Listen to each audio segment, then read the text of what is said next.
This is Audible. Ukemi Audiobooks presents an unabridged recording of An Introduction to Zen Buddhism by D.T. Suzuki, narrated by David Rintoul for Dharma Audiobooks. Chapter 1, Preliminary.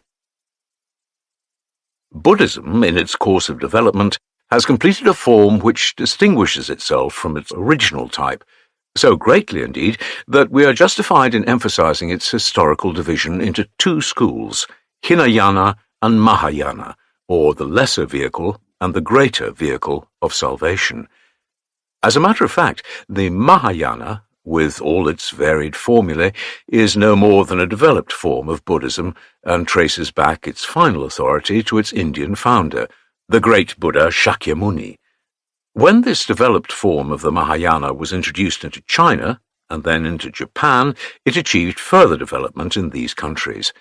This achievement was no doubt due to the Chinese and Japanese Buddhist leaders who knew how to apply the principles of their faith to the ever-varying conditions of life and to the religious needs of the people. And this elaboration and adaptation on their part has still further widened the gap that has already been in existence between the Mahayana and its type.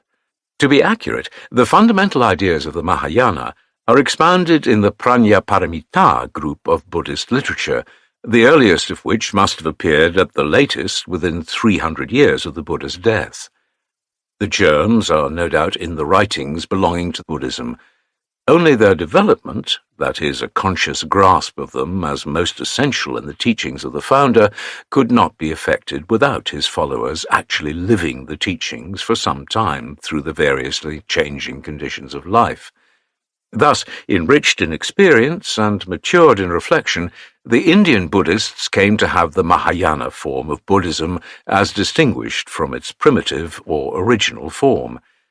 In India, two Mahayana schools are known, the Madhyamika of Nagarjuna and the Vinyaptimatra or Yogacara of Asanga and Vasubandhu. In China, more schools developed, the Tendai, Tiantai, the Kegon, Avatamsaka, the Jodo, Qingtu, the Zen, Chan, etc. In Japan we have besides these the Hokke, the Shingon, the Shin, the Ji, etc. All these schools or sects belong to the Mahayana wing of Buddhism. End of footnote. At present, the Mahayana form may be said not to display, superficially at least, those features most conspicuously characteristic of original Buddhism. For this reason, there are people who would declare that this branch of Buddhism is in reality no Buddhism in the sense that the latter is commonly understood. My contention, however, is this: anything that has life in it is an organism, and it is in the very nature of an organism that it never remains in the same state of existence.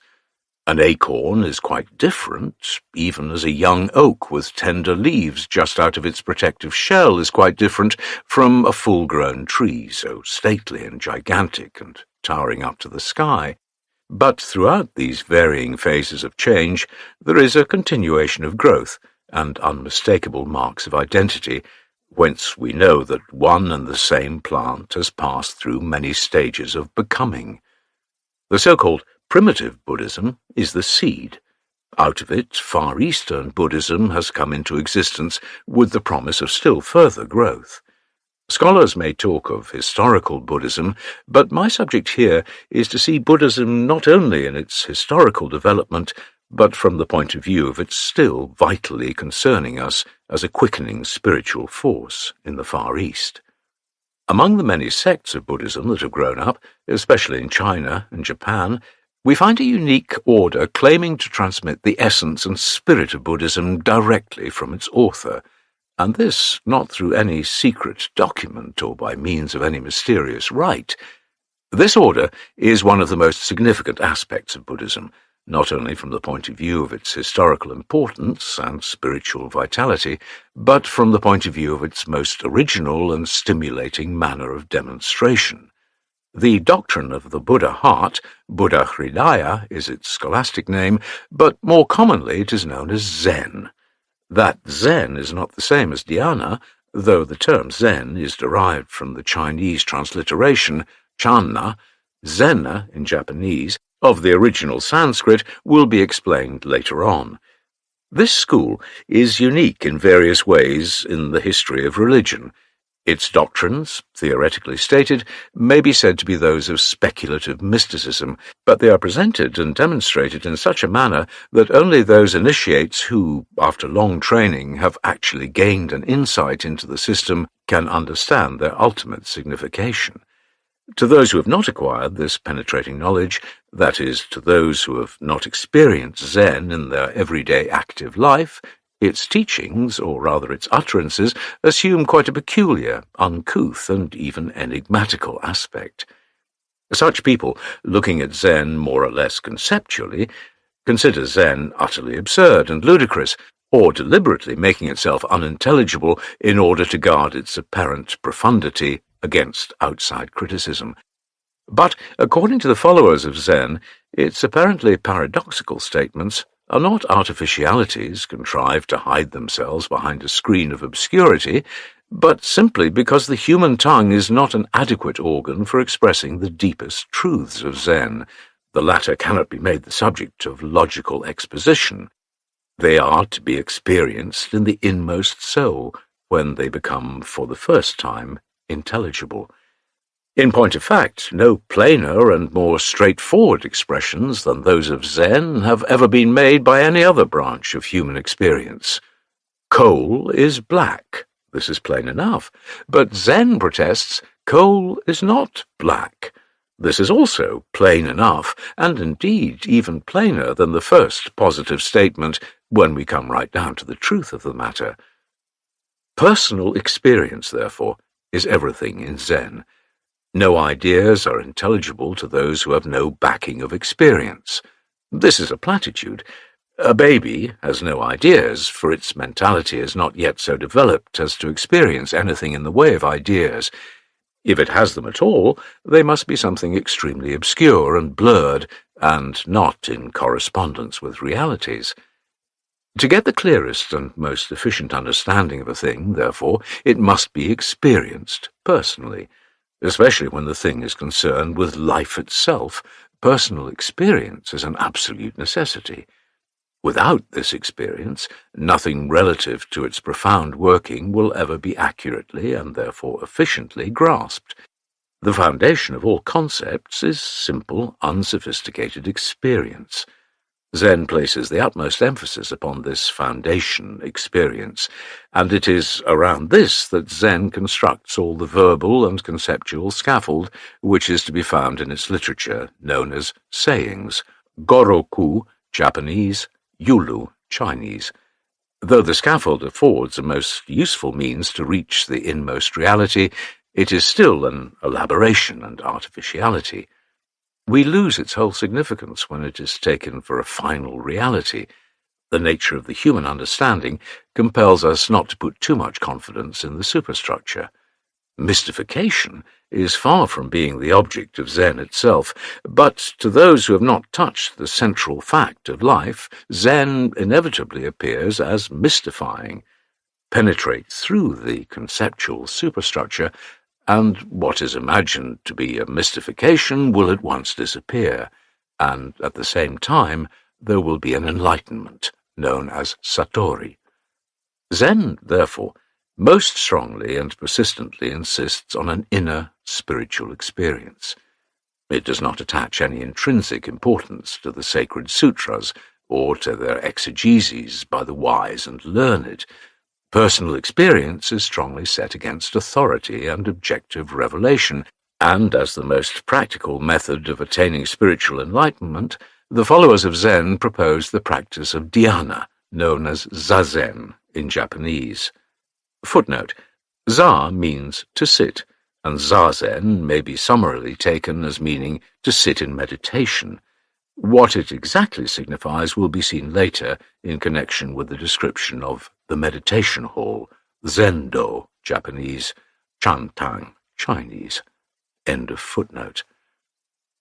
A few words must be said here in regard to the systematic training by Zen of its followers in the attainment of the spiritual insight, which has been referred to before as the foundation experience of Zen. For this is where Zen preeminently distinguishes itself from other forms of mysticism. To most mystics, such spiritual experience, so intensely personal, comes as something sporadic, isolated, and unexpected.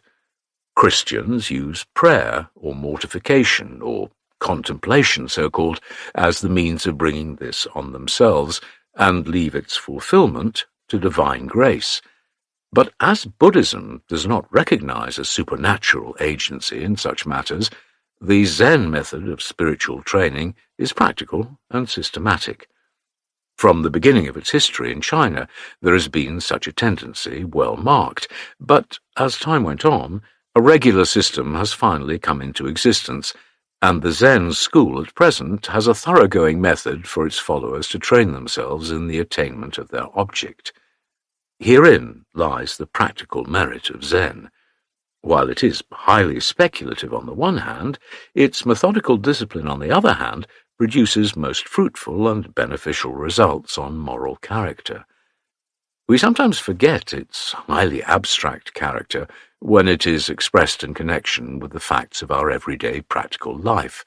But here it is where we have to appreciate the real value of Zen, for Zen finds an inexpressibly deep thought, even in holding up a finger or in saying a good morning to a friend casually met on the street.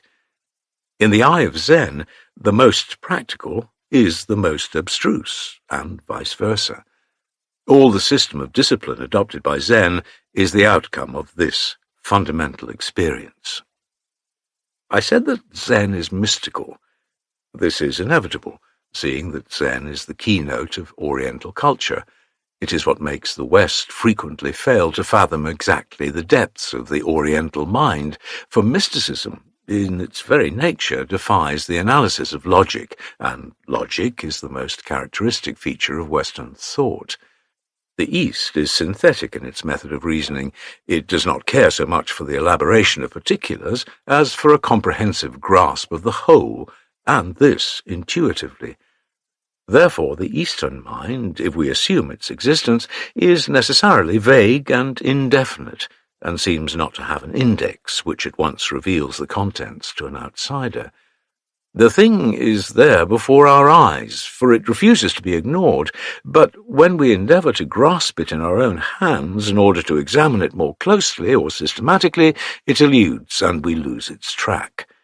Zen is provokingly evasive.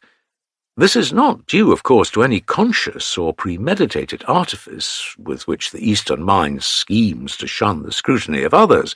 The unfathomableness is in the very constitution, so to speak, of the Eastern mind. Therefore, to understand the East, we must understand mysticism, that is, Zen.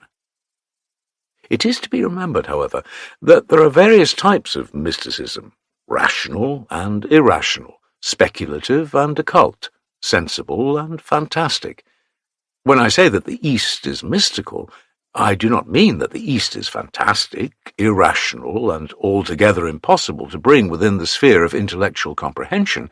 What I mean is simply that in the working of the Eastern mind there is something calm, quiet, silent, undisturbable, which appears as if always looking into eternity.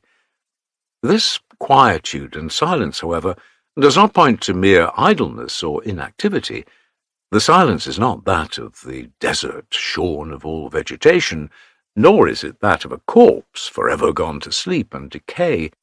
It is the silence of an eternal abyss, in which all contrasts and conditions are buried. It is the silence of God, who, deeply absorbed in contemplation of his works, past, present, and future, sits calmly on his throne of absolute oneness and allness.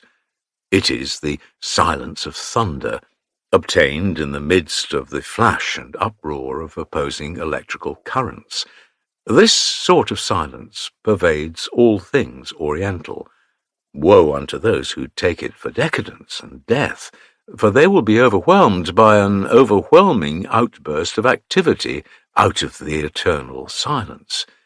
It is in this sense that I speak of the mysticism of Oriental culture, and I can affirm that the cultivation of this kind of mysticism is principally due to the influence of Zen. If Buddhism were to develop in the Far East so as to satisfy the spiritual cravings of its people, it had to grow into Zen. The Indians are mystical, but their mysticism is too speculative, too contemplative, too complicated, and moreover it does not seem to have any real vital relation with the practical world of particulars in which we are living. The Far Eastern mysticism, on the contrary, is direct, practical, and surprisingly simple. This could not develop into anything else but Zen. All the other Buddhist sects in China, as well as in Japan, bespeak their Indian origin in an unmistakable manner. For their metaphysical complexity, their long-winded phraseology, their highly abstract reasoning, their penetrating insight into the nature of things, and their comprehensive interpretation of affairs relating to life are most obviously Indian and not at all Chinese or Japanese. This will be recognized at once by all those who are acquainted with Far Eastern Buddhism. For instance, look at those extremely complex rites as practiced by the Shingon sect, and also at their elaborate systems of mandala, by means of which they try to explain the universe.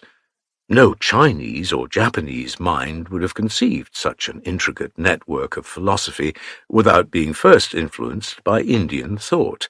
Then observe how highly speculative is the philosophy of the Madhyamika, the Tendai, Chentai in Chinese, or Kegon, Avatamska, or Gandavyuha in Sanskrit. Their abstraction and logical acumen are truly amazing. These facts plainly show that those sects of Far Eastern Buddhism are at bottom foreign importations. But when we come to Zen, after a survey of the general field of Buddhism, we are compelled to acknowledge that its simplicity, its directness, its pragmatic tendency, and its close connection with everyday life stand in remarkable contrast to the other Buddhist sects. Undoubtedly, the main ideas of Zen are derived from Buddhism, and we cannot but consider it a legitimate development of the latter, but this development has been achieved in order to meet the requirements peculiarly characteristic of the psychology of the Far Eastern people. The spirit of Buddhism has left its highly metaphysical superstructure in order to become a practical discipline of life. The result is Zen. Therefore, I make bold to say that in Zen are found systematized, or rather crystallized, all the philosophy, religion, and life itself of the Far Eastern people, especially of the Japanese. Chapter 2. What is Zen? Before proceeding to expound the teachings of Zen at some length in the following pages, let me answer some of the questions which are frequently raised by critics concerning the real nature of Zen. Is Zen a system of philosophy, highly intellectual and profoundly metaphysical, as most Buddhist teachings are?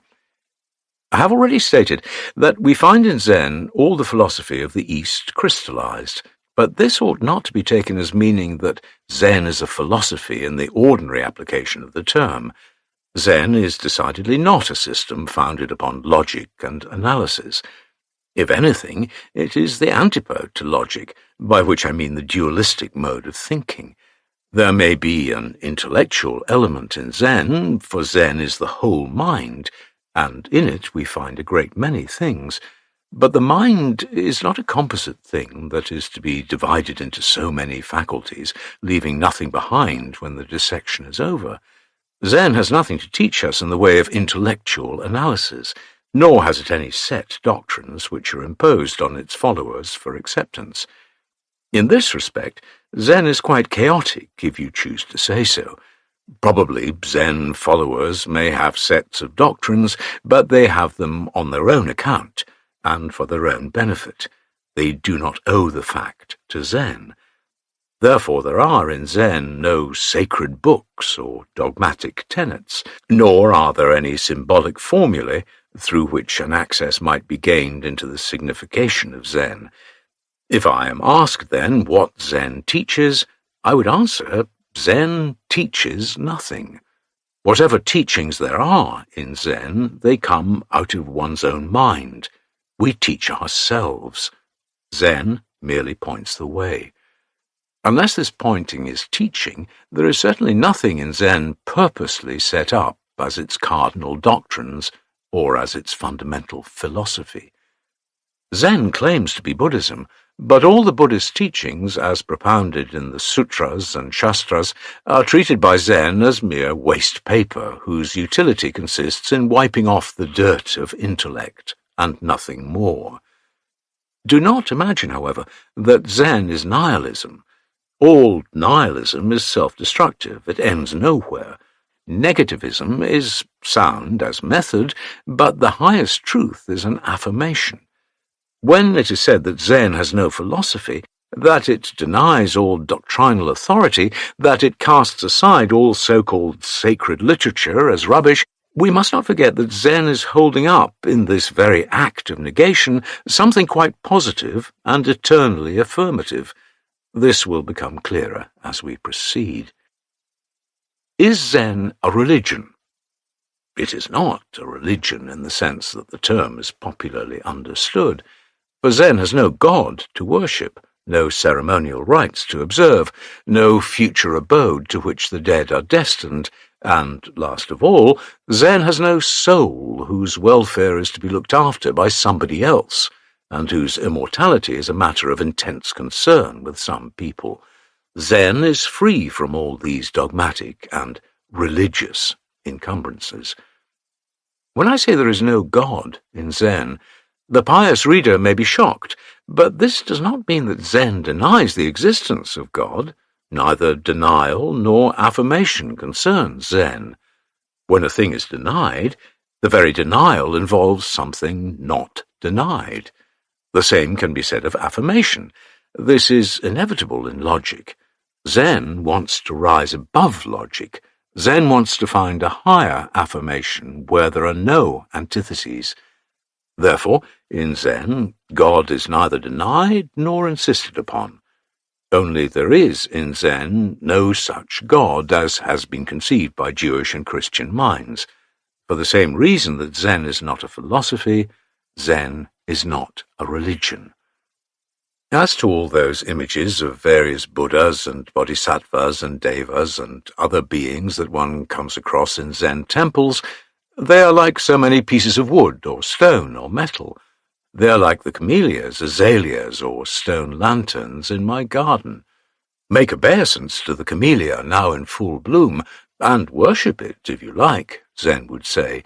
There is as much religion in so doing as in bowing to the various Buddhist gods, or as sprinkling holy water, or as participating in the Lord's Supper. All those pious deeds considered to be meritorious or sanctifying by most so-called religiously minded people are artificialities in the eyes of Zen. It boldly declares that the immaculate yogins do not enter nirvana and the precept-violating monks do not go to hell. This, to ordinary minds, is a contradiction of the common law of moral life, but herein lies the truth and life of Zen. Zen is the spirit of a man. Zen believes in his inner purity and goodness. Whatever is superadded or violently torn away injures the wholesomeness of the spirit. Zen, therefore, is emphatically against all religious conventionalism. Its irreligion, however, is merely apparent. Those who are truly religious will be surprised to find that after all there is so much of religion in the barbarous declaration of Zen. But to say that Zen is a religion, in the sense that Christianity or Mohammedanism is, would be a mistake. To make my point clearer, I quote the following. When Shakyamuni was born, it is said that he lifted one hand toward the heavens and pointed to the earth with the other, exclaiming, "Above the heavens and below the heavens, I alone am the honored one. Umon, founder of the Umon school of Zen, comments on this by saying, "If I had been with him at the moment of his uttering this, I would surely have struck him dead with one blow and thrown the corpse into the maw of a hungry dog." What unbelievers would ever think of making such raving remarks over a spiritual leader? Yet one of the Zen masters, following Umon, says, "Indeed, this is the way Umon desires to serve the world, sacrificing everything he has, body and mind. How grateful he must have felt for the love of Buddha." Zen is not to be confounded with a form of meditation, as practiced by New Thought people, or Christian Scientists, or Hindu sannyasins, or some Buddhists. Dhyana, as it is understood by Zen, does not correspond to the practice as carried on in Zen. A man may meditate on a religious or philosophical subject while disciplining himself in Zen, but that is only incidental. The essence of Zen is not there at all. Zen purposes to discipline the mind itself, to make it its own master through an insight into its proper nature.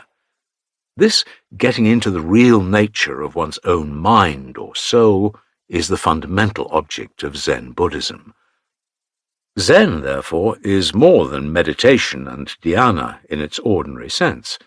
The discipline of Zen consists in opening the mental eye in order to look into the very reason of existence. To meditate, a man has to fix his thought on something, for instance, on the oneness of God, or his infinite love, or on the impermanence of things. But this is the very thing Zen desires to avoid. If there is anything Zen strongly emphasizes, it is the attainment of freedom, that is, freedom from all unnatural encumbrances. Meditation is something artificially put on. It does not belong to the native activity of the mind.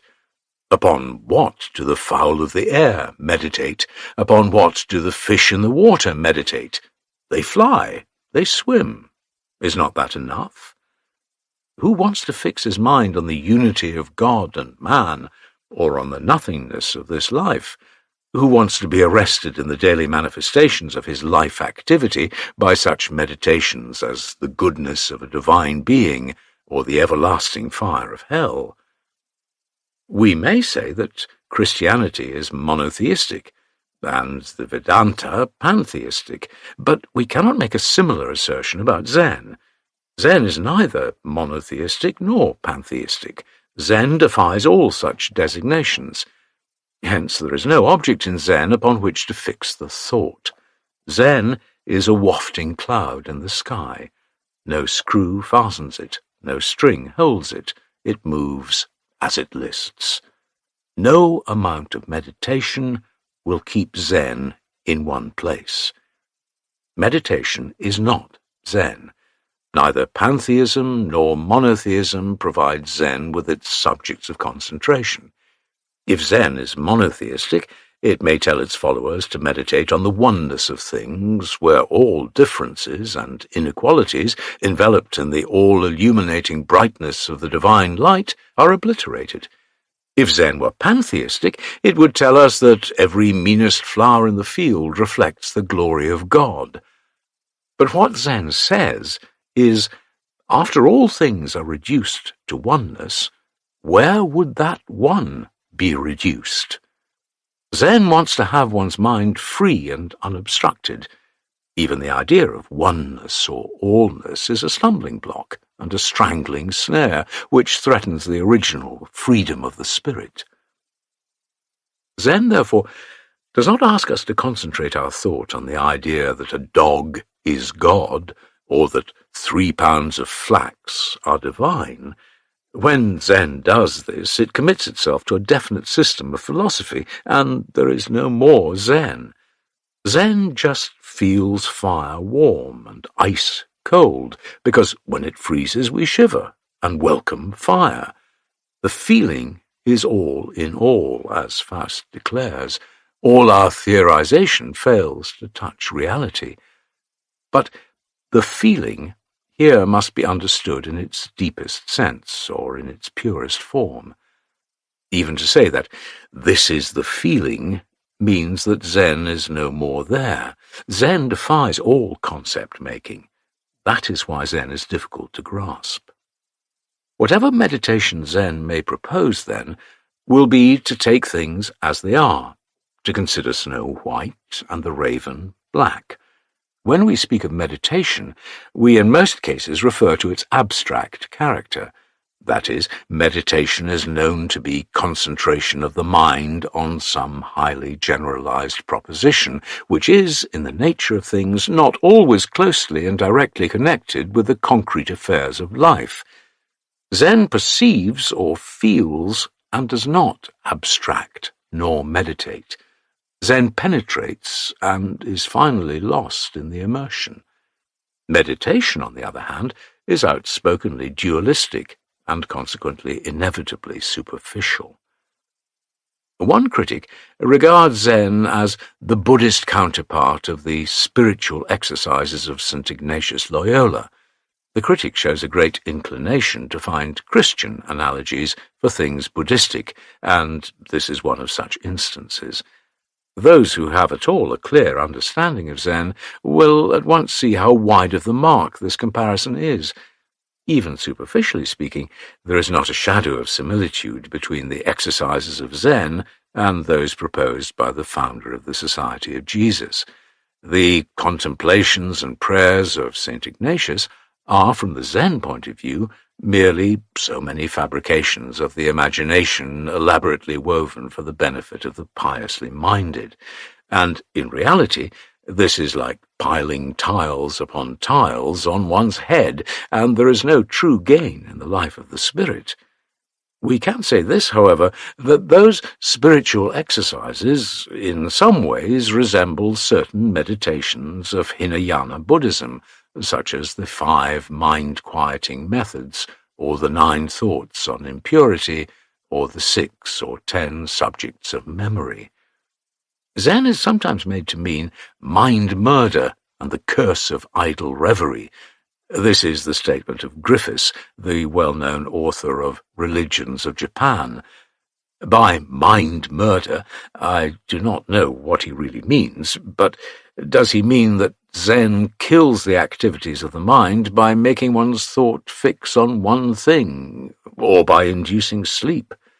Mr. Reischauer, in his book Studies of Buddhism in Japan, almost endorses this view of Griffiths by asserting that Zen is mystical self-intoxication. Does he mean that Zen is intoxicated in the greater self, so-called as Spinoza was intoxicated in God? Though Mr. Reischauer is not quite clear as to the meaning of intoxication, he may think that Zen is unduly absorbed in the thought of the greater self as the final reality in this world of particulars. It is amazing to see how superficial some of the uncritical observers of Zen are. In point of fact, Zen has no mind to murder. Therefore, there is no mind-murdering in Zen. Zen has again no self as something to which we can cling as a refuge. Therefore, in Zen again, there is no self by which we may become intoxicated. The truth is, Zen is extremely elusive as far as its outward aspects are concerned. When you think you have caught a glimpse of it, it is no more there.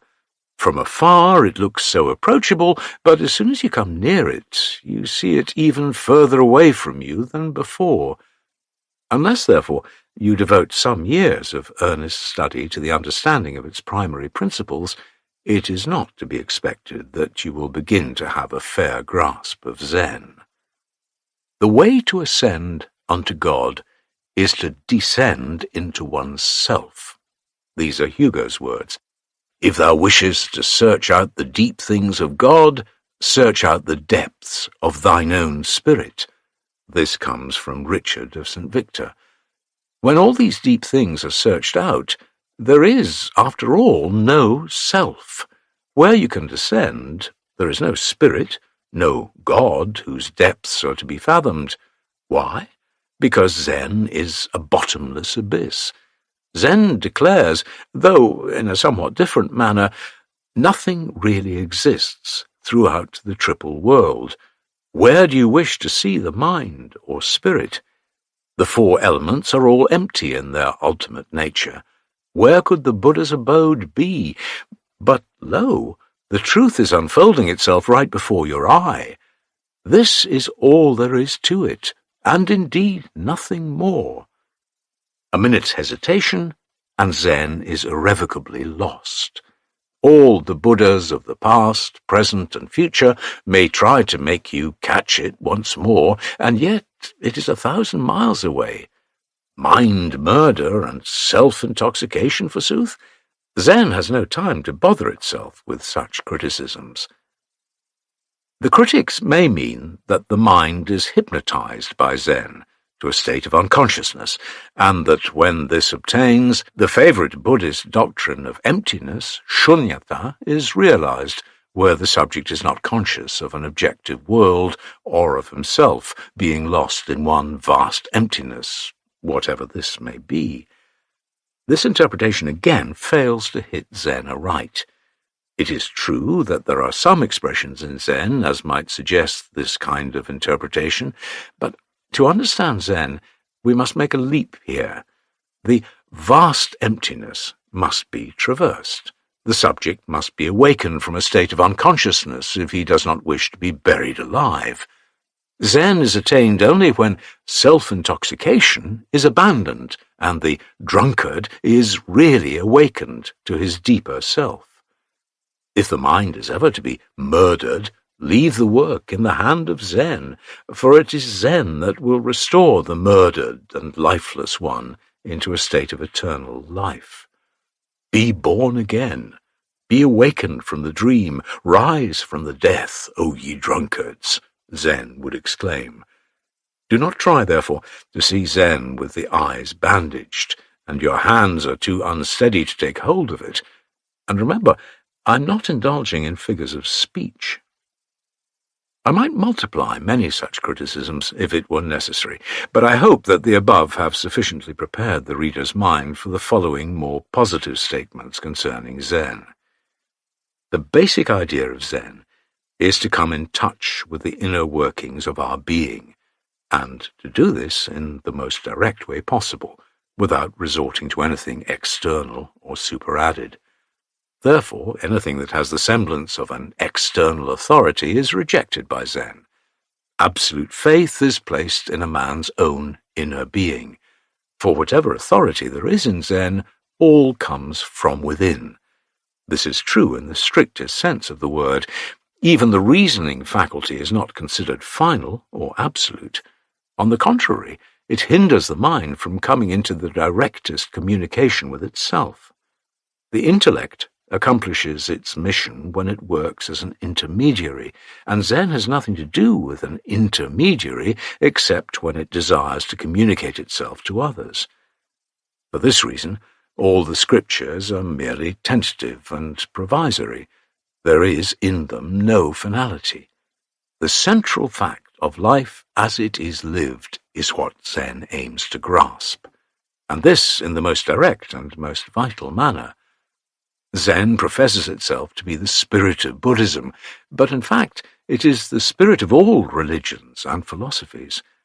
When Zen is thoroughly understood, absolute peace of mind is attained, and a man lives as he ought to live.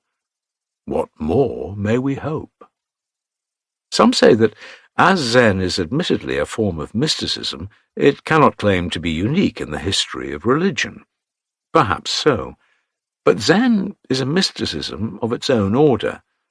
It is mystical in the sense that the sun shines, that the flower blooms, that I hear at this moment somebody beating a drum in the street. If these are mystical facts, Zen is brimful of them. When a Zen master was once asked what Zen was, he replied, "Your everyday thought."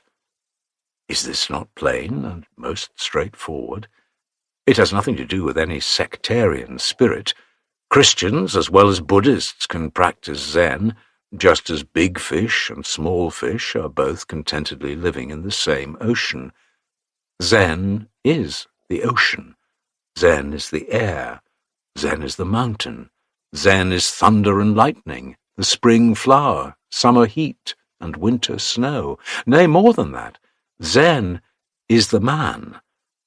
With all the formalities, conventionalisms, and superadditions that Zen has accumulated in its long history, its central fact is very much alive. The special merit of Zen lies in this, that we are still able to see into this ultimate fact without being biased by anything. As has been said before, what makes Zen unique, as it is practiced in Japan, is its systematic training of the mind. Ordinary mysticism has been too erratic a product, and apart from one's ordinary life. This Zen has revolutionized. What was up in the heavens, Zen has brought down to earth. With the development of Zen, mysticism has ceased to be mystical. It is no more than the spasmodic product of an abnormally endowed mind.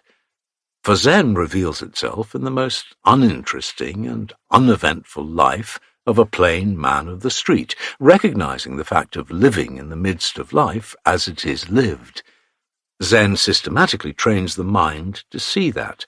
It opens a man's eye to the greatest mystery as it is daily and hourly performed. It enlarges the heart to embrace eternity of time and infinity of space in its every palpitation. It makes us live in the world as if walking in the Garden of Eden. And all these spiritual feats are accomplished without resorting to any doctrines, but by simply asserting in the most direct way the truth that lies in our inner being. Whatever else Zen may be, it is practical and commonplace, and at the same time most living. An ancient master, wishing to show what Zen is, lifted one of his fingers. Another kicked a ball, and a third slapped the face of his questioner. If the inner truth that lies deep in us is thus demonstrated, is not Zen the most practical and direct method of spiritual training ever resorted to by any religion? And is not this practical method also a most original one? Indeed, Zen cannot be anything else but original and creative, because it refuses to deal with concepts, but deals with living facts of life. When conceptually understood, the lifting of a finger is one of the most ordinary incidents in everybody's life. But when it is viewed from the Zen point of view, it vibrates with divine meaning and creative vitality. So long as Zen can point out this truth in the midst of our conventional and conception-bound existence, we must say that it has its reason of being. The following quotation from a letter of Yengo, Yuan Wu in Chinese, 1566 to 1642, may answer to a certain extent the question asked in the beginning of this chapter: what is Zen? It is presented right to your face, and at this moment the whole thing is handed over to you. For an intelligent fellow, one word should suffice to convince him of the truth of it, but even then error has crept in. Much more so when it is committed to paper and ink, or given up to wordy demonstration or to logical quibble, then it slips farther away from you. The great truth of Zen is possessed by everybody. Look into your own being and seek it not through others. Your own mind is above all forms. It is free and quiet and sufficient. It eternally stamps itself in your 6 senses and 4 elements. In its light, all is absorbed. Hush the dualism of subject and object. Forget both. Transcend the intellect. Sever yourself from the understanding, and directly penetrate deep into the identity of the Buddha mind. Outside of this, there are no realities. Therefore, when Bodhidharma came from the West, he simply declared, directly pointing to one's own soul, my doctrine is unique and is not hampered by the canonical teachings. It is the absolute transmission of the true seal. Zen has nothing to do with letters, words, or sutras. It only requests you to grasp the point directly, and therein to find your peaceful abode. When the mind is disturbed, the understanding is stirred, things are recognized, notions are entertained, ghostly spirits are conjured, and prejudices grow rampant. Zen will then forever be lost in the maze. The wise Sekizo said, "Stop all your hankerings. Let the mildew grow on your lips. Make yourself like unto a perfect piece of immaculate silk. Let your one thought be eternity. Let yourself be like dead ashes, cold and lifeless. Again, let yourself be like an old censer in a deserted village shrine." Putting your simple faith in this, discipline yourself accordingly. Let your body and mind be turned into an inanimate object of nature, like a stone or a piece of wood. When a state of perfect motionlessness and unawareness is obtained, all the signs of life will depart, and also every trace of limitation will vanish. Not a single idea will disturb your consciousness, when, lo, all of a sudden you will come to realize a light abounding in full gladness. It is like coming across a light in thick darkness. It is like receiving treasure in poverty. The 4 elements and the 5 aggregates are no more felt as burdens. So light, so easy, so free you are. Your very existence has been delivered from all limitations. You have become open, light, and transparent. You gain an illuminating insight into the very nature of things, which now appear to you as so many fairy-like flowers, having no graspable realities. Here is manifested the unsophisticated self, which is the original face of your being. Here is shown, all bare, the most beautiful landscape of your birthplace. There is but one straight passage, open and unobstructed, through and through. This is so when you surrender all, your body, your life, and all that belongs to your inmost self. This is where you gain peace, ease, non-doing, and inexpressible delight. All the sutras and shastras are no more than communications of this fact. All the sages, ancient as well as modern, have exhausted their ingenuity and imagination to no other purpose than to point the way to this. It is like unlocking the door to a treasury. When the entrance is once gained, every object coming into your view is yours.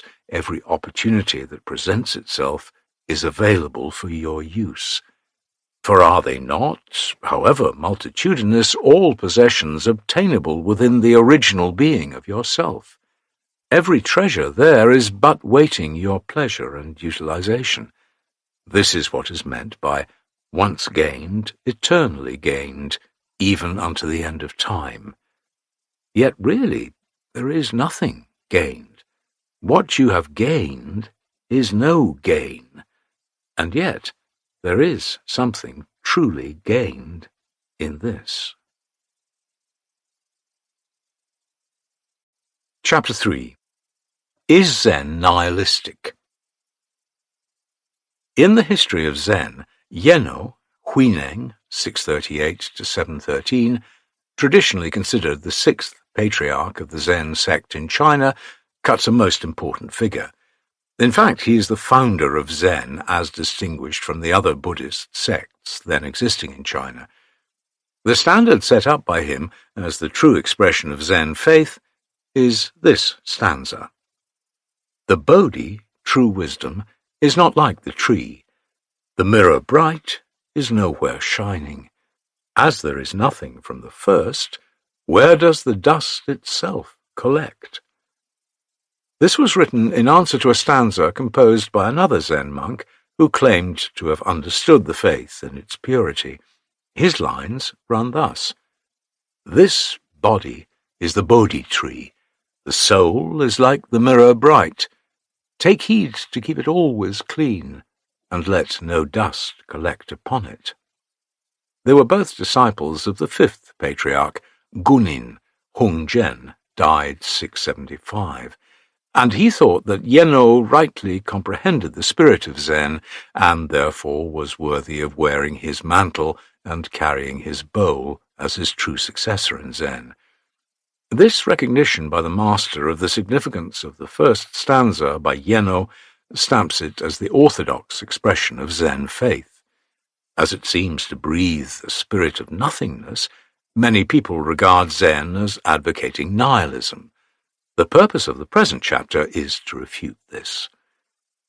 It is true there are many passages in Zen literature which may be construed as conveying a nihilistic doctrine. For example, the theory of shunyata, emptiness.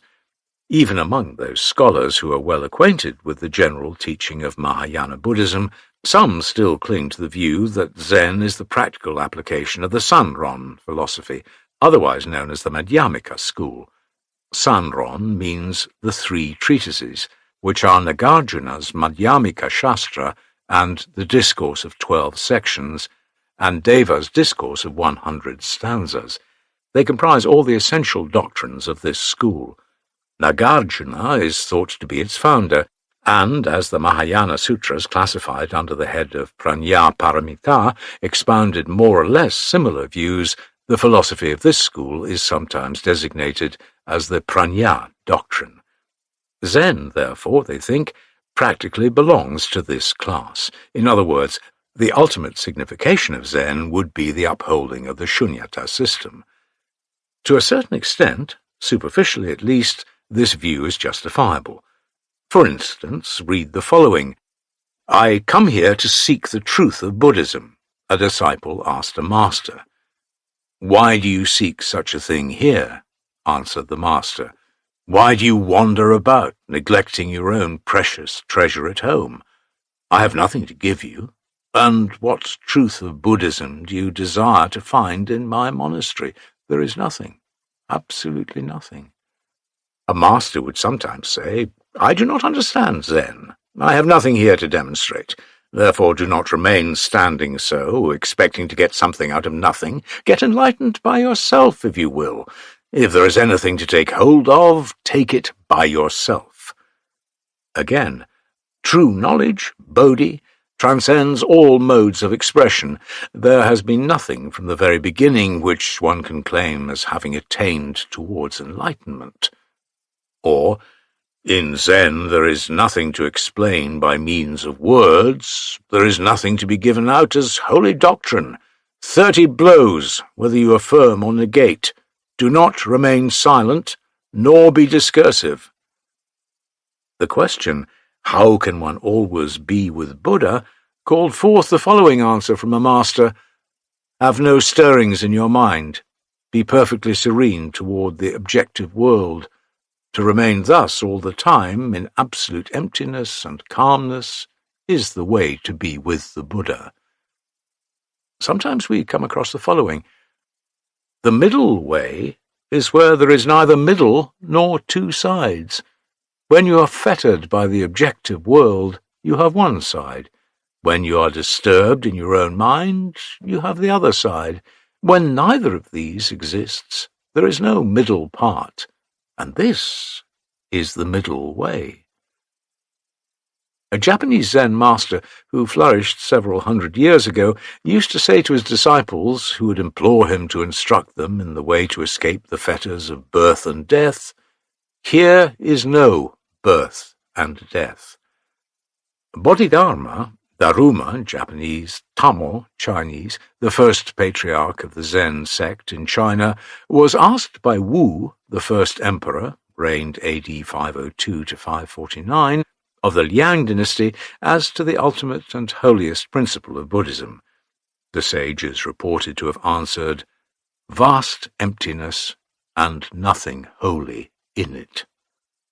These are passages taken at random from the vast store of Zen literature, and they seem to be permeated with the ideas of emptiness, shunyata, nothingness, nasti, quietude, shanti, no thought, achinta, and other similar notions, all of which we may regard as nihilistic or as advocating negative quietism.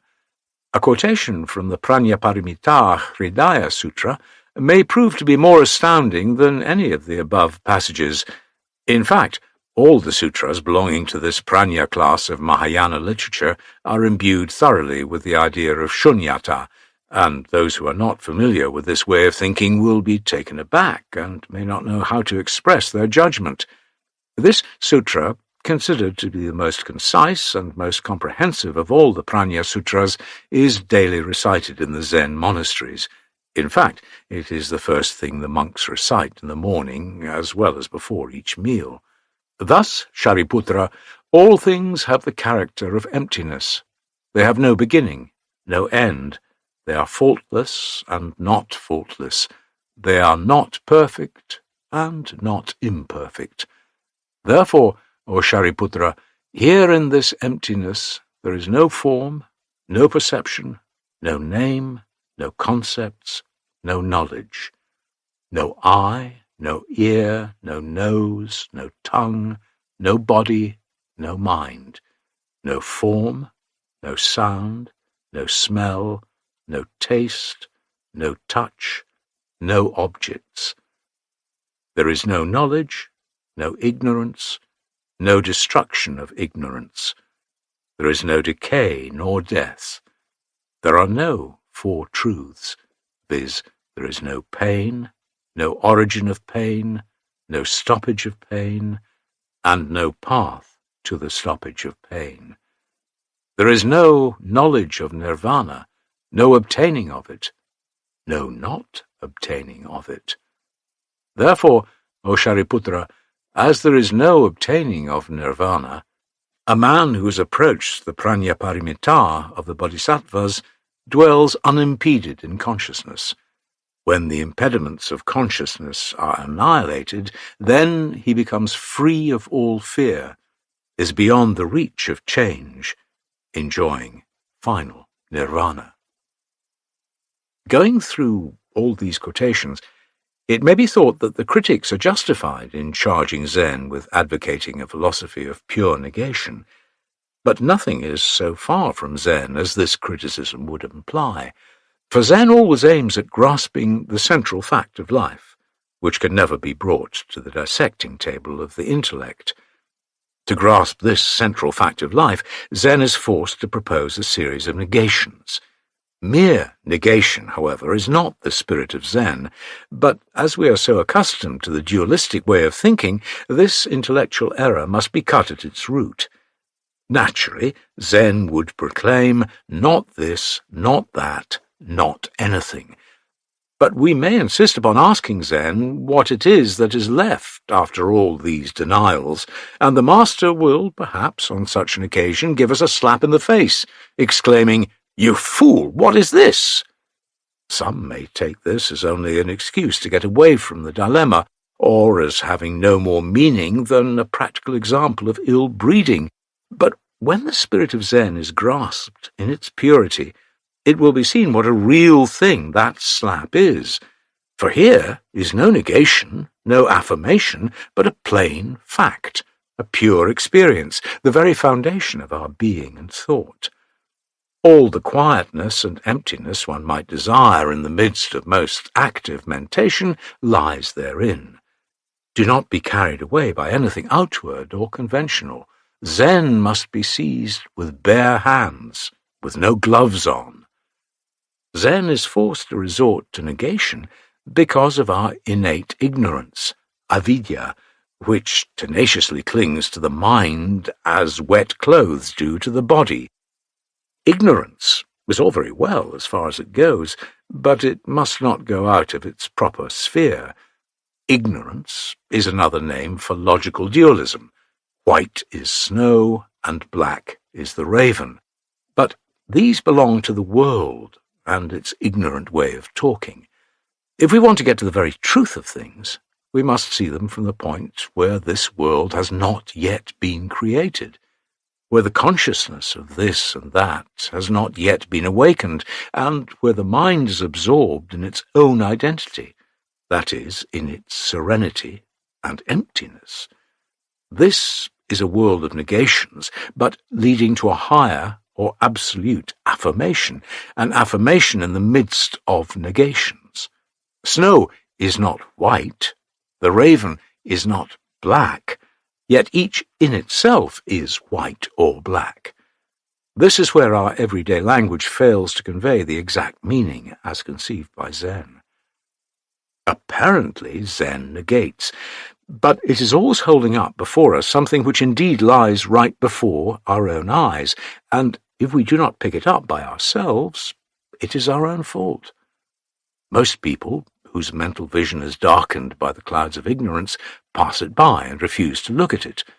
To them, Zen is, indeed, nihilism, just because they do not see it. When Obaku Huangpo died 850, was paying reverence to the Buddha in the sanctuary, a pupil of his approached and said, "When Zen says not to seek it through the Buddha, nor through the Dharma, nor through the Sangha, why do you bow to the Buddha as if wishing to get something by this pious act?" "I do not seek it," answered the master, "through the Buddha, nor through the Dharma, nor through the Sangha. I just go on doing this act of piety to the Buddha." The disciple grunted, "What is the use, anyway, of looking so sanctimonious?" The master gave him a slap in the face, whereupon the disciple said, "How rude you are!" "Do you know where you are?" exclaimed the master. "Here I have no time to consider for your sake what rudeness or politeness means." With this, another slap was given. Intelligent readers will see in this attitude of Obaku something he is anxious to communicate in spite of his apparent brusqueness to his disciple. He forbids outwardly, and yet in the spirit he is affirming. This must be comprehended if Zen is to be at all understood. The attitude of Zen towards the formal worship of God may be gleaned more clearly from Joshu's, Chalchu 778-897, remarks given to a monk who was bowing reverently before Buddha. When Joshu slapped the monk, the latter said, "Is it not a laudable thing to pay respect to Buddha?" "Yes," answered the master, "but it is better to go without even a laudable thing." Does this attitude savour of anything nihilistic and iconoclastic? Superficially, yes. But let us dive deep into the spirit of Joshu, out of the depths of which this utterance comes, and we will find ourselves confronting an absolute affirmation quite beyond the ken of our discursive understanding. Hakuin, 1685-1768, the founder of modern Japanese Zen, while still a young monk, eagerly bent on the mastery of Zen, had an interview with the venerable Shoju. Hakuin thought that he fully comprehended Zen and was proud of his attainment, and this interview with Shoju was in fact intended to be a demonstration of his own high understanding. Shoju asked him how much he knew of Zen. Hakuin answered disgustingly, "If there is anything I can lay my hand on, I will get it out of me." So saying, he acted as if he were going to vomit. Shoju took firm hold of Hakuin's nose and said, "What is this? Have I not, after all, touched it?" Let our readers ponder with Hakuin over this interview, and find out for themselves what is that something which is so realistically demonstrated by Shoju. Zen is not all negation, leaving the mind all blank as if there were pure nothing, for that would be intellectual suicide. There is in Zen something self-assertive, which, however, being free and absolute, knows no limitations and refuses to be handled in abstraction. Zen is a live fact. It is not like an inorganic rock or like an empty space. To come into contact with this living fact, nay, to take hold of it in every phase of life, is the aim of all Zen discipline. Nansen, Nanchuang, 748-834, was once asked by Hyakujo, Baichang, 720-814, one of his brother monks, if there was anything he dared not talk about to others. The master answered, yes. Whereupon the monk continued, "What then is this something you do not talk about?" The master's reply was, "It is neither mind, nor Buddha, nor matter. This looks to be the doctrine of absolute emptiness, but even here again we observe a glimpse of something showing itself through the negation. Observe the further dialogue that took place between the two. The monk said, "If so, you have already talked about it." "I cannot do any better. What would you say?" "I am not a great enlightened one," answered Hyakujo. The master said, "Well, I have already said too much about it." This state of inner consciousness, about which we cannot make any logical statement, must be realized before we can have any intelligent talk on Zen. Words are only an index to this state. Through them we are enabled to get into its signification, but do not look to words for absolute guidance. Try to see, first of all, in what mental state the Zen masters are so acting. They are not carrying on all those seeming absurdities, or, as some might say, those silly trivialities, just to suit their capricious moods. They have a certain firm basis of truth obtained from a deep personal experience. There is, in all their seemingly crazy performances, a systematic demonstration of the most vital truth. When seen from this truth, even the moving of a whole universe is of no more account than the flying of a mosquito or the waving of a fan. The thing is to see one spirit working throughout all these, which is an absolute affirmation, with not a particle of nihilism in it. A monk asked Joshu, "What would you say when I come to you with nothing?" Joshu said, "Fling it down to the ground." Protested the monk, "I said that I had nothing. What shall I let go?" "If so, carry it away," was the retort of Joshu. Joshu has thus plainly exposed the fruitlessness of a nihilistic philosophy. To reach the goal of Zen, even the idea of having nothing ought to be done away with. Buddha reveals himself when he is no more asserted. That is, for Buddha's sake, Buddha is to be given up. This is the only way to come to the realization of the truth of Zen. So long as one is talking of nothingness, or of the absolute, one is far away from Zen, and ever receding from Zen. Even the foothold of shunyata must be kicked off. The only way to get saved is to throw oneself right down into a bottomless abyss, and this is, indeed, no easy task. No Buddhas, it is boldly asserted by Yengo, have ever appeared on earth, nor is there anything that is to be given out as a holy doctrine. Bodhidharma, the first patriarch of Zen, has never come east, nor has he ever transmitted any secret doctrine through the mind. Only people of the world, not understanding what all this means, seek the truth outside of themselves. What a pity that the thing they are so earnestly looking for is being trodden under their own feet. This is not to be grasped by the wisdom of all the sages. However, we see the thing, and yet it is not seen. We hear it, and yet it is not heard. We talk about it, and yet it is not talked about. We know it, and yet it is not known. Let me ask, how does it so happen? Is this an interrogation, as it apparently is?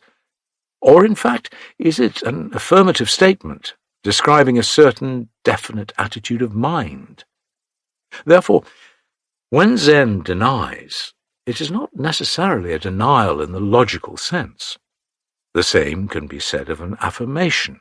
The idea is that the ultimate fact of experience must not be enslaved by any artificial or schematic laws of thought, nor by any antithesis of yes and no, nor by any cut-and-dried formulae of epistemology. Evidently, Zen commits absurdities and irrationalities all the time, but this only apparently. No wonder it fails to escape the natural consequences, misunderstandings, wrong interpretation, and ridicules, which are often malicious. The charge of nihilism is only one of these. When Vimalakirti asked Manjushri what was the doctrine of non-duality as realized by a bodhisattva, Manjushri replied, "As I understand it, the doctrine is realized when one looks upon all things as beyond every form of expression and demonstration and as transcending knowledge and argument. This is my comprehension. May I ask what is your understanding?" Vimalakirti, thus demanded, remained altogether silent. The mystic response, that is, the closing of the lips, seems to be the only way one can get out of the difficulties in which Zen often finds itself involved when it is pressed hard for a statement.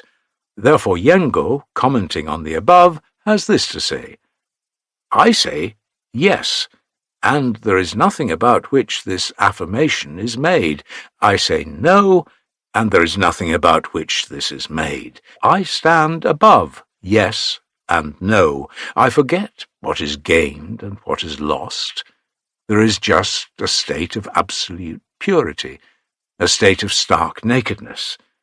Tell me what you have left behind and what you see before. A monk may come out of the assembly and say, 'I see the Buddha hall and the temple gate before me, my sleeping cell and living room behind.' Has this man an inner eye opened? When you can discriminate him, I will admit that you really have had a personal interview with the ancient sages. When silence does not avail, shall we say, after Yengo, the gate of heaven opens above, and an unquenched fire burns below, does this make clear the ultimate signification of Zen, as not choked by the dualism of yes and no? Indeed, so long as there remains the last trace of consciousness as to this and that, meum et tuum, none can come to a fuller realization of Zen, and the sages of old will appear as those with whom we have nothing in common. The inner treasure will remain forever unearthed."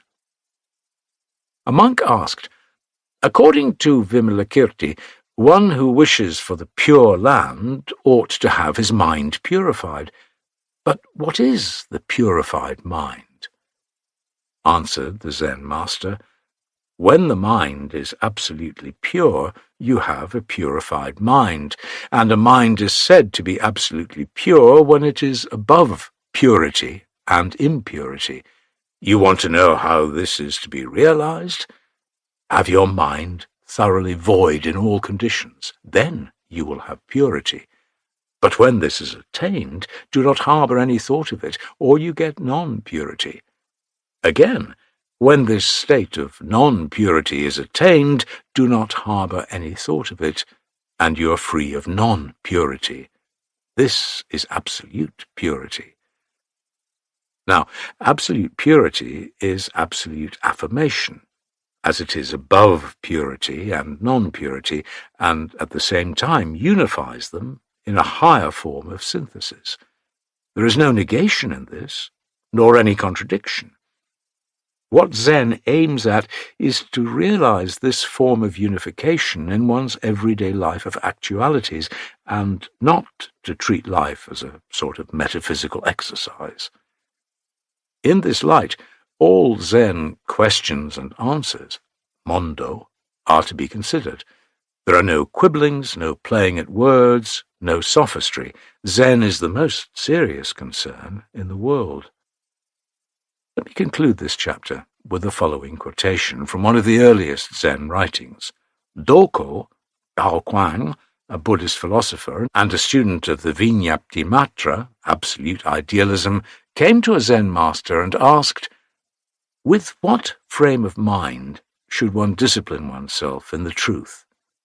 Said the Zen master, "There is no mind to be framed, nor is there any truth in which to be disciplined. If there is no mind to be framed, and no truth in which to be disciplined, why do you have a daily gathering of monks who are studying Zen and disciplining themselves in the truth?" The master replied, "I have not an inch of space to spare, and where could I have a gathering of monks? I have no tongue, and how would it be possible for me to advise others to come to me?" The philosopher then exclaimed, How can you tell me a lie like that to my face?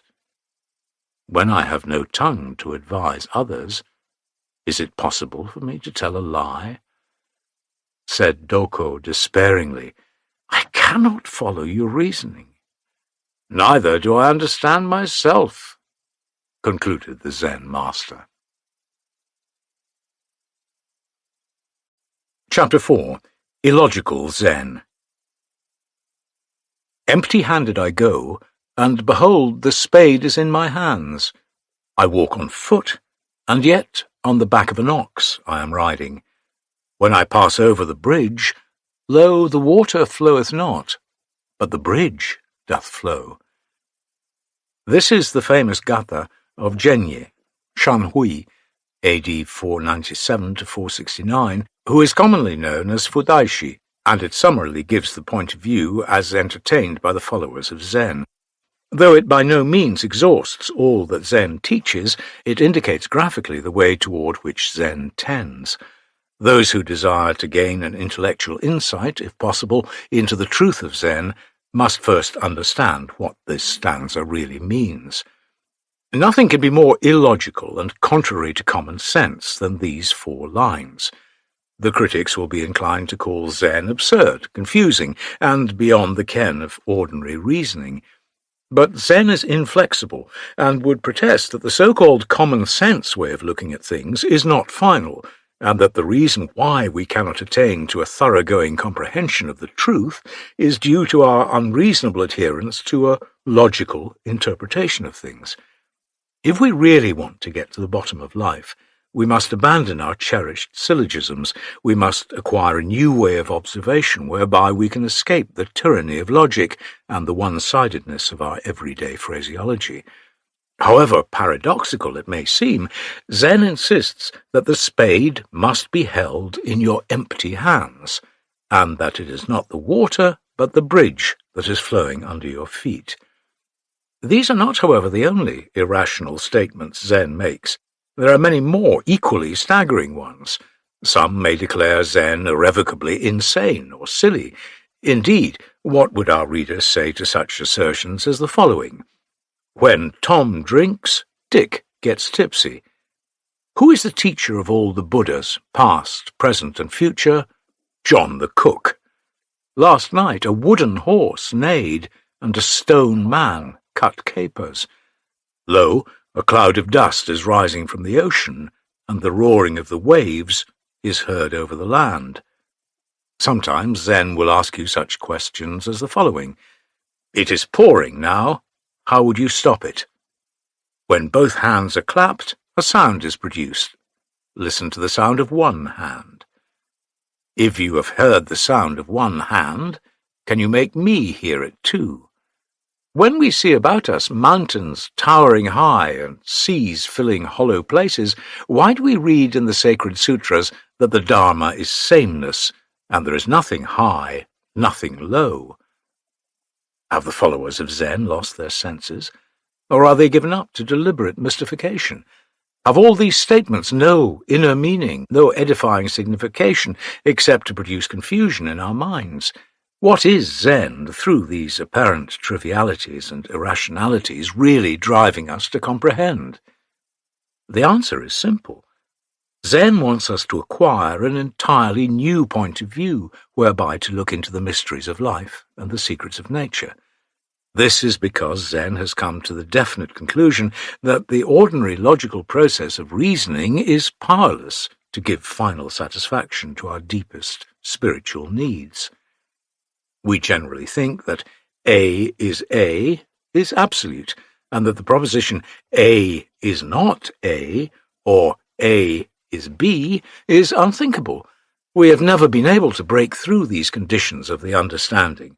They have been too imposing.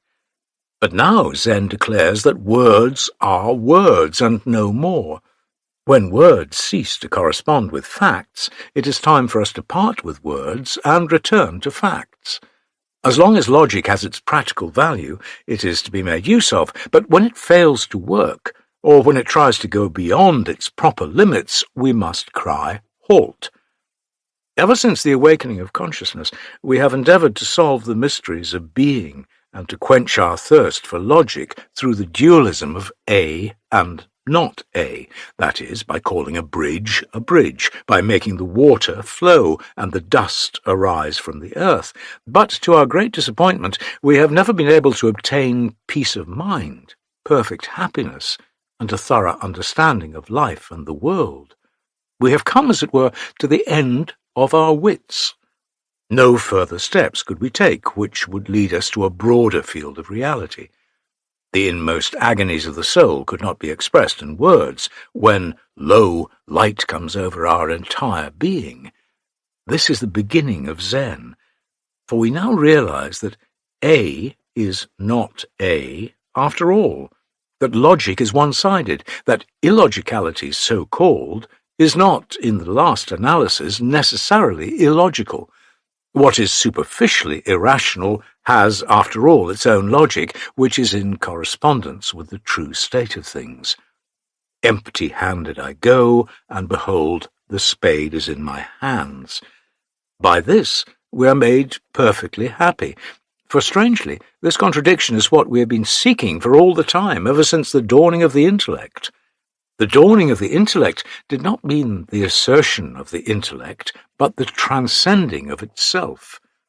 The meaning of the proposition A is realized only when A is not A. To be itself is not to be itself. This is the logic of Zen, and satisfies all our aspirations. The flower is not red, the willow is not green. This is regarded by Zen devotees as most refreshingly satisfying. So long as we think logic final, we are chained. We have no freedom of spirit, and the real facts of life are lost sight of. Now, however, we have the key to the whole situation. We are master of realities. Words have given up their domination over us. If we are pleased to call a spade not a spade, we have the perfect right to do so. A spade need not always remain a spade, and, moreover, this, according to the Zen master, expresses more correctly the state of reality, which refuses to be tied up to names. This breaking up of the tyranny of name and logic is at the same time spiritual emancipation, for the soul is no longer divided against itself. By acquiring the intellectual freedom, the soul is in full possession of itself. Birth and death no longer torment it, for there are no such dualities anywhere. We live even through death.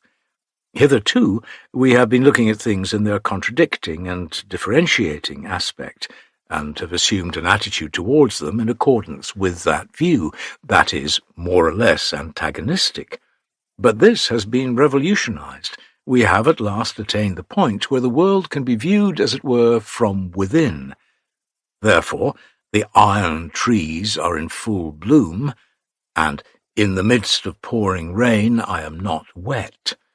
The soul is thus made whole, perfect, and filled with bliss. Zen deals with facts, and not with their logical, verbal, prejudiced, and lame representations. Direct simplicity is the soul of Zen, hence its vitality, freedom, and originality. Christianity speaks of simplicity of heart, and so do other religions, but this does not always mean to be simple-hearted, or to be a simple Simon. In Zen it means not to get entangled in intellectual subtleties, not to be carried away by philosophical reasoning that is so often ingenuous and full of sophistry. It means, again, to recognize facts as facts, and to know that words are words and nothing else. Zen often compares the mind to a mirror free from stains. To be simple, therefore, according to Zen, will be to keep this mirror always bright and pure, and ready to reflect simply and absolutely whatever comes before it. The result will be to acknowledge a spade to be a spade, and at the same time not to be a spade. To recognize the first only is a common-sense view, and there is no Zen until the second is also admitted along with the first. The common-sense view is flat and tame, whereas that of Zen is always original and stimulating. Each time Zen is asserted, things get vitalized. there is an act of creation. Zen thinks we are too much of slaves to words and logic. So long as we remain thus fettered, we are miserable and go through untold suffering. But if we want to see something really worth knowing, that is conducive to our spiritual happiness, we must endeavour once for all to free ourselves from all conditions. We must see if we cannot gain a new point of view from which the world can be surveyed in its wholeness and life comprehended inwardly.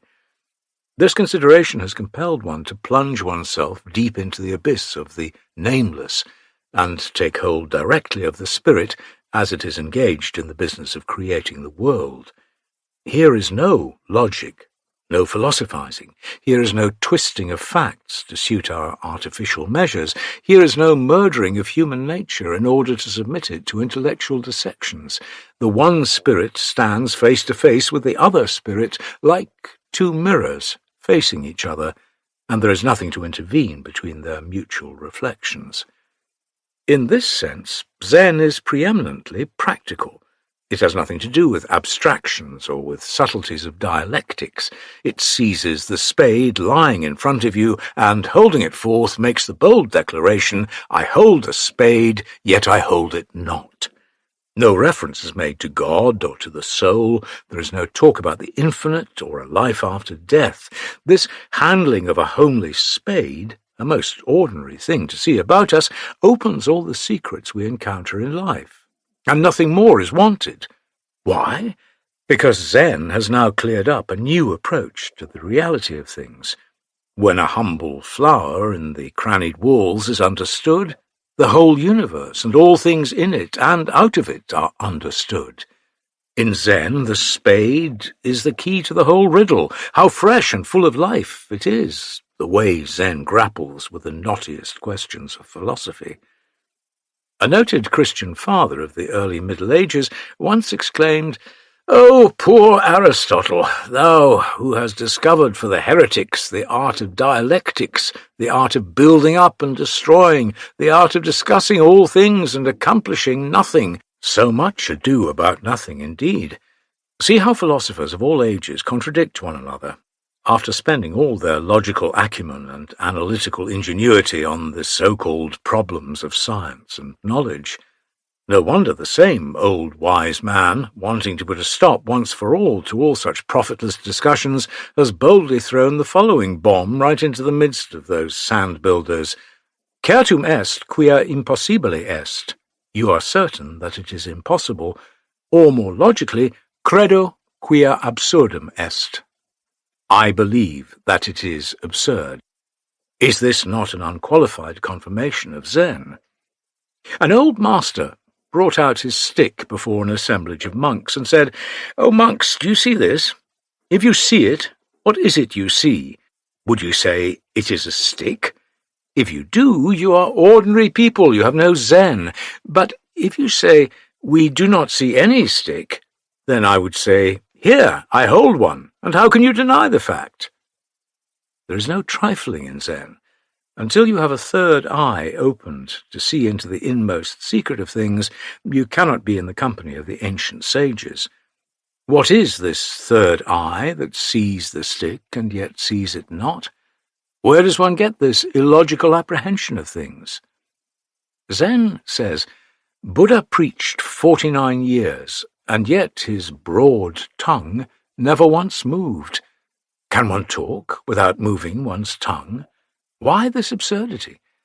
The explanation given by Gensha, Swansha, 831 to 908, follows, all those piously inclined profess to bless others in every possible way, but when they come across 3 kinds of invalids, how would they treat them? The blind cannot see even if a stick or a mallet is produced, the deaf cannot hear however fine the preaching may be, and the dumb cannot talk however much they are urged to do so. But if these people severally suffering cannot somehow be benefited, what good is there after all in Buddhism? The explanation does not seem to explain anything after all. Perhaps Butsugen's comment may throw more light on the subject. He said to his disciples, "You each have a pair of ears. What have you ever heard with them? You each have one tongue. What have you ever preached with it? Indeed, you have never talked, you have never heard, you have never seen. From whence, then, do all these forms, voices, odours, and tastes come? That is to say, where does this world come from? If this remark still leaves us where we were before, let us see whether Umon, one of the greatest of Zen masters who ever lived, can help us. A monk came to Umon and asked to be enlightened upon the above remark by Gensha. Umon ordered him first to salute him in the formal way. When the monk stood up after prostrating himself on the ground, Umon pushed him with his stick, and the monk stepped back. The master said, "You are not blind, then?" He now told the monk to come forward, which he did. The master said, "You are not deaf, then?" He finally asked the monk if he understood what all this was about, and the latter replied, "No, sir." Umon then concluded, "You are not dumb, then?" With all these comments and gestures, are we still travelling through a terra incognita? If so, there is no other way but to go back to the beginning and repeat the stanza. Empty-handed I go, and behold the spade is in my hands. I walk on foot, and yet on the back of an ox I am riding. A few more words. The reason why Zen is so vehement in its attack on logic, and why the present work treats first of the illogical aspect of Zen, is that logic has so pervasively entered into life as to make most of us conclude that logic is life, and without it, life has no significance. The map of life has been so definitely and so thoroughly delineated by logic that what we have to do is simply to follow it, and that we ought not to think of violating the laws of thought, which are final. Such a general view of life has come to be held by most people, though I must say that in point of fact they are constantly violating what they think inviolable. That is to say, they are holding a spade and yet not holding it. They are making the sum of 2 and 2, sometimes 3, sometimes 5. Only they are not conscious of this fact, and imagine that their lives are logically or mathematically regulated. Zen wishes to storm this citadel of topsy-turvydom and to show that we live psychologically and biologically and not logically. In logic, there is a trace of effort and pain. Logic is self-conscious. So is ethics, which is the application of logic to the facts of life. An ethical man performs acts of service which are praiseworthy, but he is all the time conscious of them, and moreover he may often be thinking of some future reward. Hence we should say that his mind is tainted, and not at all pure, however objectively or socially good his deeds are.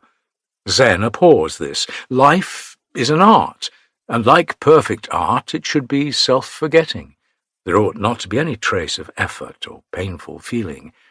Life, according to Zen, ought to be lived as a bird flies through the air, or as a fish swims in the water. As soon as there are signs of elaboration, a man is doomed. He is no more a free being. You are not living as you ought to live. You are suffering under the tyranny of circumstances. You are feeling a constraint of some sort, and you lose your independence. Zen aims at preserving your vitality, your native freedom, and, above all, the completeness of your being. In other words, Zen wants to live from within, not to be bound by rules, but to be creating one's own rules. This is the kind of life which Zen is trying to have us live. Hence its illogical, or rather super-logical, statements. In one of his sermons, a Zen master declares, "The sutras preached by the Buddha during his lifetime are said to amount to 5,048 fascicles. They include the doctrine of emptiness and the doctrine of being. There are teachings of immediate realization and of gradual development. Is this not an affirmation? But according to Yoka, in his Song of Enlightenment, there are no sentient beings. There are no Buddhas. Sages, as numerous as the sands of the Ganges, are but so many bubbles in the sea. Sages and worthies of the past are like flashes of lightning. Is this not a negation? O you, my disciples, if you say there is, you go against yoga.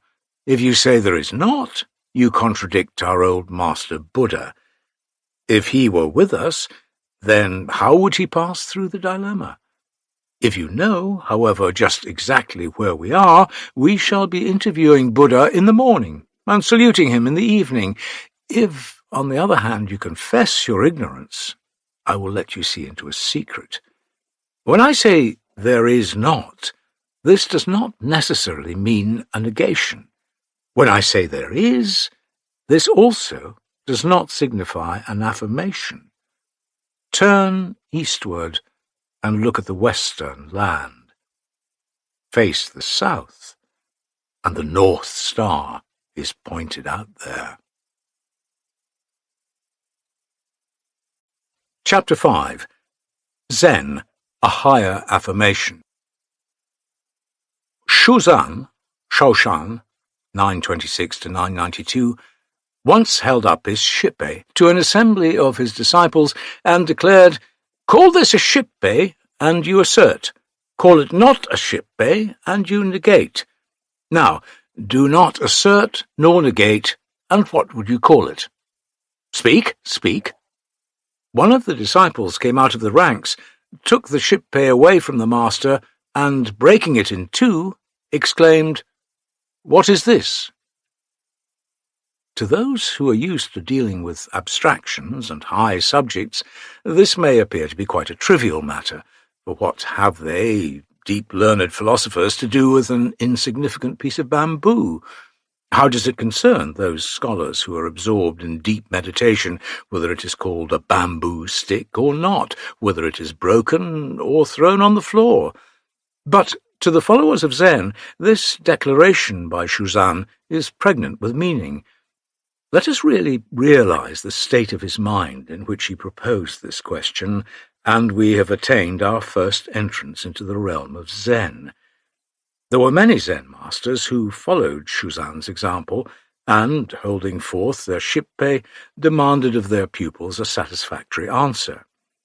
To speak in the abstract, which perhaps will be more acceptable to most readers, the idea is to reach a higher affirmation than the logical antithesis of assertion and denial. Ordinarily, we dare not go beyond an antithesis just because we imagine we cannot. Logic has so intimidated us that we shrink and shiver whenever its name is mentioned.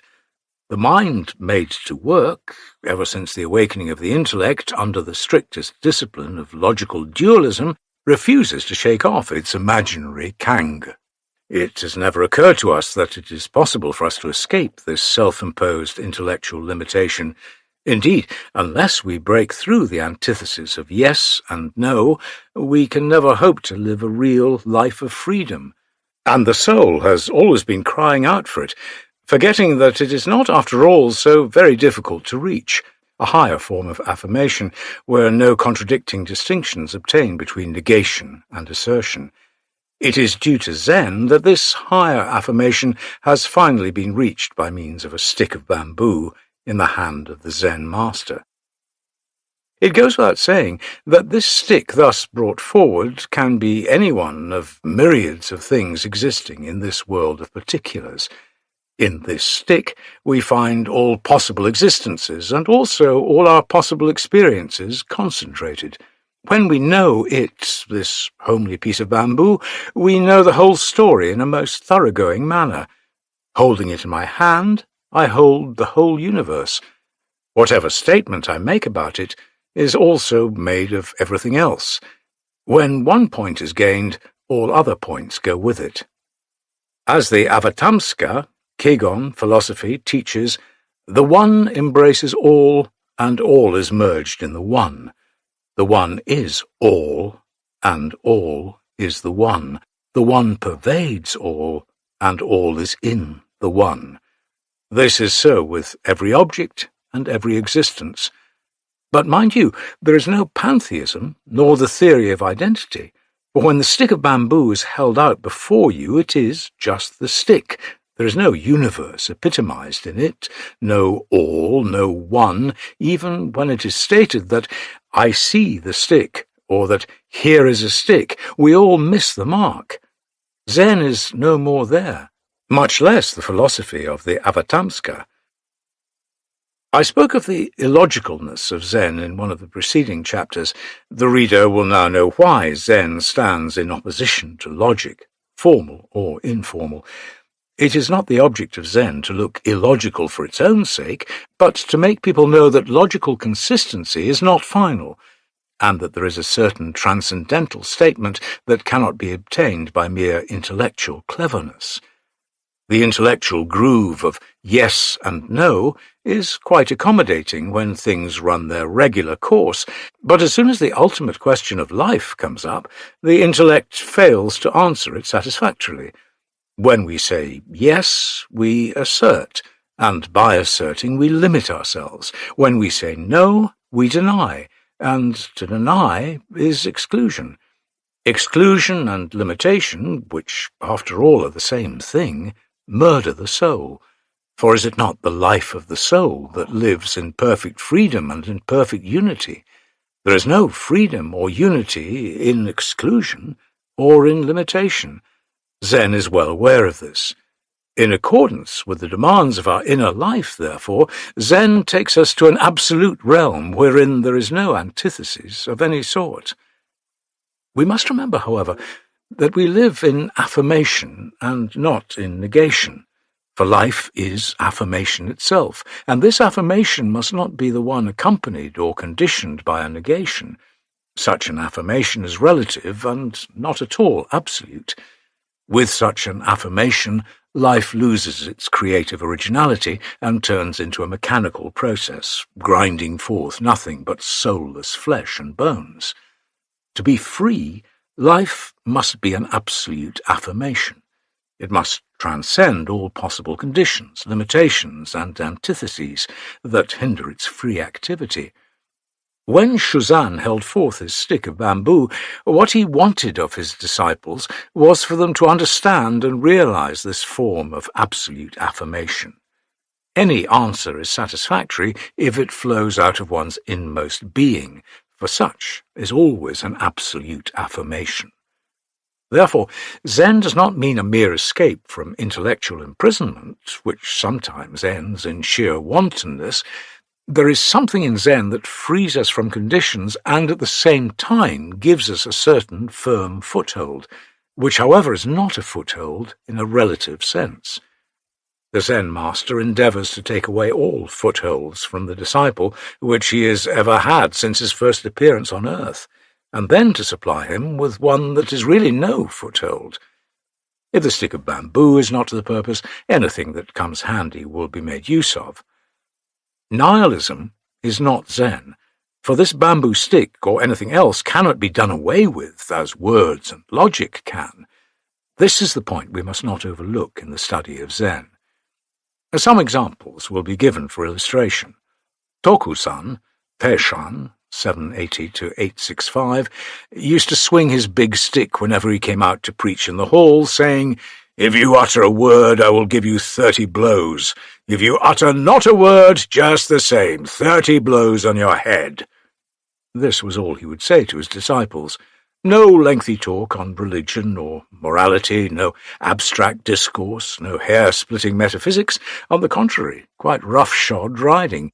To those who associate religion with pusillanimity and sanctimoniousness, the Zen master must appear a terribly unpolished fellow.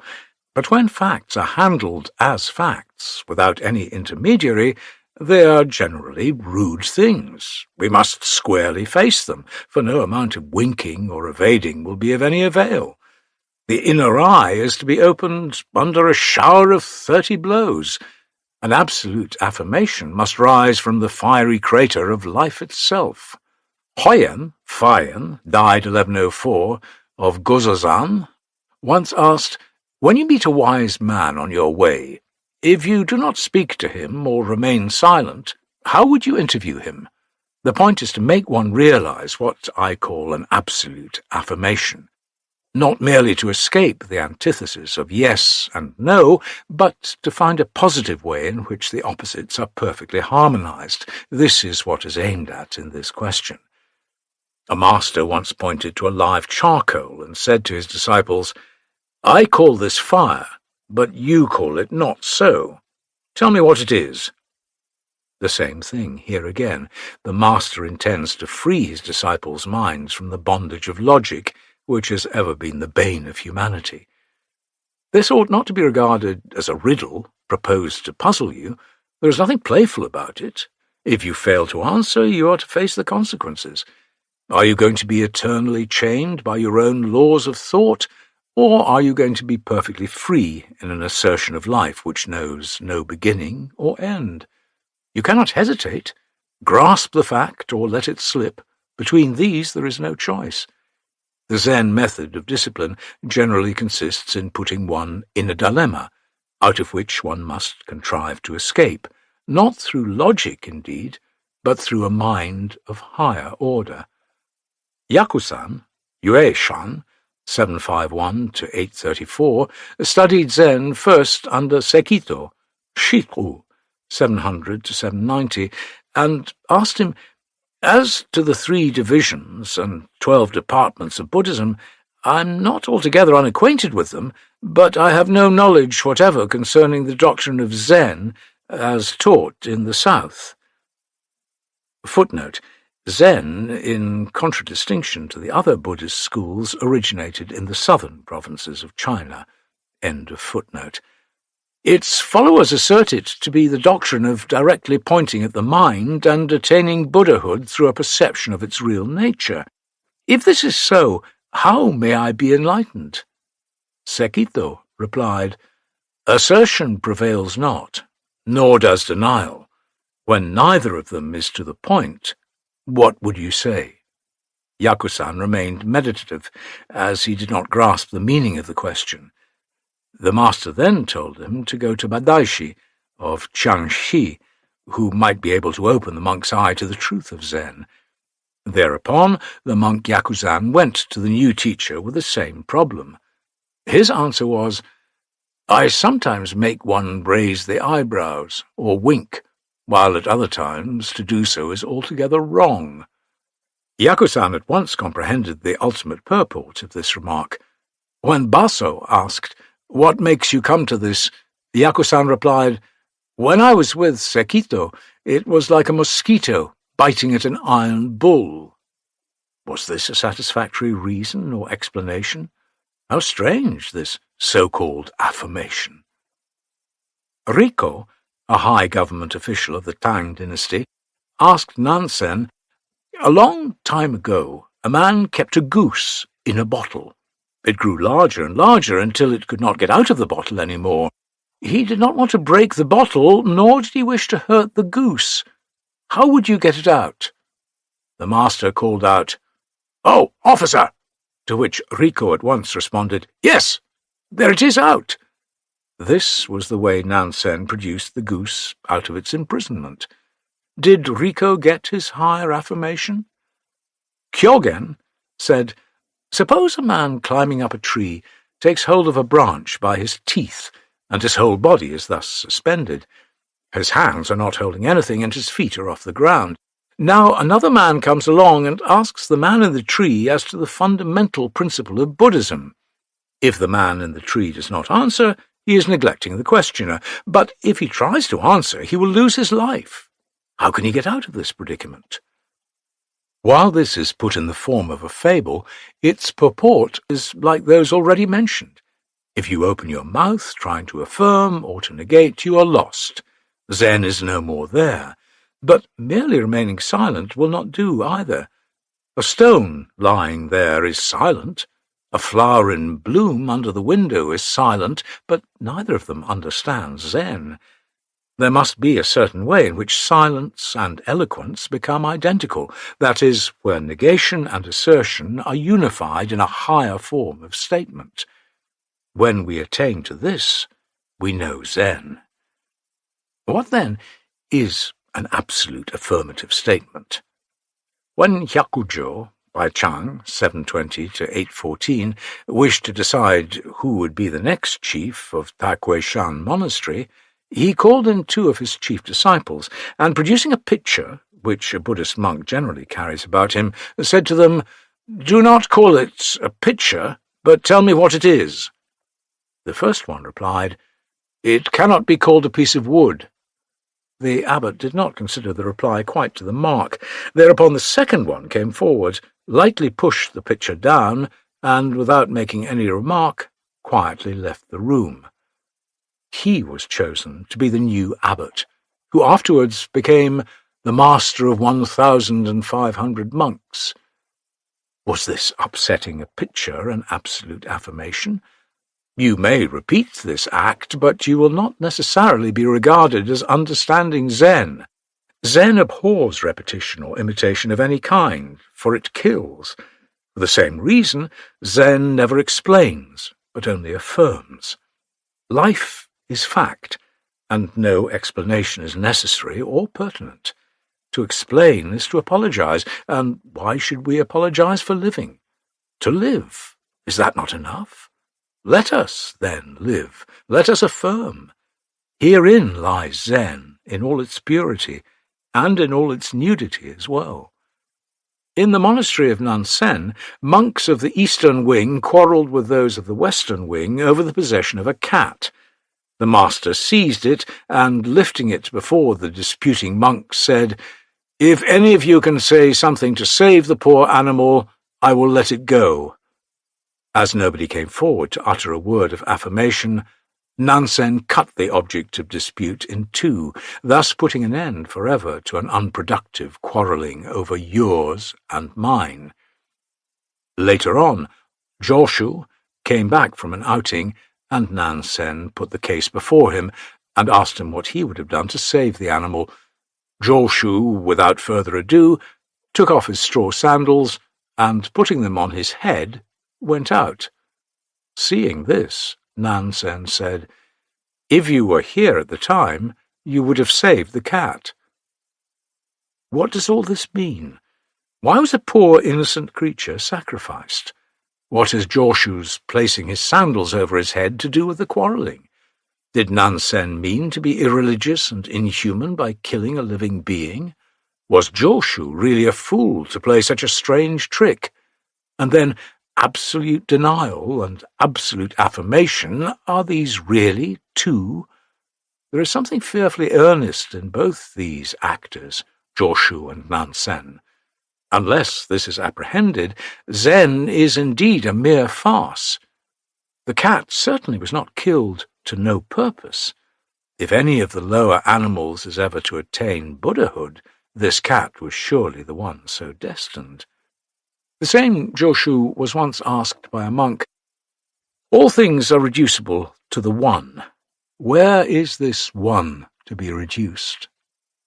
The master's reply was, "When I was in Zen district, I had a monk's robe made that weighed 7 chin." This is one of the most noted sayings ever uttered by a Zen master. One may ask, is this what is meant by an absolute affirmation? What possible connection is there between a monk's robe and the oneness of things? Let me ask, you believe that all things exist in God, but where is the abode of God? Is it in Joshu's 7-chin cassock? When you say that God is here, he can no more be there. But you cannot say that he is nowhere, for by your definition God is omnipresent. So long as we are fettered by the intellect, we cannot interview God as he is. We seek him everywhere, but he ever flies away from us. The intellect desires to have him located, but it is in his very nature that he cannot be limited. Here is a great dilemma to put to the intellect, and it is an inevitable one. How shall we find the way out? Joshu's priestly robe is not ours. His way of solution cannot be blindly followed, for each of us must beat out his own track. If someone comes to you with the same question, how will you answer it? And are we not at every turn of life confronted with the same problem? And is it not ever pressing for an immediate and most practical solution? Guté's, a disciple of Qian Lung of the 9th century's favourite response to any question put to him was to lift one of his fingers. His little boy attendant imitated him, and whenever the boy was asked by strangers as to the teaching of the master, he would lift his finger. Learning of this, the master one day called the boy in and cut off his finger. The boy, in fright and pain, tried to run away, but was called back when the master held up his finger. The boy tried to imitate the master, as was his wont, but the finger was no more there, and then suddenly the significance of it all dawned upon him. Copying is slavery. The letter must never be followed, only the spirit is to be grasped. Higher affirmations live in the spirit, and where is the spirit? Seek it in your everyday experience, and therein lies abundance of proof for all you need. We read in a sutra, "There was an old woman on the east side of the town who was born when the Buddha was born, and they lived in the same place throughout all their lives. The old woman did not wish to see the Buddha. If he ever approached, she tried in every way to avoid him, running up and down, hiding herself hither and thither. But one day, finding it impossible to flee from him, she covered her face with her hands, and lo, the Buddha appeared between each of her 10 fingers. Let me ask, who is this old lady?" Absolute affirmation is the Buddha. You cannot fly away from it, for it confronts you at every turn, but somehow you do not recognize it until you, like Gutei's little boy, lose a finger. It is strange, but the fact remains that we are like those who die of hunger while sitting beside the rice bag, or rather like those who die of thirst while standing thoroughly drenched in the middle of the river. One master goes a step further and says that we are the rice itself and the water itself. If so, we cannot truthfully say that we are hungry or thirsty, for from the very beginning nothing has been wanting in us. A monk came to Zazen, 840 to 901, asking him to be charitable, as he was quite destitute. Zazen called out, "Oh, my venerable sir!" to which the monk immediately responded. Then said Zazen, "You have already had 3 big bowlfuls of rich, home-made chu, liquor, and yet you insist that it has never yet wetted your lips." Perhaps we are all like this poor, opulent monk. When we are already quite filled up, we never realize the fact. To conclude, here is another of the innumerable statements that abound in Zen literature, absolutely affirming the truth of Zen. Sihai, Ping, 845 to 919, asked Suibi, "What is the fundamental principle of Buddhism?" "Wait," said Suibi. "When there is no one around, I will tell you." After a while, Seihei repeated the request, saying, "There is no one here now. Pray enlighten me." Coming down from his chair, Suibi took the anxious inquirer into the bamboo grove, but said nothing. When the latter pressed for a reply, Suibi whispered, "How high these bamboos are, and how short those over there." Chapter 6. Practical Zen. 1. So far, Zen has been discussed from the intellectual point of view, in order to see that it is impossible to comprehend Zen through this channel. In fact, it is not doing justice to Zen to treat it thus philosophically. Zen abhors media, even the intellectual medium. It is primarily and ultimately a discipline and an experience which is dependent on no explanation. For an explanation wastes time and energy, and is never to the point. All that you get out of it is a misunderstanding and a twisted view of the thing. When Zen wants you to taste the sweetness of sugar, it will put the required article right into your mouth, and no further words are said. The followers of Zen would say, a finger is needed to point at the moon, but what a calamity it would be if one took the finger for the moon. This seems improbable, but how many times we are committing this form of error we do not know. Ignorance alone often saves us from being disturbed in our self-complacency. The business of a writer on Zen, however, cannot go beyond the pointing at the moon, as this is the only means permitted to him in the circumstances, and everything that is within his power will be done to make the subject in hand as thoroughly comprehensible as it is capable of being so made. When Zen is metaphysically treated, the reader may get somewhat discouraged about its being at all intelligible, since most people are not generally addicted to speculation or introspection. Let me approach it from quite a different point, which is perhaps more genuinely Zen-like. When Joshu was asked what the Tao, or the truth of Zen, was, he answered, "Your everyday life, that is the Tao. In other words, a quiet, self-confident and trustful existence of your own. This is the truth of Zen. And what I mean when I say that Zen is preeminently practical. It appeals directly to life, not even making reference to a soul or to God or to anything that interferes with or disturbs the ordinary course of living. The idea of Zen is to catch life as it flows. There is nothing extraordinary or mysterious about Zen. I raise my hand, I take a book from the other side of this desk, I hear the boys playing ball outside my window, I see the clouds blown away beyond the neighbouring woods. In all these I am practicing Zen. I'm living Zen. No wordy discussion is necessary, nor any explanation. I do not know why, and there is no need of explaining, but when the sun rises, the whole world dances with joy, and everybody's heart is filled with bliss. If Zen is at all conceivable, it must be taken hold of here. Therefore, when Bodhidharma was asked who he was, he said, "I do not know." This was not because he could not explain himself, nor was it because he wanted to avoid any verbal controversy, but just because he did not know what or who he was, save that he was what he was, and could not be anything else. The reason was simple enough. When Nangaku, Nanyue, 677 to 744, was approaching the sixth patriarch and was questioned, "What is it that thus walks toward me?" He did not know what to answer. For 8 long years he pondered the question, when one day it dawned upon him, and he exclaimed, "Even to say it is something does not hit the mark." This is the same as saying, "I do not know." Sekito once asked a disciple, Yaku-san, "What are you doing here?" "I am not doing anything," answered the latter. "If so, you are idling your time away." "Is not idling away the time doing something?" was Yaku-san's response.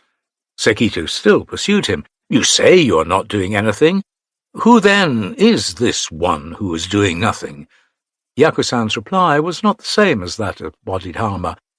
"Even the wisest know it not." There is no agnosticism in it, nor mysticism either, if this is understood in the sense of mystification. A plain fact is stated here in plain language. If it does not seem so to the reader, it is because he has not attained to this state of mind which enabled Bodhidharma or Sekito to make the statement. The Emperor Wu of the Liang dynasty requested Fudaishi, 497 to 569, to discourse on a Buddhist sutra. The Daishi, taking the chair, sat solemnly in it, but uttered not a word. The emperor said, "I asked you to give a discourse. Why do you not begin to speak?" Shi, one of the emperor's attendants, said, "The Daishi has finished discoursing." What kind of a sermon did this silent Buddhist philosopher deliver? Later on, a Zen master commenting on the above says, "What an eloquent sermon it was." Vimalakirti, the hero of the sutra bearing his name, had the same way of answering the question. What is the absolute doctrine of non-duality? Someone remarked, "Thundering indeed is this silence of Vimalakirti." Was this keeping the mouth closed really so deafening?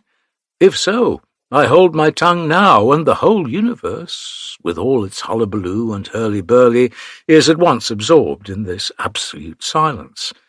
But mimicry does not turn a frog into a green leaf. Where there is no creative originality, there is no Zen. I must say, too late, too late. The arrow has gone off the string. A monk asked Yeno, the sixth patriarch, who has inherited the spirit of the fifth patriarch, Hongzhen? Answered Yeno, one who understands Buddhism. Have you then inherited it? No, replied Yeno, I have not. Why have you not? Was naturally the next question of the monk. Because I do not understand Buddhism, Yeno reasoned. How hard, then, and yet how easy it is to understand the truth of Zen. Hard because to understand it is not to understand it. Easy because not to understand it is to understand it. A master declares that even Buddha Shakyamuni and Bodhisattva Maitreya do not understand it, where simple-minded knaves do understand it. We can now see why Zen shuns abstractions, representations, and figures of speech. No real value is attached to such words as God, Buddha, the soul, the infinite, the one, and such like words. They are, after all, only words and ideas, and as such are not conducive to the real understanding of Zen. On the contrary, they often falsify and play at cross purposes. We are thus compelled always to be on our guard. Said a Zen master, cleanse the mouth thoroughly when you utter the word of Buddha. Or, there is one word I do not like to hear, that is Buddha. Or, pass quickly on where there is no Buddha, nor stay where he is. Why are the followers of Zen so antagonistic towards Buddha? Is not Buddha their Lord? Is he not the highest reality of Buddhism? He cannot be such a hateful or unclean thing as to be avoided by Zen adherents. What they do not like is not the Buddha himself, but the odium attached to the word. The answers given by Zen masters to the question, who or what is the Buddha, are full of varieties. And why so? One reason at least is that they thus desire to free our minds from all possible entanglements and attachments, such as words, ideas, desires, etc., which are put up against us from the outside. Some of the answers are, then, as follows.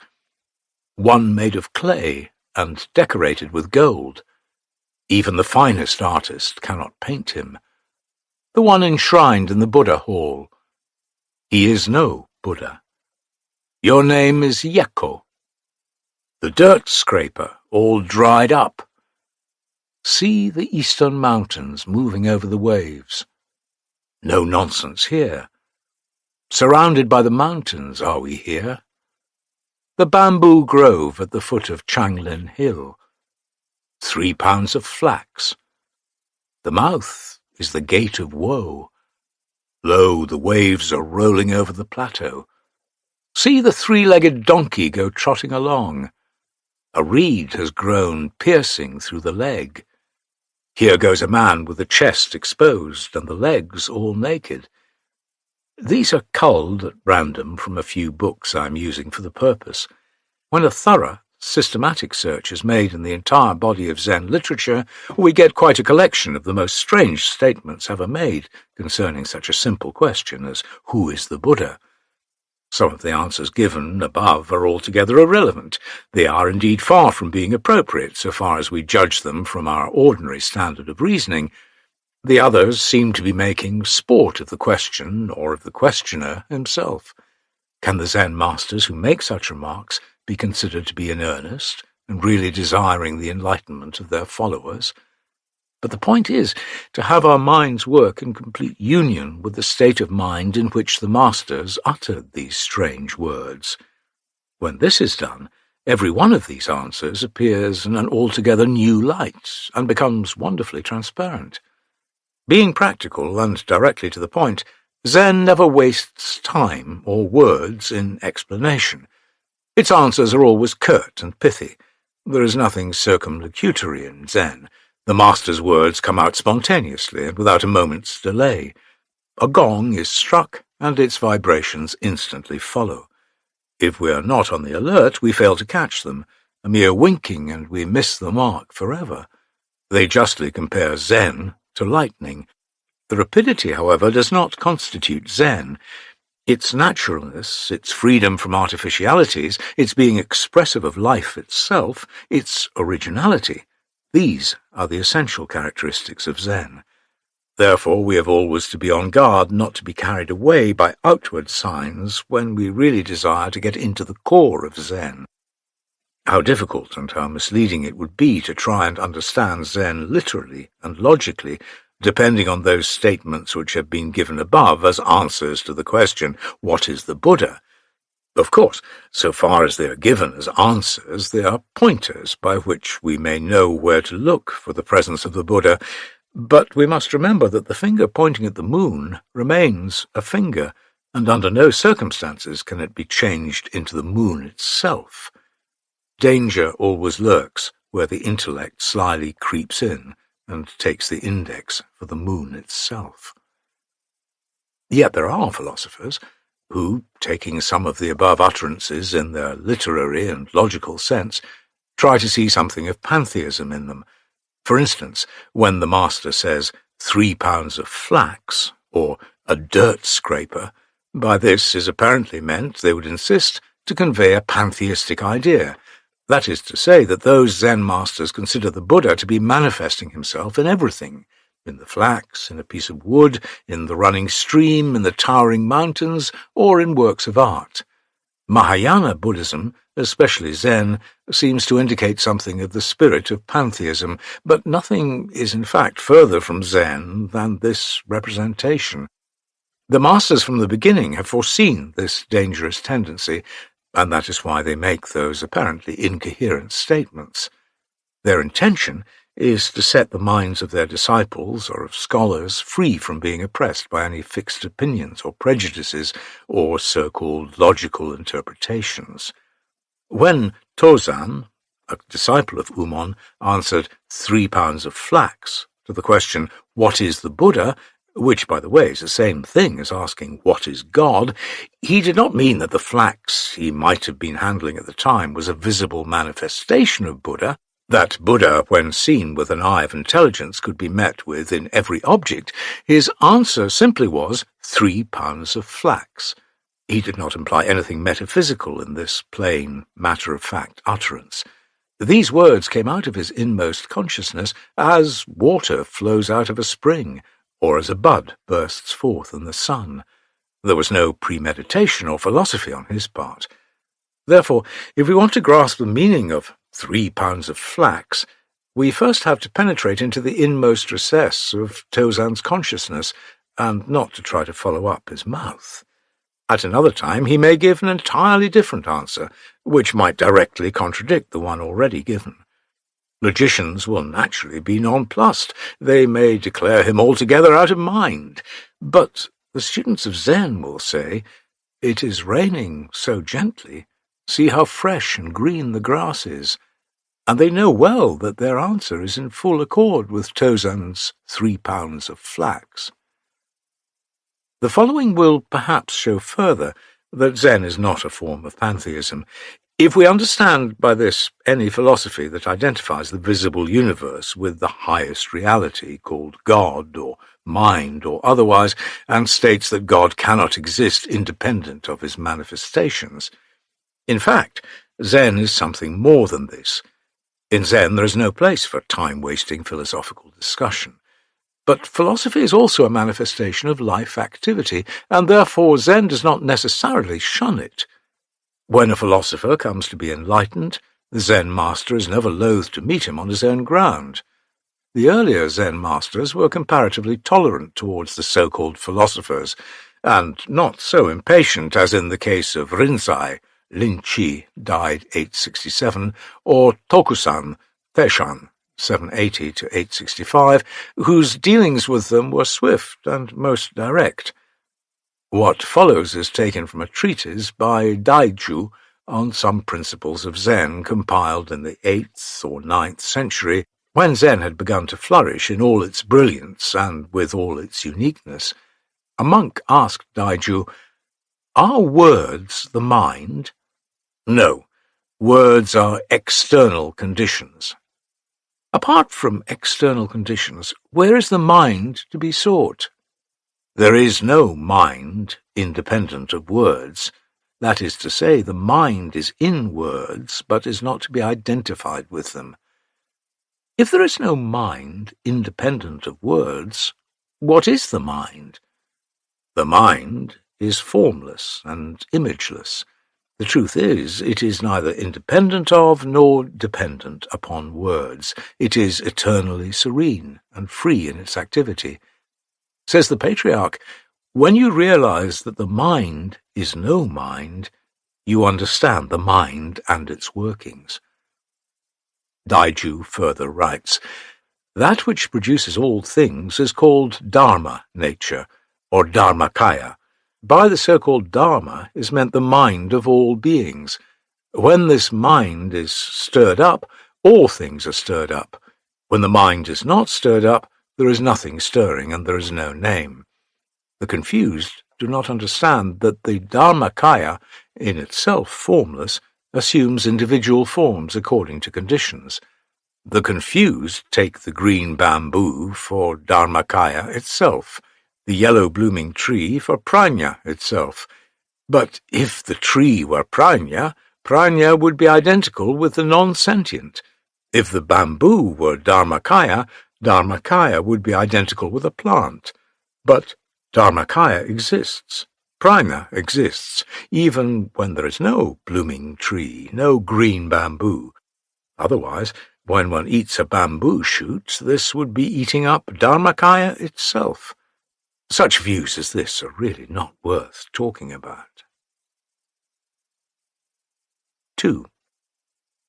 Those who have read the foregoing treatment of Zen as illogical, or of Zen as a higher affirmation, may conclude that Zen is something unapproachable, something far apart from our ordinary everyday life, something very alluring but very elusive, and we cannot blame them for so thinking. Zen ought, therefore, to be presented also from its easy, familiar, and approachable side. Life is the basis of all things. Apart from it, nothing can stand. With all our philosophy, with all our grand and enhancing ideas, we cannot escape life as we live it. Stargazers are still walking on the solid earth. What is Zen, then, when made accessible to everybody? Joshu once asked a new monk, "Have you ever been here before?" The monk answered, "Yes, sir, I have." Thereupon the master said, "Have a cup of tea." Later on, another monk came, and he asked him the same question, "Have you ever been here?" This time the answer was quite opposite. "I have never been here, sir." The old master, however, answered just as before, "Have a cup of tea." Afterwards, the Inju, the managing monk of the monastery, asked the master, "How is it that you make the same offering of a cup of tea no matter what a monk's reply is?" The old master called out, "Oh, Inju!" who at once replied, "Yes, master," whereupon Joshu said, "Have a cup of tea." Joshu, 778 to 897, was one of the most astute Zen masters during the Tang dynasty, and the development of Zen in China owes much to him. He is said to have travelled even when he was 80 years of age, his object being to perfect himself in the mastery of Zen. He died in his 120th year. Whatever utterances he made were like jewels that sparkled brightly. It was said of him, "His Zen shines upon his lips." A monk, who was still a novice, came to him and asked to be instructed in Zen. Joshu said, "Have you not had your breakfast yet?" Replied the monk, "Yes, sir, I have had it already." "If so, wash your dishes." This remark by the old master opened the novice's eye to the truth of Zen. One day he was sweeping the ground when a monk asked him, "You are such a wise and holy master. Tell me how it is that dust ever accumulates in your yard."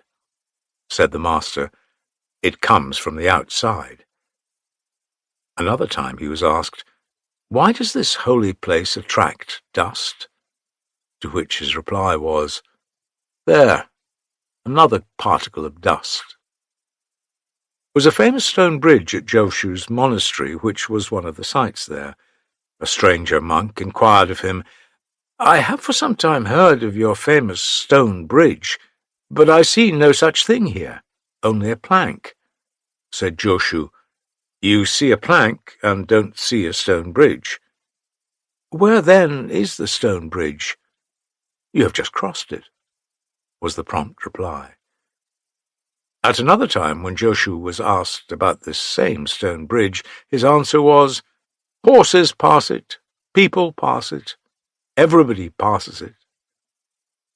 In these dialogues, do we only see trivial talks about ordinary things of life and nature? Is there nothing spiritual, conducive to the enlightenment of the religious soul? Is Zen, then, too practical, too commonplace? Is it too abrupt a descent from the height of transcendentalism to everyday things? Well, it all depends on how you look at it. A stick of incense is burning on my desk. Is this a trivial affair? An earthquake shakes the earth and Mount Fuji topples over. Is this a great event? Yes, so long as the conception of space remains.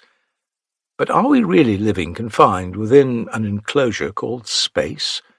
Zen would answer at once, with the burning of an incense stick, the whole Triloka burns. Within Joshu's cup of tea, the mermaids are dancing. So long as one is conscious of space and time, Zen will keep a respectable distance from you. Your holiday is ill spent, your sleep is disturbed, and your whole life is a failure. Read the following dialogue between Yisan and Kyozan. At the end of his summer's sojourn, Kyozan paid a visit to Yisan, who said, "I have not seen you this whole summer coming up this way. What have you been doing down there?" Replied Kyozan, "Down there I have been tilling a piece of ground and finished sowing millet seeds." Yisan said, "Then you have not wasted your summer." It was now Kyozan's turn to ask Yisan as to his doings during the past summer, and he asked, "How did you pass your summer?" "1 meal a day and a good sleep at night." This brought out Kyozan's comment, "Then you have not wasted your summer." A Confucian scholar writes, "They seek the truth too far away from themselves, while it is right near them." The same thing may be said of Zen.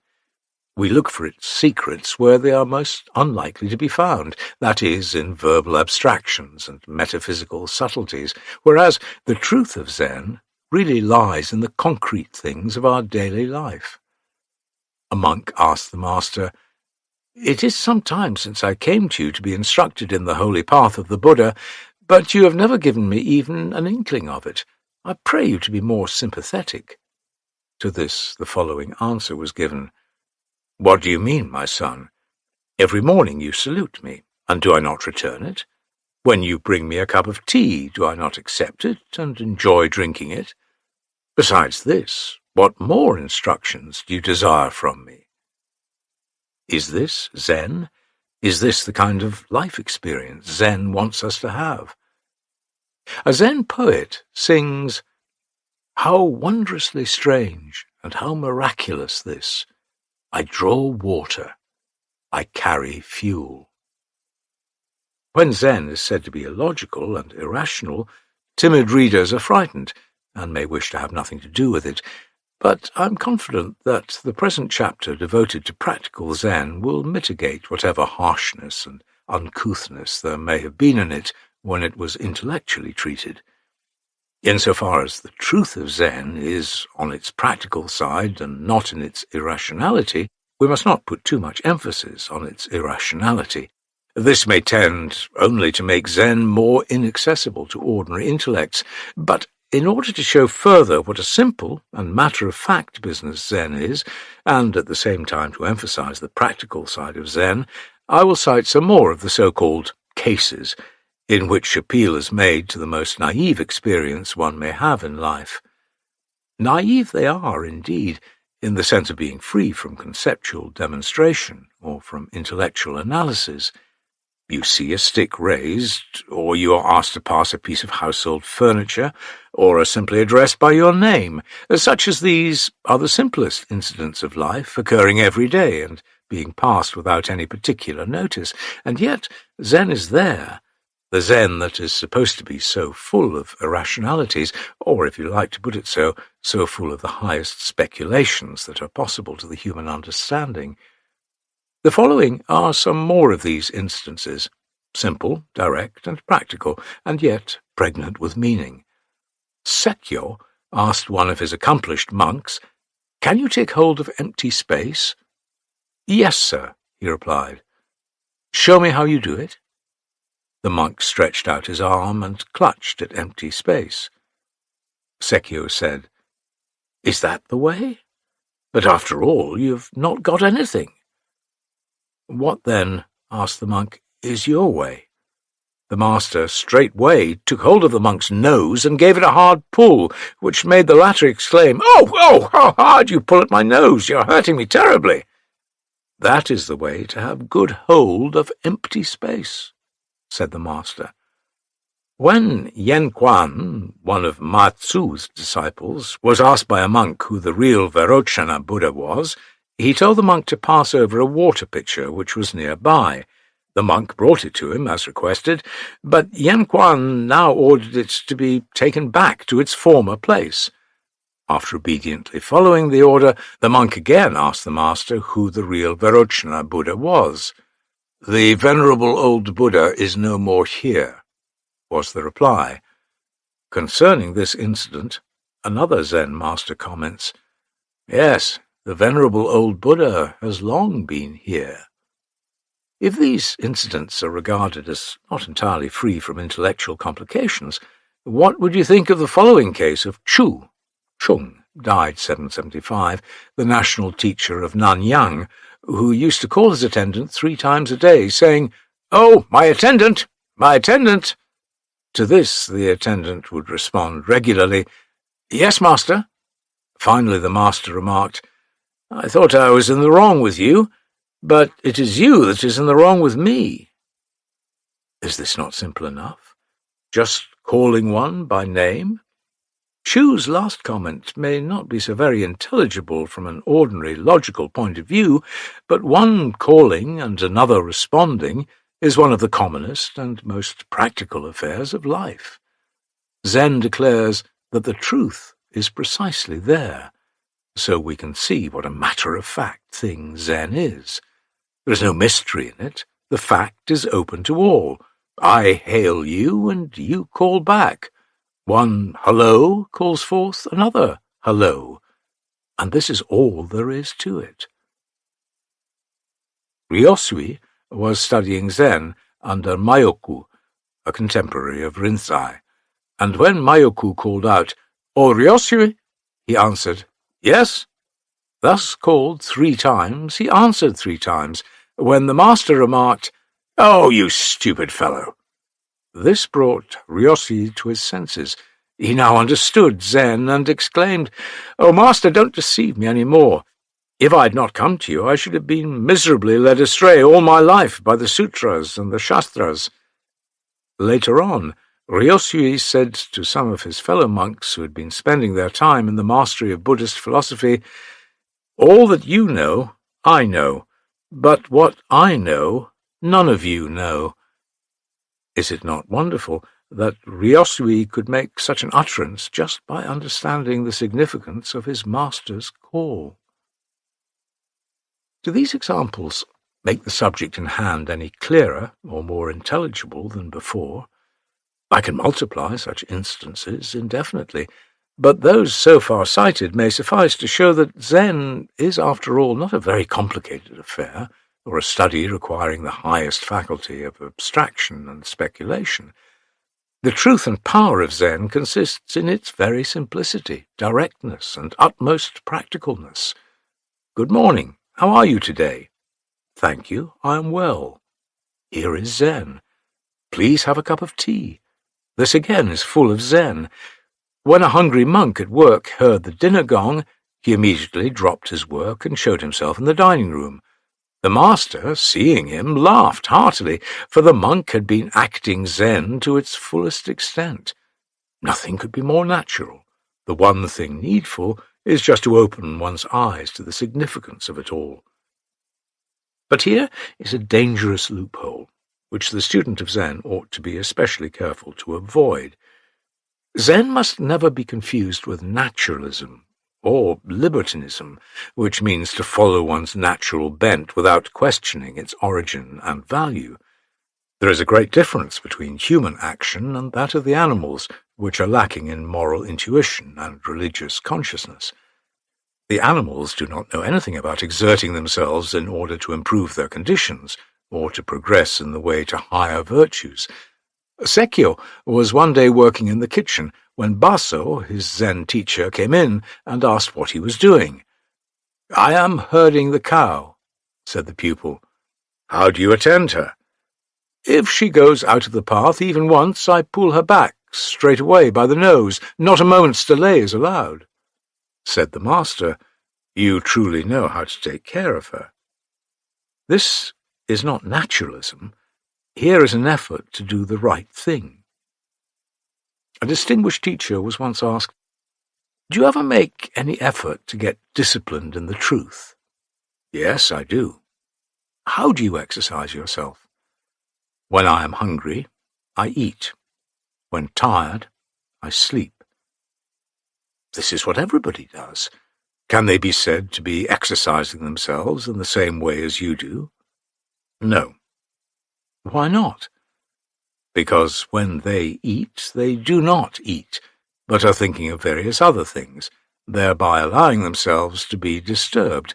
When they sleep, they do not sleep, but dream of 1,001 things. This is why they are not like myself. If Zen is to be called a form of naturalism, then it is so with a rigorous discipline at the back of it. It is in that sense, and not as it is understood by libertines, that Zen may be designated naturalism. The libertines have no freedom of will. They are bound hands and feet by external agencies before which they are utterly helpless. Zen, on the contrary, enjoys perfect freedom. That is, it is master of itself. Zen has no abiding place, to use a favorite expression in the Prajnaparamita Sutras. When a thing has its fixed abode, it is fettered. It is no more absolute. The following dialogue will very clearly explain this point. A monk asked, "Where is the abiding place for the mind?" "The mind," answered the master, "abides where there is no abiding." What is meant by "there is no abiding"? When the mind is not abiding in any particular object, we say that it abides where there is no abiding. What is meant by not abiding in any particular object? It means not to be abiding in the dualism of good and evil, being and non-being, thought and matter. It means not to be abiding in emptiness or in non-emptiness, neither in tranquility nor in non-tranquility. Where there is no abiding place, this is truly the abiding place for the mind. Seppo Sui Feng, 822-908, was one of the most earnest truth-seekers in the history of Zen during the Tang dynasty. He is said to have carried a ladle throughout the long years of his disciplinary Zen peregrinations. His idea was to serve in one of the most despised and most difficult positions in the monastery life, that is, as cook, and the ladle was his symbol. When he finally succeeded Tokusan as Zen master, a monk approached him and asked, "What is that you have attained under Tokusan? How serene and self-contained you are." "Empty-handed I went away from home, and empty-handed I returned." Is not this a practical explanation of the doctrine of no abiding place? The monks wanted their master, Hyakujo, to give a lecture on Zen. He said, "You attend to the farming, and later on I will tell you all about Zen." After they had finished the work, the master was requested to fulfill his promise, whereupon He opened out both his arms, but said not a word. This was his great sermon. Chapter 7. Satori, or Acquiring a New Viewpoint. The object of Zen discipline consists in acquiring a new viewpoint for looking into the essence of things. If you have been in the habit of thinking logically according to the rules of dualism, rid yourself of it, and you may come around somewhat to the viewpoint of Zen. You and I are supposedly living in the same world, but who can tell that the thing we popularly call a stone that is lying before my window is the same to both of us?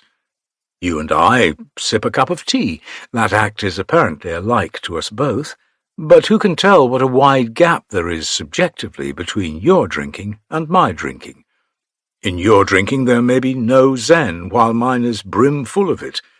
The reason for it is you move in a logical circle, and I am out of it.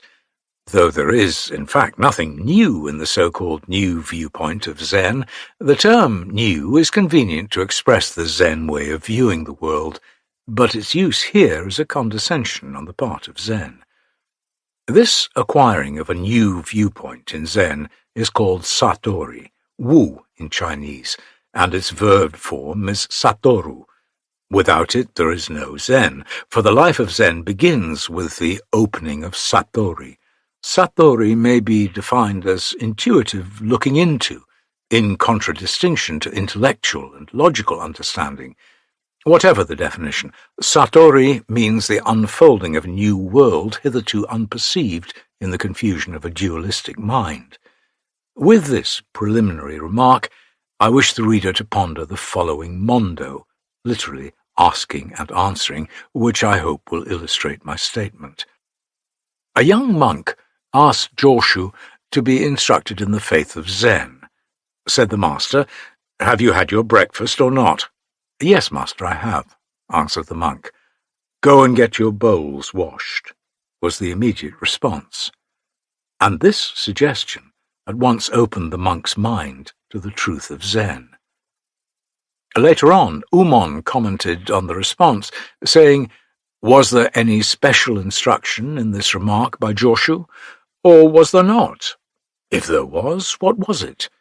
If there was not, what Satori was it which the monk attained?" Still later, Suigan had the following retort on Umon. "The great master Umon does not know what is what, hence this comment of his. It is altogether unnecessary. It is like painting legs to a snake, or painting a beard to the eunuch. My view differs from his. That monk, who seems to have attained a sort of Satori, goes to hell as straight as an arrow." What does all this mean? Joshu's remark about washing the bowls, the monk's attainment of Satori, Umon's alternatives, and Suigan's assurance. Are they speaking against one another, or is it much ado about nothing? To my mind, they're all pointing one way, and the monk may go anywhere, but his Satori is not to no purpose. Tokusan was a great scholar of the Diamond Sutra.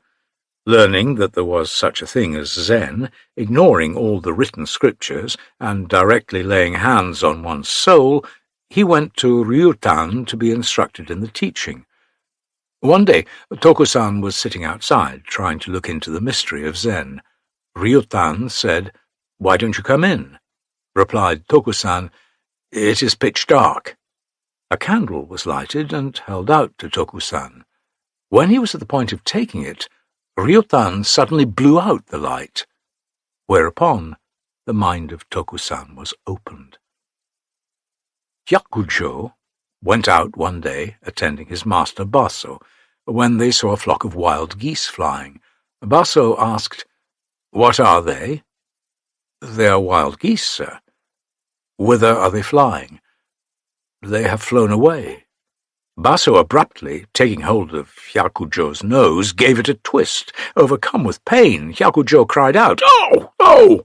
Said Baso, "You say they have flown away, but all the same, they have been here from the very first." This made Hyakujo's back wet with perspiration. He had Satori. Is there any possible connection between the washing of the bowls and the blowing out of the candle and the twisting of the nose? We must say with Umon, if there is none, how could they have all come to a realization of the truth of Zen? If there is, what is the inner relationship? What is this Satori? What new point of view of looking at things is this? Under Daiye, the great Zen master of the Sung dynasty, there was a monk named Doken, who had spent many years in the study of Zen, but who had not as yet uncovered its secrets, if there were any. He was quite discouraged when he was sent on an errand to a distant city. A trip requiring half a year to finish would be a hindrance rather than a help to his study.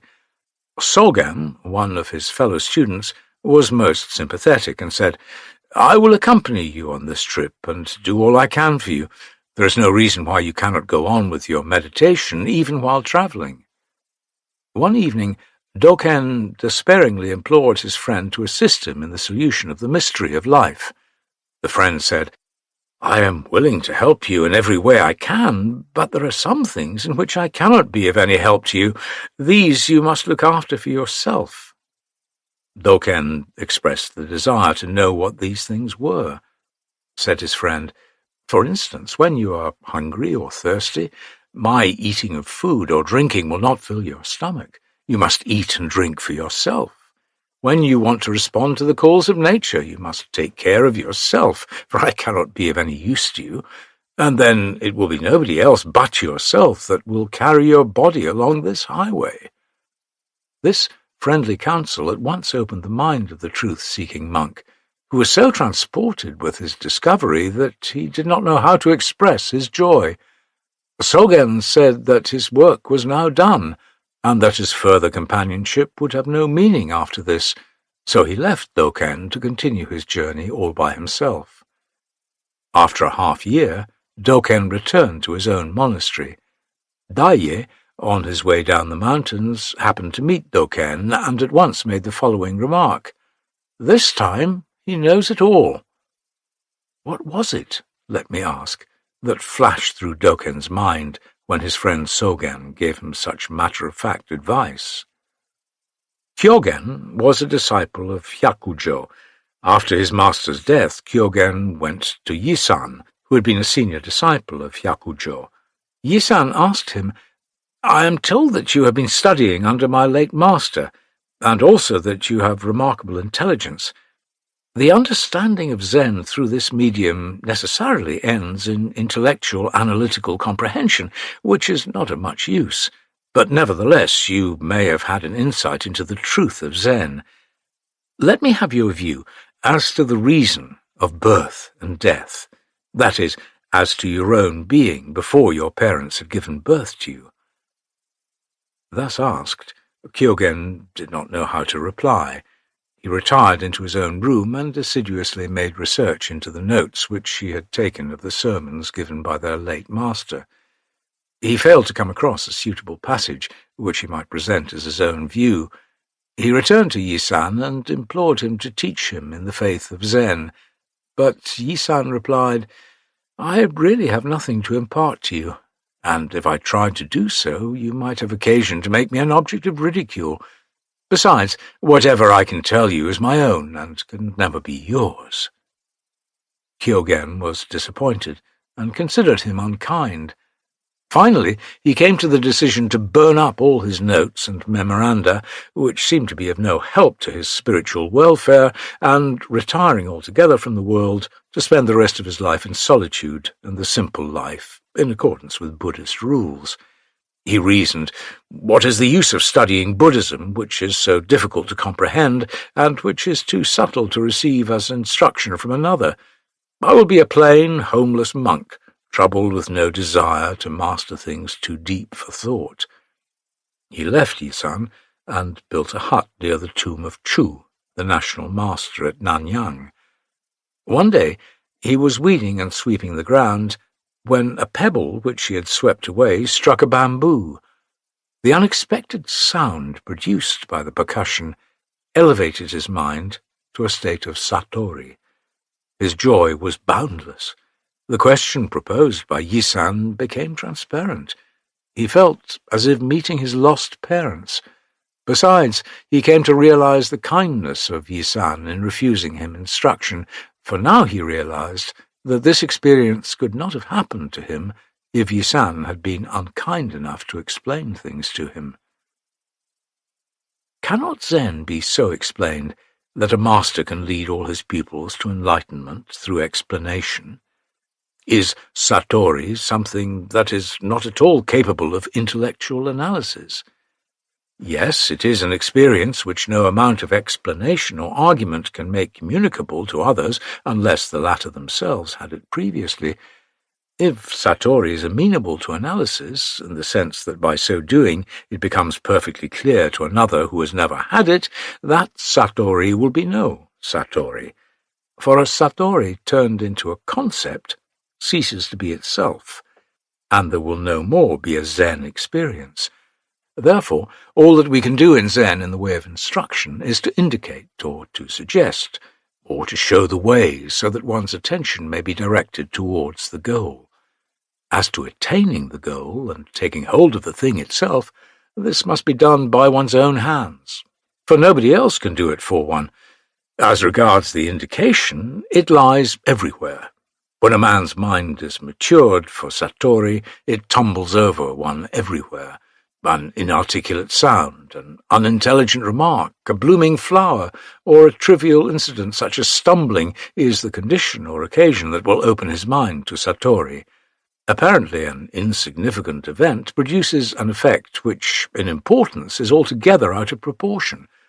The light touch of an igniting wire, and an explosion follows which will shake the very foundation of the earth. All the causes, all the conditions of Satori are in the mind. They are merely waiting for the maturing. When the mind is ready, for some reasons or others, a bird flies, or a bell rings, and you at once return to your original home. That is, you discover your now real self. From the very beginning, nothing has been kept from you. All that you wished to see has been there all the time before you. It was only yourself that closed the eye to the fact. Therefore there is, in Zen, nothing to explain, nothing to teach that will add to your knowledge. Unless it grows out of yourself, no knowledge is really yours. It is only a borrowed plumage. Kozankoku, a Confucian poet and statesman of the Sung, came to Kwaido to be initiated into Zen. Said the Zen master, "There is a passage in the text with which you are perfectly familiar, which fitly describes the teaching of Zen. Did not Confucius declare, 'Do you think I am hiding things from you, O my disciples? Indeed, I have nothing to hide from you.'" Kozankoku tried to answer, but Kwaido immediately checked him by saying, "No, no." The Confucian scholar felt troubled in mind, but did not know how to express himself. Some time later they were having a walk in the mountains. The wild laurel was in full bloom, and the air was redolent with its scent. Asked the Zen master, "Do you smell it?" When the Confucian answered affirmatively, Kwaido said, "There, I have nothing to hide from you." This reminder at once led Kozankoku's mind to the opening of a Satori. These examples will suffice to show what Satori is and how it unfolds itself. The reader may ask, however, after the perusal of all your explanations or indications, we are not a whit wiser. Can you not definitely describe the content of a Satori, if there is any? Your examples and statements are tentative enough, but we simply know how the wind blows. Where is the port the boat finally makes for? To this, the Zen devotee may answer, as far as content goes, there is none in either Satori or Zen that can be described or presented or demonstrated for your intellectual appreciation. For Zen has no business with ideas, and Satori is a sort of inner perception, not the perception indeed of a single individual object, but the perception of reality itself, so to speak. The ultimate destination of Satori is towards the self. It has no other end but to be back within one's self. Therefore, said Joshu, have a cup of tea. Therefore, said Nansen, this is such a good sickle, it cuts so well. This is the way the self functions, and it must be caught, if at all catchable, in the midst of its functioning. As Satori strikes at the primary root of existence, its attainment generally marks a turning point in one's life. The attainment, however, must be thoroughgoing and clear-cut. A lukewarm Satori, if there is such a thing, is worse than no Satori. See the following examples. When Rinzai was meekly submitting to the 30 blows of Obaku, he presented a pitiable sight, but as soon as he had attained Satori, he was quite a different personage. His first exclamation was, "There is not much, after all, in the Buddhism of Obaku," and when he again saw the reproachful Obaku, he returned his favour by giving him a slap in the face. What arrogance, what impudence, one may think, but there was reason in Rinzai's rudeness. No wonder Obaku was quite pleased with this treatment. When Tokusan gained an insight into the truth of Zen, he immediately took out all his commentaries on the Diamond Sutra, once so valued and considered indispensable that he had to carry them wherever he went, and set fire to them, reducing all the manuscripts to ashes. He exclaimed, "However deep one's knowledge of abstruse philosophy, it is like a piece of hair flying in the vastness of space. However important one's experience in things worldly, it is like a drop of water thrown into an unfathomable abyss." One day, following the incident of the flying geese, to which reference was made elsewhere, Baso appeared in the preaching hall and was about to speak before a congregation when Hyakujo, whose nose was literally put out of joint, came forward and began to roll up the matting which is spread before the Buddha for the master to kneel.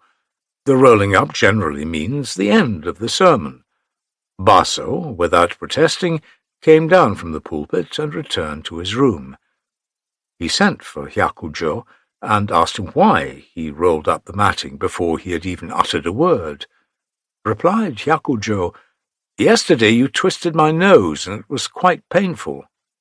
Said Baso, "Where were your thoughts wandering?" Hyakujo replied, "Today it is no longer painful." With this, Baso admitted Hyakujo's understanding. These examples are sufficient to show what changes are produced in one's mind by the attainment of Satori. Before Satori, how helpless those monks were. They were like travellers lost in the desert, but after Satori they behave like absolute monarchs. They are no longer slaves to anybody. They are themselves master. After these remarks, the following points about the opening of the mind that is called Satori may be observed and summarized. 1. People often imagine that the discipline of Zen is to produce a state of self-suggestion through meditation.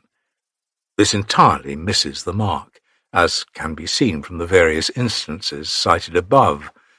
Satori does not consist in producing a certain premeditated condition by intensely thinking of it. It is acquiring a new point of view for looking at things. Ever since the unfoldment of consciousness, we have been led to respond to the inner and outer conditions in a certain conceptual and analytical manner.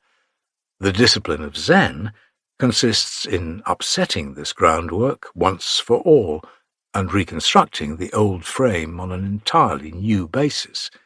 It is evident, therefore, that meditating on metaphysical and symbolical statements, which are products of a relative consciousness, play no part in Zen. 2.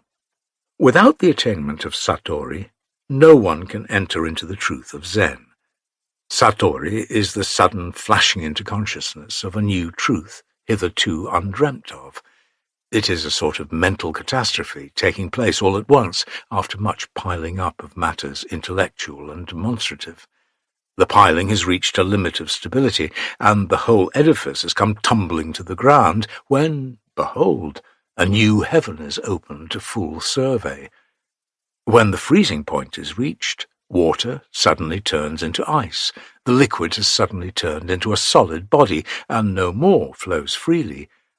Satori comes upon a man unawares, when he feels that he has exhausted his whole being. Religiously, it is a new birth. Intellectually, it is the acquiring of a new viewpoint.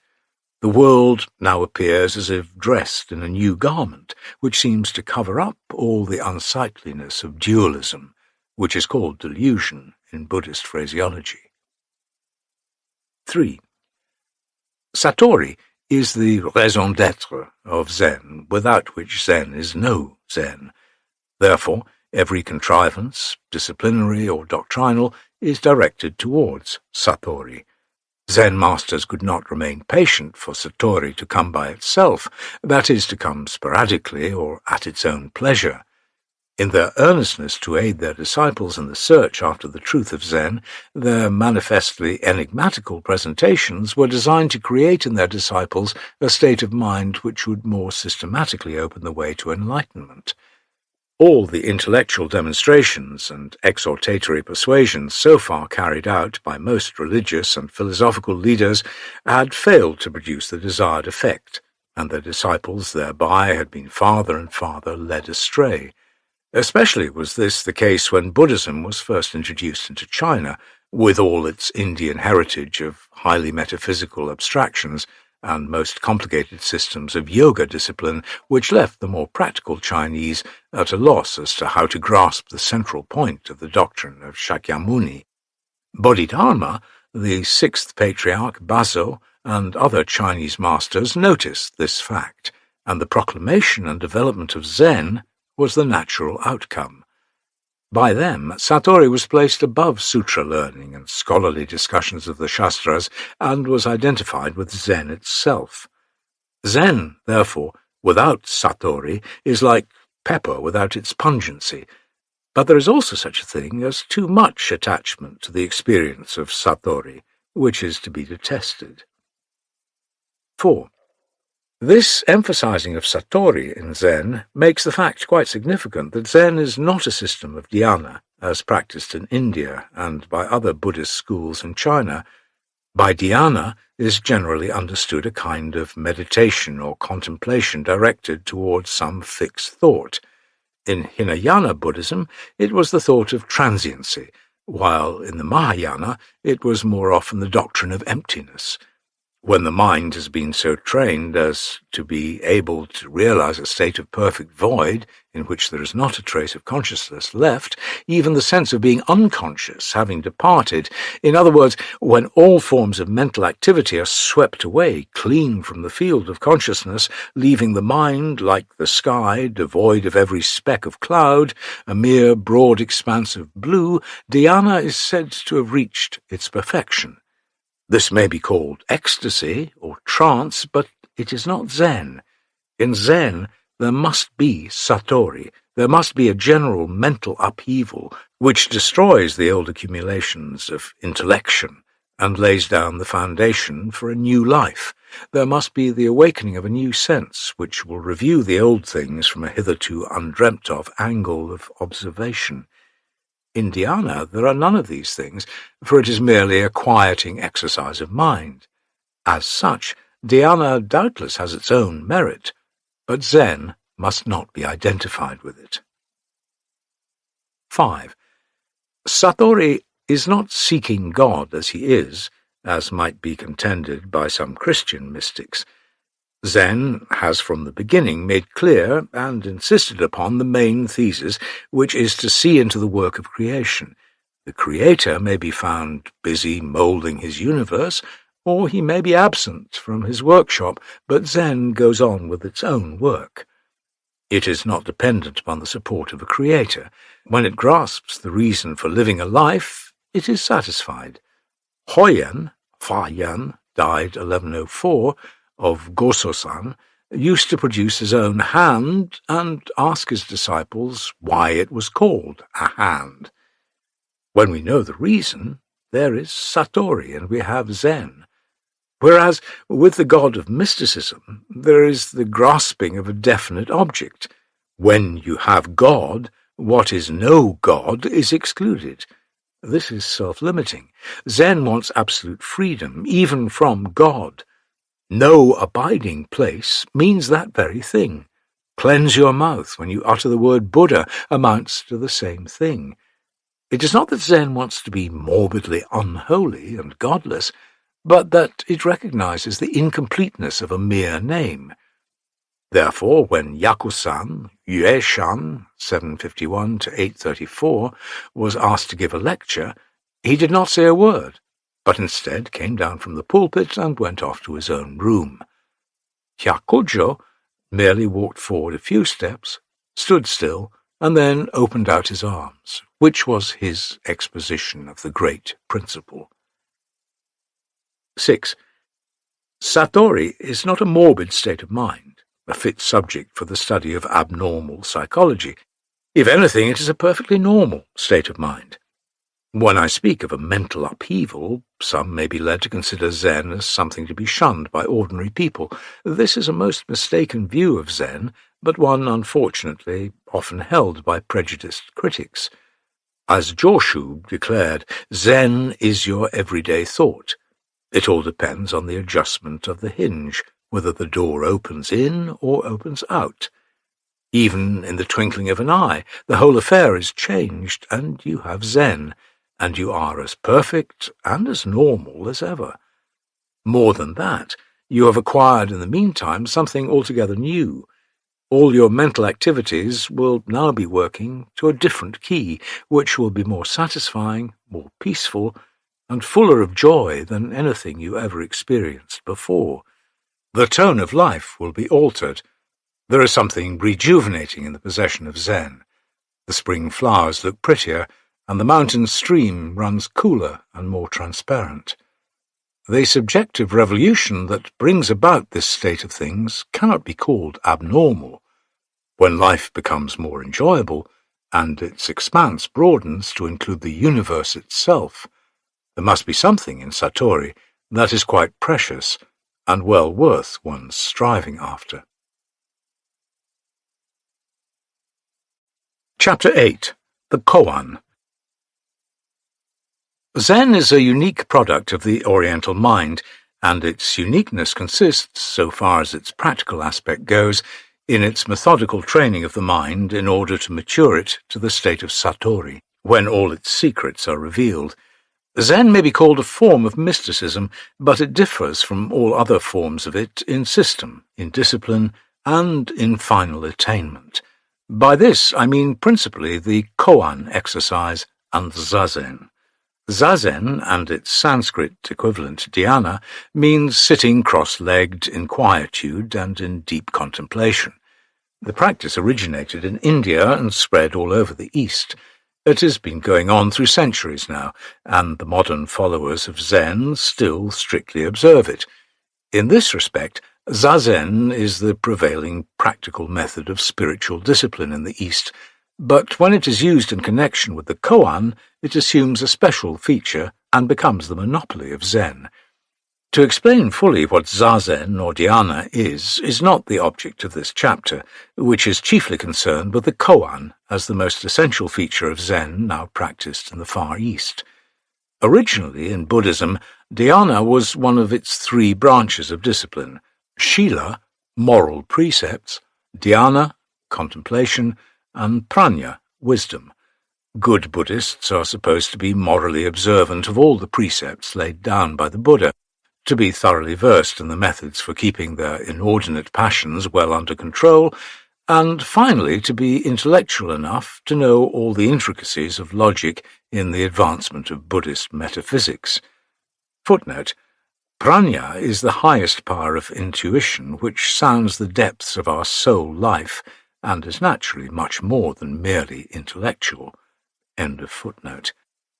When a man lacks in any of these qualifications, he cannot be said to be a very good follower of Shakyamuni. But as time went on, differentiation took place, and some Buddhists came to emphasize one of the three more strongly than the others. Some were moralists more than anything else, others were students of dhyana, and still others were devoted to the mastery of intellectual subtleties implied in the teachings of Buddhism. Zen followers may be considered practitioners of dhyana, but in Zen, dhyana has ceased to be understood in its primitive sense, for Zen has now its own object in the practice of this particular Indian form of spiritual exercises. According to the Mahayana Shastra, quoted in the Dhyana Paramita systematically expounded by Shisha Daishi, the founder of the Chiantai sect, dhyana is practiced in order to fulfill the 4 great vows cherished by every pious Buddhist.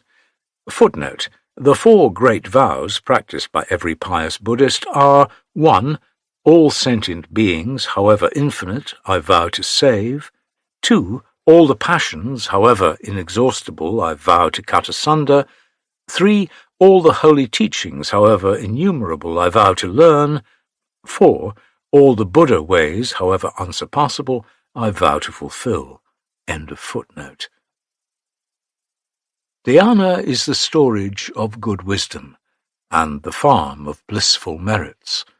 Like unto water free from impurities, dhyana washes all the dust of passion. Dhyana is the armour wrought of vajra, which shields the wearer from the arrows of evil desires. Though you may not yet have attained to a state of non-doing, you are already gaining towards nirvana. For you will gain the vajra samadhi, you will break in pieces the hindrances and restrictions, though mountain-high they are, you will attain the 6 miraculous powers, and you will be able to deliver numberless beings when the dust of annoyance rises so high as to screen the heavenly sun. Great showers may wash it away, the wind of intellectual enlightenment may remove it, but it is dhyana that will destroy it altogether. Dhyana comes from the root di, meaning to perceive, to reflect upon, to fix the mind upon, while di, etymologically, may have some connection with da, to hold, to keep, to maintain. Dhyana thus means to hold one's thought collected, not to let thought wander away from its legitimate path. That is, it means to have the mind concentrated on a single subject of thought.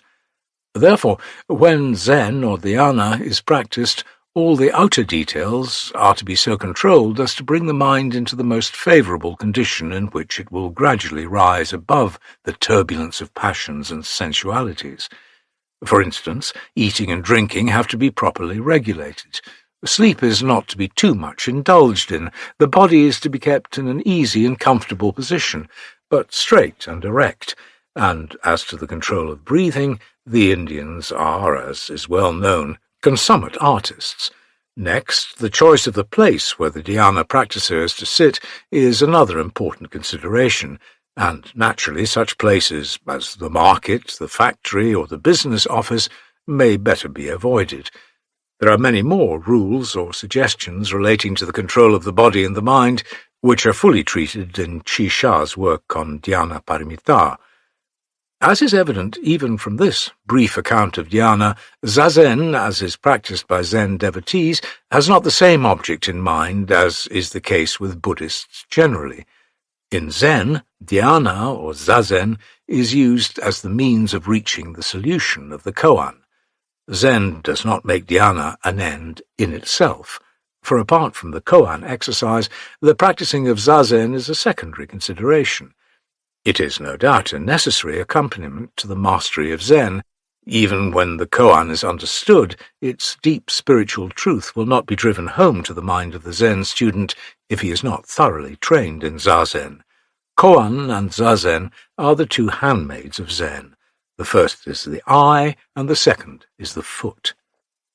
In the early days of Buddhism in China, philosophical discussion first attracted the attention of the earnest students of Buddhism, and such sutras as the Avatamsaka, Pundarika, Prajnaparamita, Nirvana, etc., were early translated into Chinese.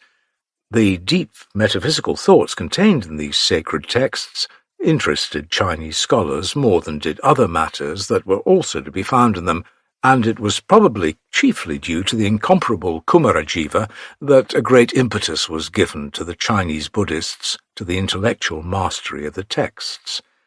The ethical study of Buddhism came next. When Bodhidharma, the first patriarch of Zen, came to China in the 6th century, he was looked upon somewhat askance as a sort of heretic. Scholars of Buddhist philosophy did not understand him and disliked him. Even when Yeno, Huineng, the 6th patriarch, came out of obscurity and self-concealment to announce himself as the rightful transmitter of Zen, he was not very much noticed by the other practices of dhyana.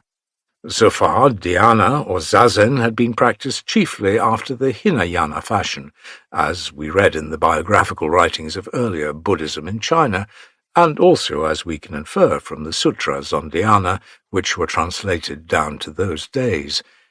It was a generation or two after Yeno that Zen, as we understand it now, really came into existence, which thereafter rapidly developed so as to overshadow all the other Buddhist schools. At present, there are no Buddhist monasteries in China which do not belong to the Zen sect, and most of them are of the Rinzai school of Zen. Footnote: at present, Chinese Buddhism is a strange mixture of Zen and Nembutsu, though most monasteries profess to belong to the Zen sect. They recite the Amitabha Sutra along with the Prajna Hridaya. End of footnote.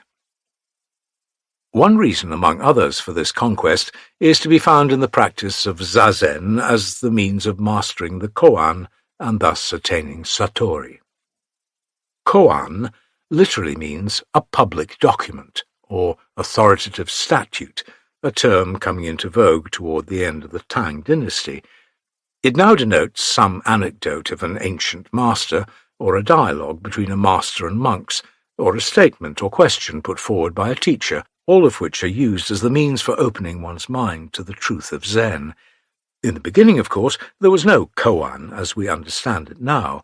It is a kind of artificial instrument devised out of the fullness of heart by later Zen masters, who by this means would force the evolution of Zen consciousness in the minds of their less endowed disciples.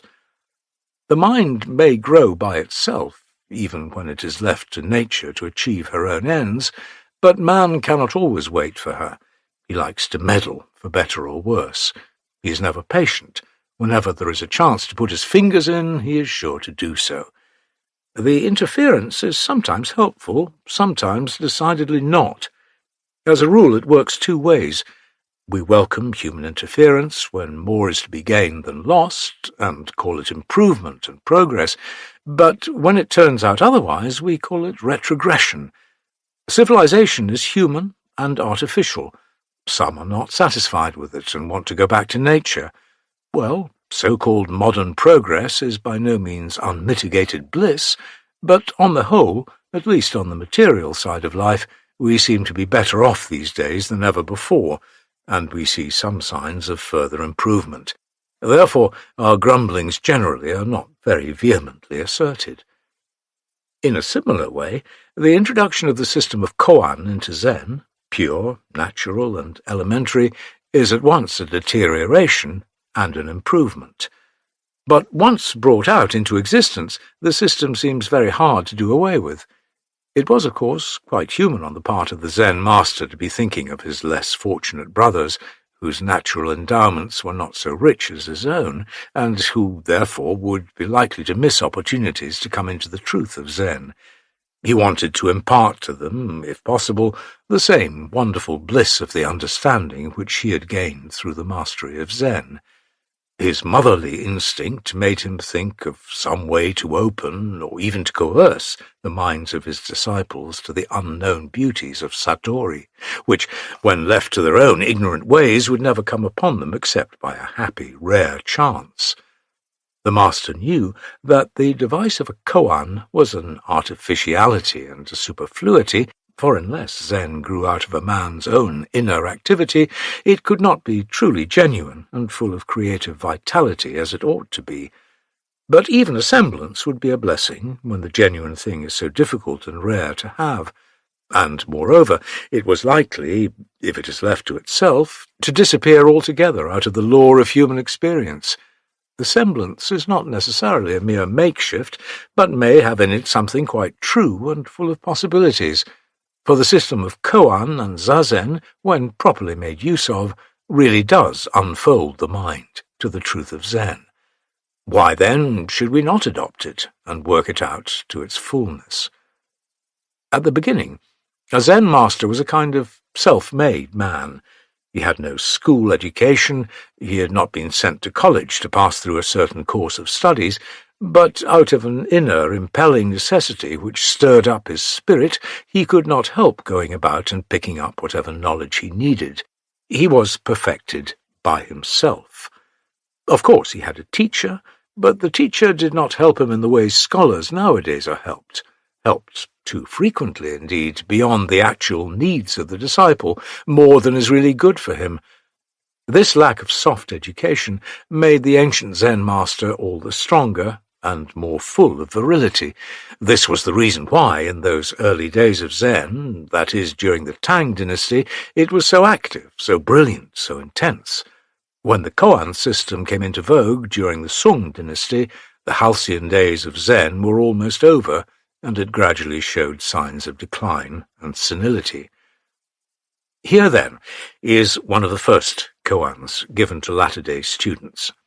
When the sixth patriarch was asked by the monk Ming, what Zen was, he said, "When your mind is not dwelling on the dualism of good and evil, what is your original face before you were born? Show me this face, and you get into the mystery of Zen. Who are you before Abraham was born? When you have had a personal, intimate interview with this personage, you will better know who you are and who God is." The monk is here told to shake hands with this original man, or, if metaphysically put, with his own inner self. When this question was put to the monk Myo, he was already mentally ready to see into the truth of it. The questioning is merely on the surface. It is really an affirmation meant to open the mind of the listener. The patriarch noticed that Myo's mind was on the verge of unfolding itself to the truth of Zen. The monk had been groping in the dark long and earnestly. His mind had become mature, so mature indeed that it was like a ripe fruit which required only a slight shaking to cause it to drop on the ground. His mind required only a final touch by the hand of the master. The demand for the original face was the last finish necessary, and Myo's mind instantly opened and grasped the truth. But when this statement, in the form of a question about the original face, is given to a novice, who has had no previous discipline in Zen, as Myo had, it is usually given with the intention to awaken the student's mind to the fact that what he has so far accepted as a commonplace fact, or as a logical impossibility, is not necessarily so, and that his former way of looking at things was not always correct or helpful to his spiritual welfare. After this is realized, the student might dwell on the statement itself and endeavor to get at its truth, if it has any. To force the student to assume this inquiring attitude is the aim of the koan. The student must then go on with his inquiring attitude until he comes to the edge of a mental precipice, as it were, where there are no other alternatives but to leap over. This giving up of his last hold on life will bring the student to a full view of his original face, as desired by the statement of the sixth patriarch. Thus it can be seen that the koan is not handled now in precisely the same way that it was in those earlier days. At first proposed, it was the culmination, so to speak, of all that had been working in the mind of the monk Myo, whose elaboration herein received its final finish. Instead of coming at the beginning of the Zen exercise, as it does now, the sixth patriarch's question came at the end of the race. But in modern days, the koan is used as a starter. It gives an initial movement to the racing for Zen experience.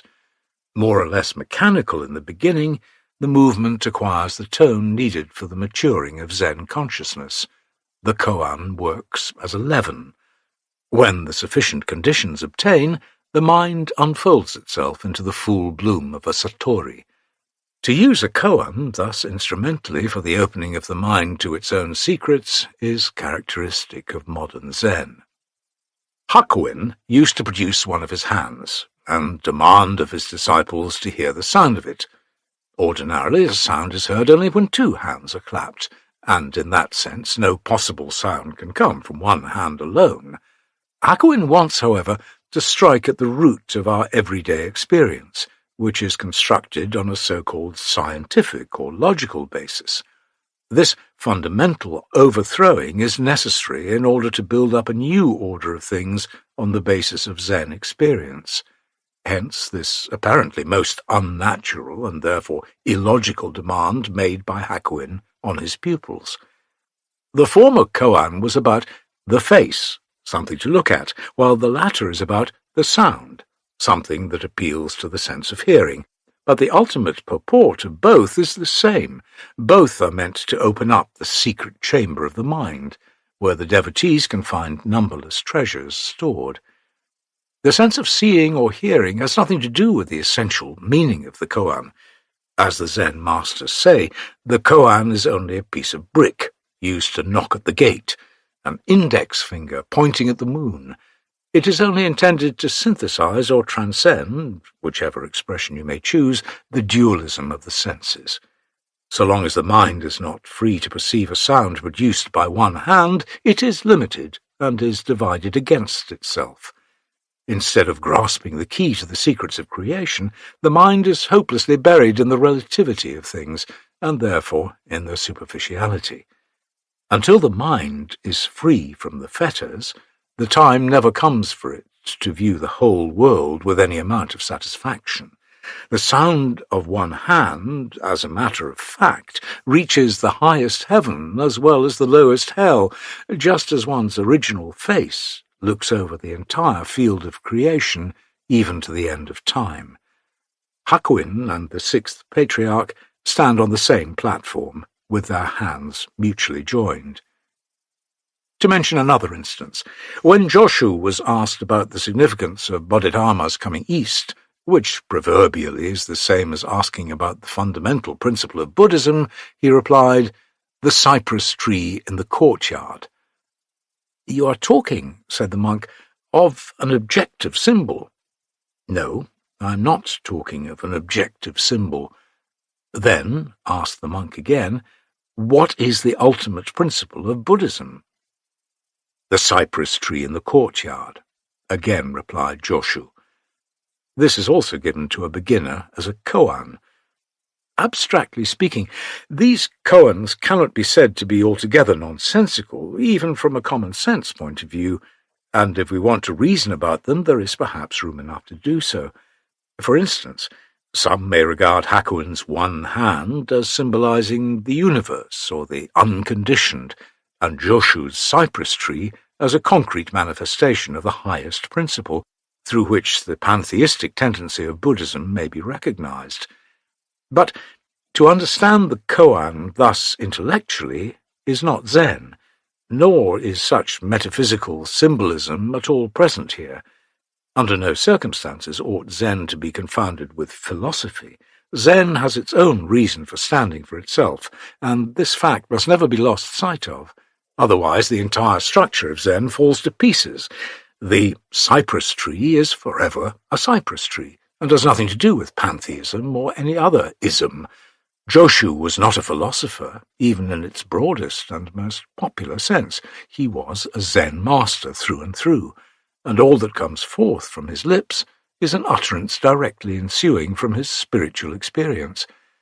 Therefore, apart from this much of subjectivism, though really there are no such dualities in Zen as subject and object, thought and the world, the cypress tree utterly loses its significance.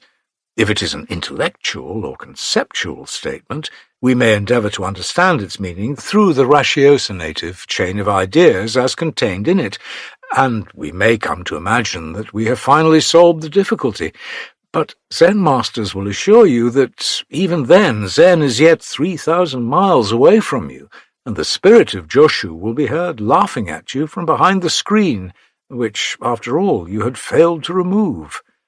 The koan is intended to be nourished in those recesses of the mind where no logical analysis can ever reach. When the mind matures, so that it becomes attuned to a similar frame to that of Joshu, the meaning of the cypress tree will reveal itself, and without further questioning, you will be convinced that you now know it all.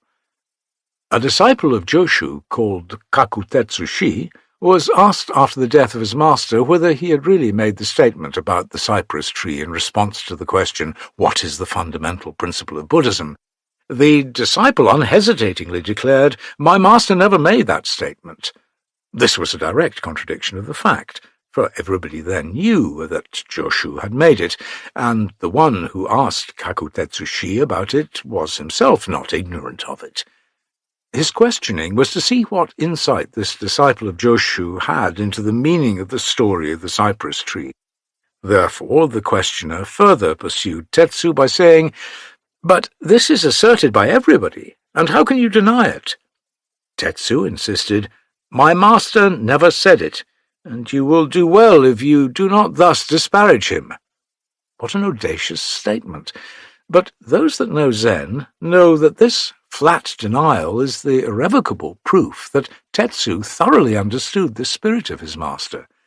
His Zen was beyond question. But from our common sense point of view, no amount of intellectual resourcefulness can be brought upon his flat denial so that it can somehow be reconciled with the plain fact itself. Zen is, therefore, quite merciless toward those critics who take the story of the cypress tree for an expression savouring of Mahayana pantheism. The koans, therefore, as we have seen, are generally such as to shut up all possible avenues to rationalization. After a few presentations of your views in the interview with the master, which is technically called sanzen, you are sure to come to the end of your resources, and this coming to a cul-de-sac is really the true starting point in the study of Zen. No one can enter into Zen without this experience. When this point is reached, the koans may be regarded as having accomplished a half of the object for which they stand. To speak conventionally, and I think it is easier for the general reader to see Zen thus presented, there are unknown recesses in our minds which lie beyond the threshold of the relatively constructed consciousness. To designate them as subconsciousness or supraconsciousness is not correct. The word beyond is used simply because it is a most convenient term to indicate their whereabouts, but as a matter of fact, there is no beyond, no underneath, no upon in our consciousness. The mind is one indivisible whole and cannot be torn in pieces. The so-called terra incognita is the concession of Zen to our ordinary way of talking, because whatever field of consciousness that is known to us is generally filled with conceptual riffraff, and to get rid of them, which is absolutely necessary for maturing Zen experience, the Zen psychologist sometimes points to the presence of some inaccessible region in our minds. Though in actuality there is no such region. Apart from our everyday consciousness, we talk of it as generally more easily comprehensible by us. When the koan breaks down all the hindrances to the ultimate truth, we all realize that there are, after all, no such things as hidden recesses of mind, or even the truth of Zen appearing all the time so mysterious. The koan is neither a riddle nor a witty remark. It has a most definite object, the arousing of doubt and pushing it to its furthest limits. A statement built upon a logical basis is approachable through its rationality. Whatever doubt or difficulty we may have had about it dissolves itself by pursuing the natural current of ideas. All rivers are sure to pour into the ocean, but the koan is an iron wall standing in the way and threatening to overcome one's every intellectual effort to pass. When Joshu says the cypress tree in the courtyard, or when Hakuin puts out his one hand, there is no logical way to get around it. You feel as if your march of thought had been suddenly cut short. You hesitate, you doubt, you're troubled and agitated, not knowing how to break through the wall, which seems altogether impassable. When this climax is reached, your whole personality, your inmost will, your deepest nature, determined to bring the situation to an issue, throws itself, with no thought of self or no self, of this or that, directly and unreservedly against the iron wall of the koan. This throwing your entire being against the koan unexpectedly opens up a hitherto unknown region of the mind. Intellectually, this is the transcending of the limits of logical dualism, but at the same time it is a regeneration, an awakening of an inner sense, which enables one to look into the actual working of things. For the first time, the meaning of the koan becomes clear, and in the same way that one knows that ice is cold and freezing. The eye sees, the ear hears, to be sure, but it is the mind as a whole that has Satori. It is an act of perception, no doubt, but it is a perception of the highest order. Here lies the value of the Zen discipline, as it gives birth to the unshakable conviction that there is something indeed going beyond mere intellection. The wall of the koan, once broken through and the intellectual obstructions well cleared off, you come back, so to speak, to your everyday, relatively constructed consciousness. The one hand does not give out a sound until it is clapped by the other. The cypress tree stands straight before the window.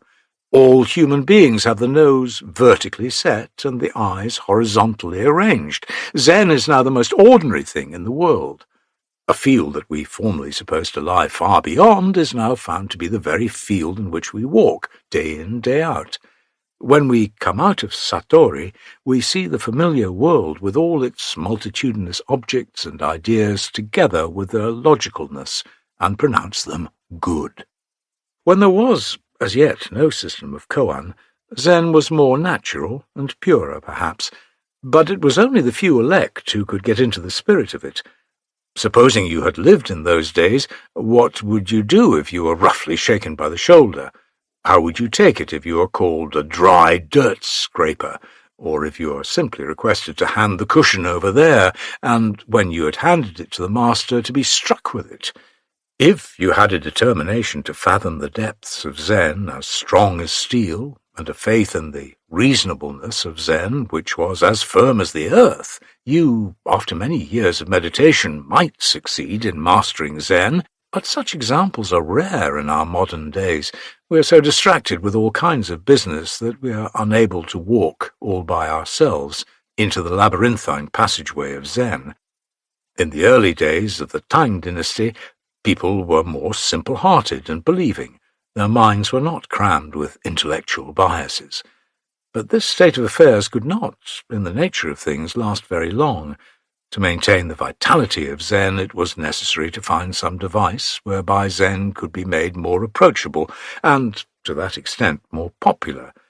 The koan exercise had to be established for the benefit of the rising generations and also for the coming ones. Though it is in the being of Zen that it can never be a popular religion in the sense that Zen Buddhism or Christianity is, yet the fact that it has kept up its line of transmission unbroken for so many centuries is, in my view, principally due to the system of koan. In China, where Zen originated, it no longer exists in its pure form. The line of transmission is no more, so transfused is it with the pure land practice of invoking the Buddha name. It is only in Japan that Zen is still virile and still finds its orthodox exponents, and there is every reason to believe that this is due to the system of reviewing the koans in connection with the practice of Zazen. There is no doubt that this system is largely artificial and harbours grave pitfalls, but the life of Zen runs through it when it is properly handled. To those who pursue it judiciously under a really competent master, Zen experience is possible, and a state of Satori will surely come. Thus we see that this Zen experience is something realizable by going through a certain process of training. That is, the koan exercise is a system definitely set up with a definite object in view.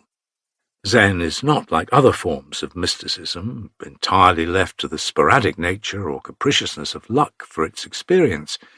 The systematization of koan is therefore the one thing that is most characteristic of Zen. It is this that saves Zen from sinking into trance, from becoming absorbed in mere contemplation, from turning into an exercise in tranquilization. Zen attempts to take hold of life in its act of living. To stop the flow of life and to look into it is not the business of Zen. The constant presence of the koan before our mental vision keeps the mind always occupied, that is, in full activity. Satori is attained in the midst of this activity, and not by suppressing it, as some may imagine. How much Zen differs from meditation, as the latter is generally understood and practiced, we can now see better from what has been said above as regards the nature of the koan. The systematizing of Zen began as early as the 5 dynasties in China, that is, in the 10th century, but its completion was due to the genius of Hakuin, 1683 to 1768, who lived in the Tokugawa era. Whatever one may say against the abuses of the koan, it was the koan that saved Japanese Zen from total annihilation. Consider how Chinese Zen is faring these days. So far as we can gather, it is more or less a mere name. And again, notice the general tendency shown in the practice of Zen by adherents of the Soto school in present-day Japan. We cannot deny that there are many good points in Soto, which ought to be carefully studied, but as to the living of Zen, there is perhaps greater activity in the Rinzai, which employs the koan system. One may say, if Zen is really so far beyond the intellectual ken as you claim it to be, there ought not to be any system in it. In fact, there could not be any, for the very conception of a system is intellectual. To be thoroughly consistent, Zen should remain a simple, absolute experience, excluding all that savours of process or system or discipline. The koan must be an excrescence, a superfluity, indeed, a contradiction. Theoretically, or rather from the absolute point of view, this is quite correct. Therefore, when Zen is asserted straightforwardly, it recognizes no koan, and knows of no roundabout way of proclaiming itself. Just a stick, a fan, or a word. Even when you say, "It is a stick," or "I hear a sound," or "I see the fist," Zen is no more there. It is like a flash of lightning. There is no room, no time in Zen even for a thought to be conceived. We speak of a koan or a system only when we come to the practical or conventional side of it. As has been said before, it is really a condescension, an apology, a compromise that this present work has been written, much more the whole systematization of Zen. To outsiders, this systematization appears to be no systematization, for it is full of contradictions. And even among the Zen masters themselves there is a great deal of discrepancy, which is quite disconcerting.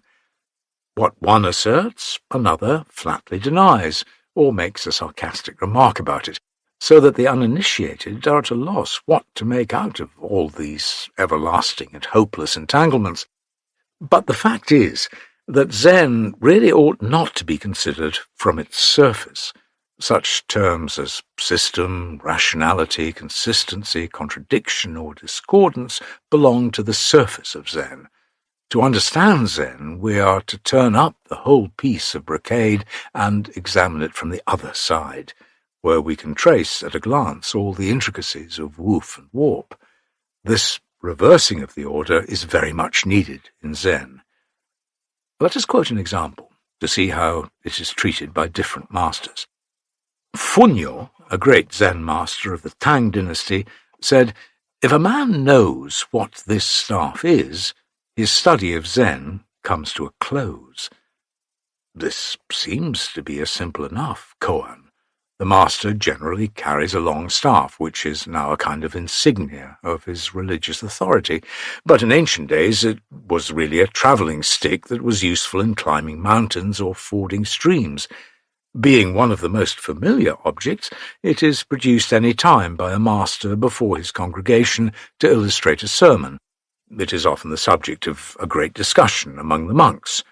Cho of Rokotan, another Zen master, apparently opposed the view of the preceding master, Funyo, when he declared, "If a man knows what the staff is, he will go to hell as straight as an arrow flies." If this is the case, no one will be induced to study Zen. But what does Cho really mean? Hoan, still another Zen master, makes a statement about this staff which is not radical. He is quite rational and innocent when he says, "If a man knows what the staff is, let him take it and put it up against the wall over there." Are these masters all asserting the same fact and pointing to the same truth? Or are they not only in words, but in fact and truth contradicting one another? Let us examine more masters concerning the staff. Syoryu one day ascended the pulpit, and bringing forth his staff, made this confession: "My 20 years' residence in this monastery is due to the virtue of this." A monk stepped forward and asked, "What virtue did you gain out of that?" "Supporting myself with this, I cross the streams, I pass over the mountains. Indeed, without it, what can I do?" Later, Shokai, another master, hearing of this remark, said, "If I were he, I would not say that." "What would you say?" came quickly from the monk. Shokai now took the staff, came down to the ground, and walked away.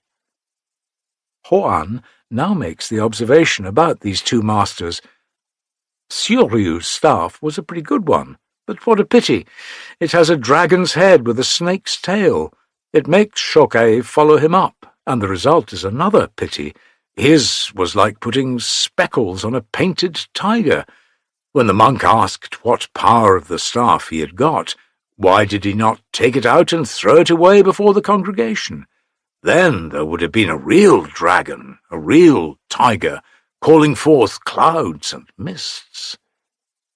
Now let me ask, why all this, shall we say, much ado about nothing? If modern Zen is a system, what kind of a system is it? It seems chaotic, and how conflicting are the master's views. Yet, from the Zen point of view, there is one current running through all these confusions, and each master is supporting the others in a most emphatic manner. An apparent contradiction in no way hinders the real endorsement. In thus mutually complementing each other, not indeed logically, but in a fashion characteristically Zen, we find the life and truth of the koan. A dead statement cannot be so productive of results. Hakuin's one hand, Joshu's cypress tree, or the sixth patriarch's original face, footnote, these are some of the first koans for Zen students, end of footnote, are all alive to the very core. One touch of the heart of it, and the whole universe will rise from its grave where we have buried it with our logic and analysis. For the benefit of students who wish to know more about the koans, which are given to Zen students for solution, a few of them are given here. When Kyo-san received a mirror from Yi-san, he brought it out before an assemblage of monks and said, "O monks, Yi-san has sent here a mirror. Shall it be called Yi-san's or mine? If you call it mine, how is it that it comes from Yi-san? If you call it Yi-san's, how do you account for its being in my hands? If you can make a statement that hits the mark, the mirror will be retained. If you cannot, it will be broken in pieces." This he declared 3 times, and as nobody came forward to make a statement, the mirror was destroyed.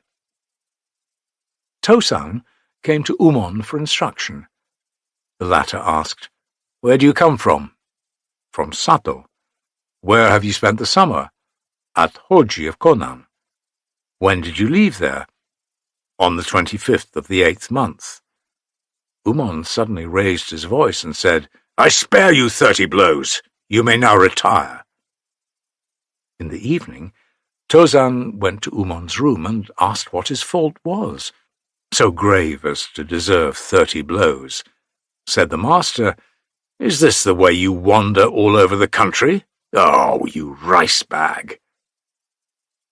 Yi-san was having a nap when Kyo-san came in.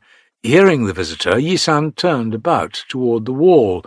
Said Kyo-san, "I am your disciple. No formality is needed." The master made a movement as if he were awakening from sleep. Kyo-san started to leave the room, but the master called him back. Said Yi-san, "I'm going to tell you about my dream." Kyo-san leant forward as if listening. Yi-san said, "You guess." Kyo-san went out and brought a basin filled with water and a towel. With the water the master washed his face, but before he had resumed his seat, another monk, Kyogen, came in. The master said, "We have been performing a miracle, and not a trivial one at that." Kyogen replied, "I have been below, and know all that has been going on between you." "If so, tell me how it is," demanded the master. Kyogen then brought him a cup of tea. Yi-san remarked, "Oh, you two monks, what intelligent fellows you are! Your wisdom and miraculous deeds indeed surpass those of Shariputra and Maudgalyayana." Sekisu died, and his followers thought that the head monk ought to succeed him. But Kyoho, who had been an attendant to the late master, said, "Wait, I have a question, and the successor ought to be able to answer it. The old master used to teach us thus: stop all your hankerings, be like cold ashes and withered plants. Keep the mouth tightly closed until mould grows about it. Be like pure white linen, thoroughly immaculate. Be as cold and dead as a censer in a deserted shrine." How is this to be understood? "This," said the head monk, "illustrates a state of absolute annihilation." There you utterly fail to grasp the meaning. Do I? If so, have an incense stick lighted. If I do not really understand the old master, I shall not be able to enter into a trance before the stick burns up. So saying, the head monk fell into a state of unconsciousness from which he never awoke.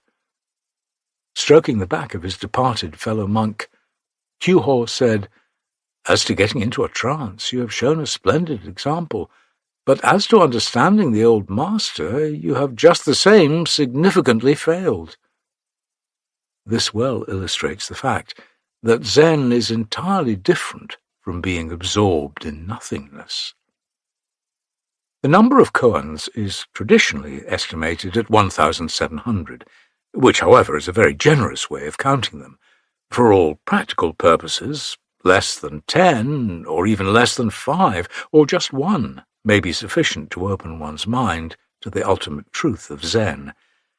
A thoroughgoing enlightenment, however, is attained only through the most self-sacrificing application of the mind, supported by an inflexible faith in the finality of Zen. It is not to be attained by merely climbing up the gradation of the koans one after another, as is usually practiced by followers of the Rinzai school. The number really has nothing to do with it. The necessary requirements are faith and personal effort, without which Zen is a mere bubble. Those who regard Zen as speculation and abstraction will never obtain the depths of it, which can be sounded only through the highest willpower. There may be hundreds of koans, or there may be an infinite number of them, as there are infinite numbers of objects filling up the universe, but it does not necessarily concern us. Only let one gain an all-viewing and entirely satisfying insight into the living actuality of things, and the koans will take care of themselves.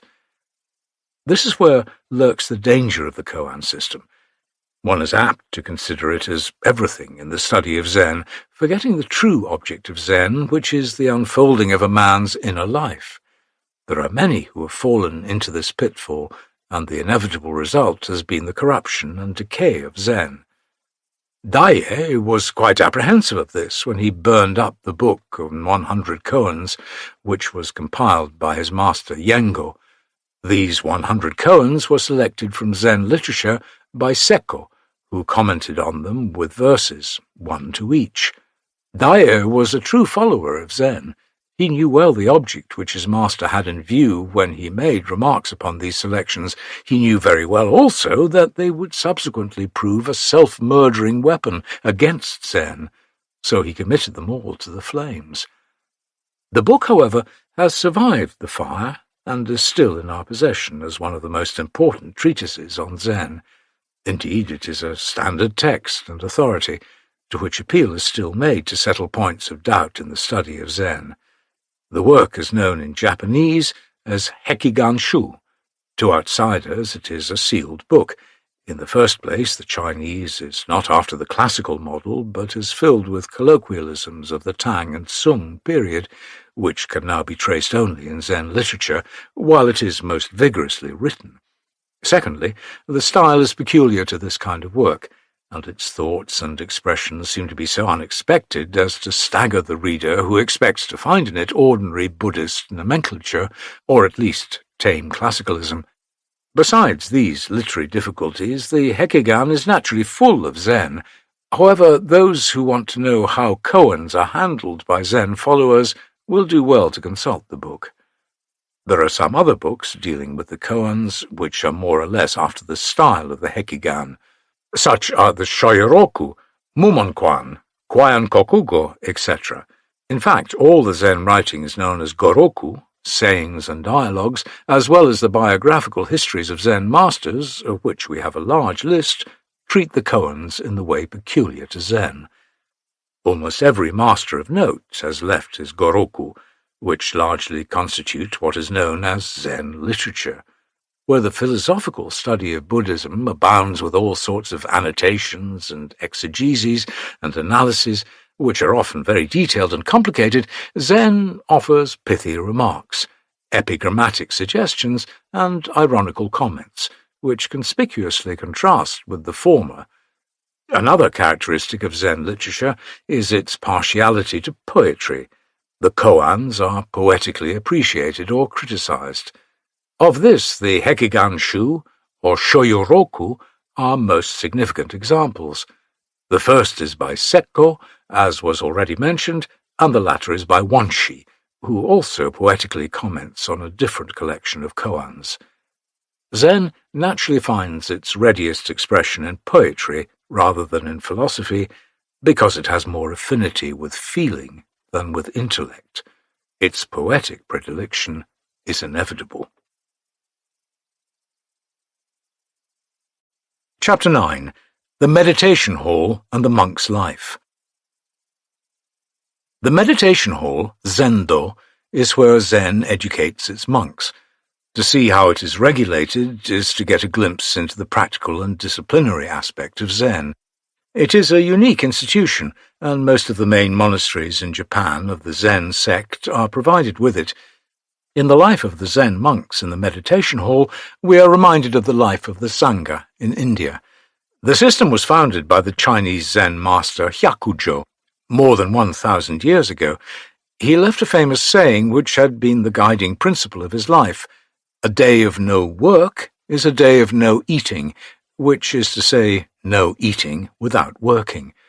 When he was thought by his devoted disciples to be too old to work in the garden, which had been his favourite occupation, they hid all his garden tools, as he would not listen to their repeated remonstrances.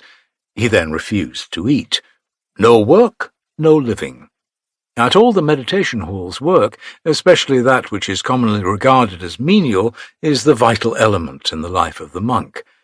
It thus implies a great deal of manual labour, such as sweeping, cleaning, cooking, fuel gathering, tilling the farm, or going about begging in the villages far and near. No work is considered to be beneath their dignity, and a perfect feeling of brotherhood prevails among them. They believe in the sanctity of manual work. No matter how hard or how mean the work may be, they will not shun it, and they keep themselves in every way they can. For they are no idlers, as some of the so-called monks or mendicants are, as for instance in India. Psychologically considered, this is splendid, for muscular activity is the best remedy for the dullness of mind which may grow out of the meditative habit, and Zen is very apt to produce this undesirable effect. The trouble with most religious recluses is that their mind and body do not act in unison. Their body is always separated from their mind, and the latter from the former. They imagine that there is the body and there is the mind, and forget that this separation is merely ideational and therefore artificial. The aim of the Zen discipline being to annul this most fundamental discrimination, it is always careful to avoid any practice which tends to emphasize the idea of one-sidedness. Satori, in truth, consists in reaching the point where all our discriminatory notions are done away with, though this is by no means a state of emptiness. The sluggishness of mind, which is so frequently the product of quietistic meditation, we can thus see, is not at all conducive to the maturing of Satori, and those who want to advance in the study of Zen have naturally to be always on guard in this respect, lest it should finally altogether stop the fluidity, as it were, of mental activity. This is at least one reason why Zen followers object to the mere practice of dhyana. The body kept busy will also keep the mind busy, and therefore fresh, wholesome, and alert. Morally, any work involving an expenditure of physical force testifies to the soundness of ideas. Especially in Zen is this true. Abstract ideas that do not reflect themselves forcibly and efficiently in practical living are regarded as of no value. Conviction must be gained through experience and not through abstraction. Moral assertion ought everywhere to be over and above intellectual judgment. That is, truth ought to be based upon one's living experience. Idle reverie is not their business, insist the followers of Zen. They, of course, sit quietly and practice Zazen. That must be done if they are to assimilate whatever lessons they have gained while working. But as they are opposed to chewing the cud all the time, they put into action whatever reflections they have made during hours of quiet sitting, and thus test their validity in the vital field of actualities. It is my strong conviction that if the Zen monastery did not put faith in working and keeping the blood of the monks circulating, the study of Zen would have sunk into the level of a mere somniferous and trance-inducing system, and all the treasures garnered by the masters in China and Japan would have been cast away as of no more value than heaps of rotten stuff. The meditation hall, or zendo, as it is called in Japan, is a rectangular building of different sizes according to the number of monks to be accommodated. The one at Engakuji, Kamakura, is about 35 by 65 feet and will take in 30 or 40 monks. The space allotted to each monk is one tatami, or a mat 3 by 6 feet, where he sits, meditates, and sleeps. The bedding for each never exceeds one large wadded quilt about 5 by 6 feet, be it winter or summer. He has no regular pillow except that which is temporarily made out of his own private property. This latter, however, is next to nothing. It consists of a kesa, gasaya, and koromo, priestly robes, a few books, a razor, and a set of bowls, all of which are carried in a papier-mâché box of about 13 by 10 by 3.5 inches. In travelling, this box is carried in front, suspended from the neck with a broad sash. His entire property thus moves with its owner. One dress and one bowl under a tree and on a stone graphically describes the monk's life in India. Compared with this, the modern Zen monk must be said to be abundantly supplied. Still, his wants are reduced to a minimum, and none can fail to lead a simple, perhaps the simplest, life if he models his after the life of a Zen monk. The desire to possess is considered by Buddhism to be one of the worst passions with which mortals are apt to be obsessed. What, in fact, causes so much misery in the world is the universal impulse of acquisition. As power is desired, the strong always tyrannize over the weak. As wealth is coveted, the rich and poor are always crossing swords of bitter enmity. International wars rage, social unrest ever increases, unless this impulse to get and to hold is completely uprooted. Cannot society be reorganized upon an entirely different basis from what we have been used to see from the beginning of history? Cannot we ever hope to stop the massing of wealth and the accumulation of power merely from the desire for individual or national aggrandizement? Despairing of the utter irrationality of human affairs, Buddhist monks have gone to the other extreme and cut themselves off, even from reasonable and perfectly innocent enjoyments of life. However, the Zen ideal of putting a monk's belongings into a tiny box is his mute protest, though so far ineffective, against the present order of society. In India, the bhikshu never eats in the afternoon. He properly eats only once a day, for his breakfast, in the American or English sense, is no breakfast. The Zen monk is supposed to have no evening meal, but the climatic necessity being impossible to ignore, he has a meal after a fashion. But to ease his conscience, he calls it medicinal food. The breakfast, which is taken very early in the morning while still dark, consists of rice gruel and pickled vegetables. The principal meal is about 10 in the morning and consists of rice, or rice mixed with barley, vegetable soup, and pickles. In the afternoon, at 4, they have what was left from dinner, and no special cooking is done.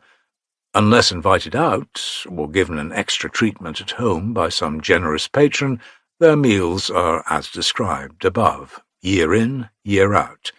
Poverty and simplicity is their rule. We ought not, however, to conclude that asceticism is an ideal of life for Zen monks, for as far as the ultimate significance of Zen is concerned, it is neither asceticism nor any other ethical system. If it appears to advocate either the doctrine of suppression or that of detachment, it is merely so on the surface. For Zen, as a school of general Buddhism, inherits more or less the odium of the Hindu ascetic discipline. The central idea, however, of the monk's life is not to waste, but to make the best possible use of things as they are given us, which is also the spirit of Buddhism everywhere. In truth, the intellect, the imagination, and all the other mental faculties, as well as the physical objects that surround us, our own bodies not being excepted, are given for the unfolding and enhancing of the highest powers possessed by us, and not merely for the gratification of individual whims and desires, which are sure to conflict with and injure the interests and rights to be asserted by others. These are some of the inner ideas underlying the simplicity and poverty of the monk's life. At mealtime, a gong is struck, and the monks come out of the zendo in procession, carrying their own set of bowls to the dining room, but do not sit until the leader rings a bell. The bowls which each brings are made of wood or paper and are well lacquered. They are usually 4 or 5 in number and fit into one another like a nest. The sutra, Hridaya Sutra, and the 5 meditations are recited, and then the monks who are serving as waiters serve the soup and rice. They are now ready to take up their chopsticks, but before they actually partake of their sumptuous dinner, they think of those departed spirits and other beings who are living in this and other worlds, and each taking out about 7 grains of rice from his portion offers them to the unseen. While eating, perfect quietude prevails. The dishes are handled noiselessly, no word is uttered, no conversation goes on, and all their desires are indicated by folding and rubbing their hands. Eating is a serious affair with them. When another bowl of rice is wanted, the monk holds out his folding hands, the waiter notices it, and sits with the rice receptacle before the hungry one. The latter takes up his bowl, lightly passes his hand around the bottom to wipe off whatever dirt may have attached itself and be likely to soil the hand of the waiter. While the bowl is being filled, the eater keeps his hands folded. The rubbing of his palms against each other shows that the waiter has put enough rice or soup in his bowl. The rule is that each monk should eat up all that is served him, gathering up the fragments that remain, for that is their religion. After a 3rd or 4th helping of rice, the meal comes to an end. The leader claps the wooden blocks, and the waiters bring hot water. Each monk fills his largest bowl with it, and in it all the other bowls are neatly washed and wiped with the tiny napkin which is carried by him. Then a wooden pail goes round to receive the slop. Each monk gathers up his dishes and wraps them up once more. The tables are now empty as before, except for the grains of rice that had been offered at the beginning of the meal to the invisible beings. The wooden blocks are clapped again, and the monks leave the room in the same quiet and orderly procession as they entered. The industry of the monks is proverbial. When the day is not set for study at home, they are generally seen soon after breakfast, about 5:30 in summer and 6:30 in winter, out in the monastery grounds or tilling the farm attached to the zendo. Later, certain groups of them go into the neighbouring villages to beg for rice. They keep the monastery, inside and outside, in perfect order. When we say, "This is like a Zen temple," it means that the place is kept in the neatest possible order. Commonly attached to a zendo are some patrons whose homes are visited regularly for a supply of rice or vegetables. When begging, they will often go out miles away. They may often be seen along a country road, pulling a cart loaded with pumpkins or potatoes or daikons. They sometimes go to the woods to gather fuel and kindling. They know something of agriculture, too.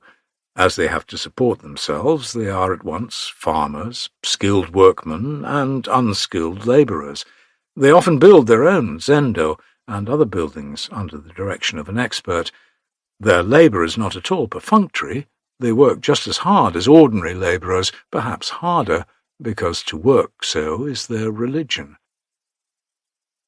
The monks are a self-governing body. They have their own cooks, proctors, managers, sextons, masters of ceremony, etc. Though the master or teacher of a zendo is its soul, he is not directly concerned with its government, which is left to the senior members of the community, whose character has been tested through many years of discipline. When the principles of Zen are discussed, one may well marvel at their deep and subtle metaphysics, and imagine what a serious, pale-faced, head-drooping and world-forgetting group of people these monks must be. But in their actual life they are very common mortals engaged in menial work. They are cheerful, crack jokes, are ready to help one another, and despise no work which is usually considered low and unworthy of a cultured person. The spirit of hyakujo is ever manifest here. The faculties of the monks thus receive an all-round development.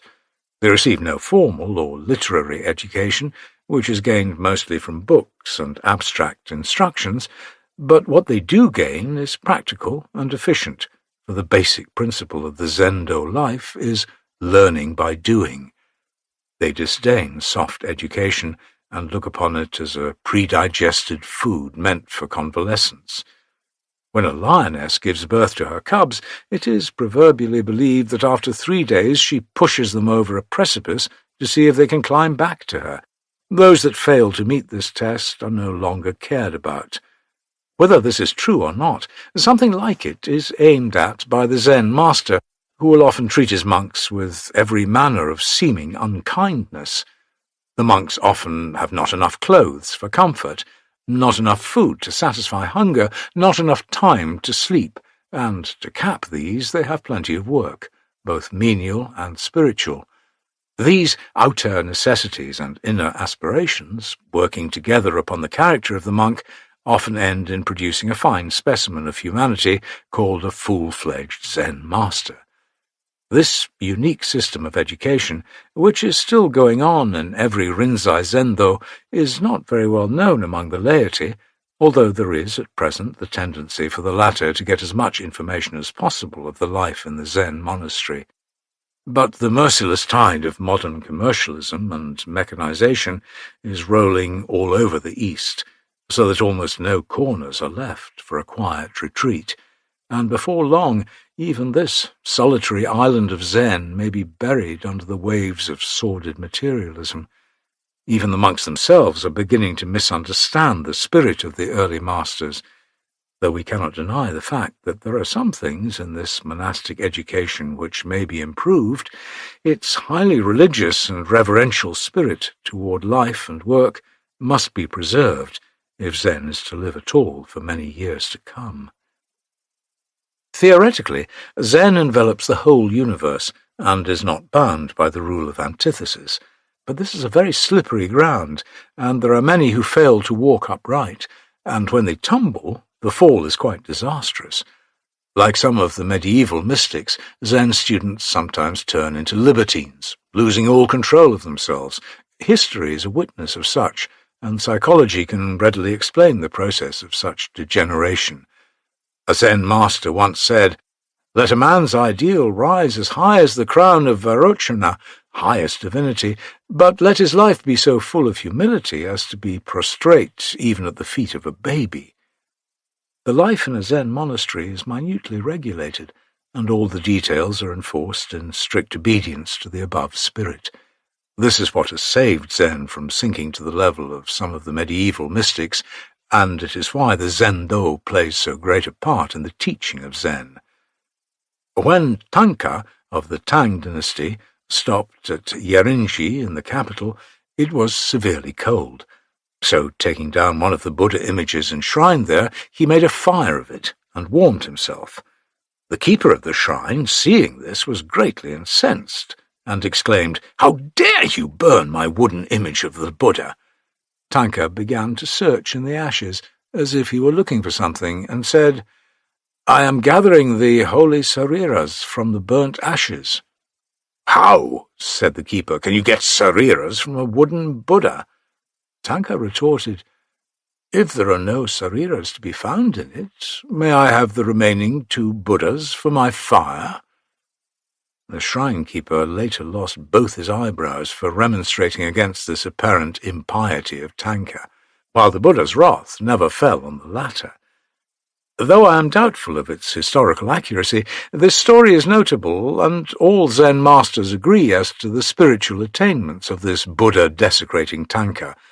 When a monk once asked his master about Tanka's idea of burning a statue of Buddha, the master replied, "When cold, we sit around the hearth with fire burning. When hot, we go to the bamboo grove by the stream."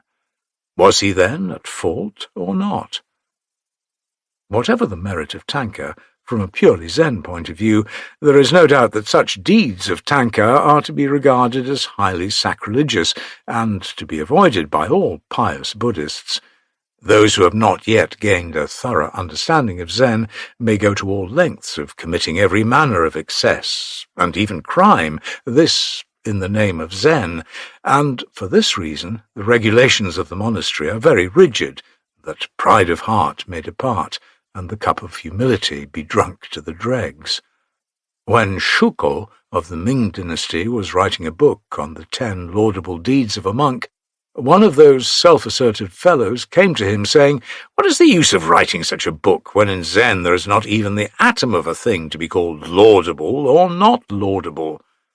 Shuko answered, "The 5 aggregates, skandha, are entangling, and the 4 elements, Mahabhuta, grow rampant, and how can you say there are no evils?" The monk still insisted. "The 4 elements are ultimately all empty, and the 5 aggregates have no reality whatever." Shuko, giving him a slap in the face, said, "So many are mere learned ones. You are not the real thing yet. Give me another answer." But the monk made no answer, and started to go away, filled with angry feelings. "There," said the master smilingly, "why don't you wipe the dirt off your own face?" In the study of Zen, the power of an all-illuminating insight must go hand in hand with a deep sense of humility and meekness of heart.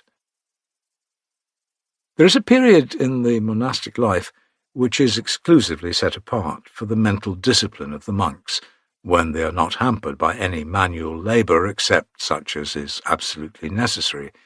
This period is known as sesshin. It takes place a few times, each time lasting a week, in the season known as the summer sojourn, ge-ango, and again in the one known as the winter sojourn, setsu-ango. Generally speaking, the summer sojourn begins in April and ends in August, while the winter one begins in October and ends in February. Sesshin means collecting or concentrating the mind. While these seshins last, the monks are confined in the zendo, get up earlier than usual, and sit further into the night. There is a lecture every day during the sesshin. The textbook used may be any one of the Zen books, such as the Hekiganshu, the Rinzai-roku, the Mumon Kwan, the Kidoroku, the Kwayan Kokugu, etc. The Rinzai-roku is a collection of sermons or sayings of the founder of the Rinzai Zen sect. The Hekiganshu, as mentioned before, is a collection of 100 koans, annotated, expounded, and appreciated. The Mumon Kwan is also a collection of koans, 48 in number, with comments peculiar to Zen and much simpler than the Hekigan. The Kidoroku contains the sayings, sermons, poems, and other works by Kido of the Sung dynasty. He was the teacher of Daito Kokushi, whose line of Zen transmission is the one still flourishing in Japan.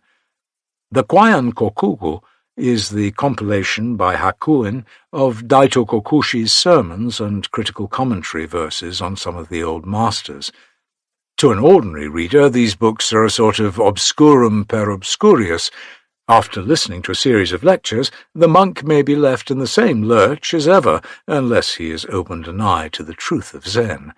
This inscrutability is not necessarily caused by the abstruse nature of the books, but because the listener's mind is still encrusted with a hard shell of relative consciousness. During the sesshin, besides the lectures, the monks have what is known as sanzen. To do sanzen is to go to the master and present their views on the koan they have for the master's critical examination. In the days when a great sesshin is not going on, sanzen will probably take place twice a day, but during the special time of thought collection, which is the meaning of sesshin, the monk has to see the master 4 or 5 times a day. This seeing the master does not take place openly. The monk is required to go individually to the master's room, where the interview takes place in a most formal and solemn manner. When the monk is about to cross the threshold, he makes 3 bows, each time prostrating himself on the floor. He now enters the room, keeping his hands palm to palm in front of his chest, and when he comes near the master, he kneels down and makes still another prostration. This ceremony over, no further worldly considerations are entertained. If necessary, from the Zen point of view, even blows may be exchanged. To make manifest the truth of Zen with all sincerity of heart is the sole consideration. Everything else receives only subordinate attention. The presentation over, the monk retires from the room with the same elaborate ceremony with which he entered. This exercise may be very trying on the master, for one sanzen for 30 monks will occupy more than an hour and a half of most exacting attention.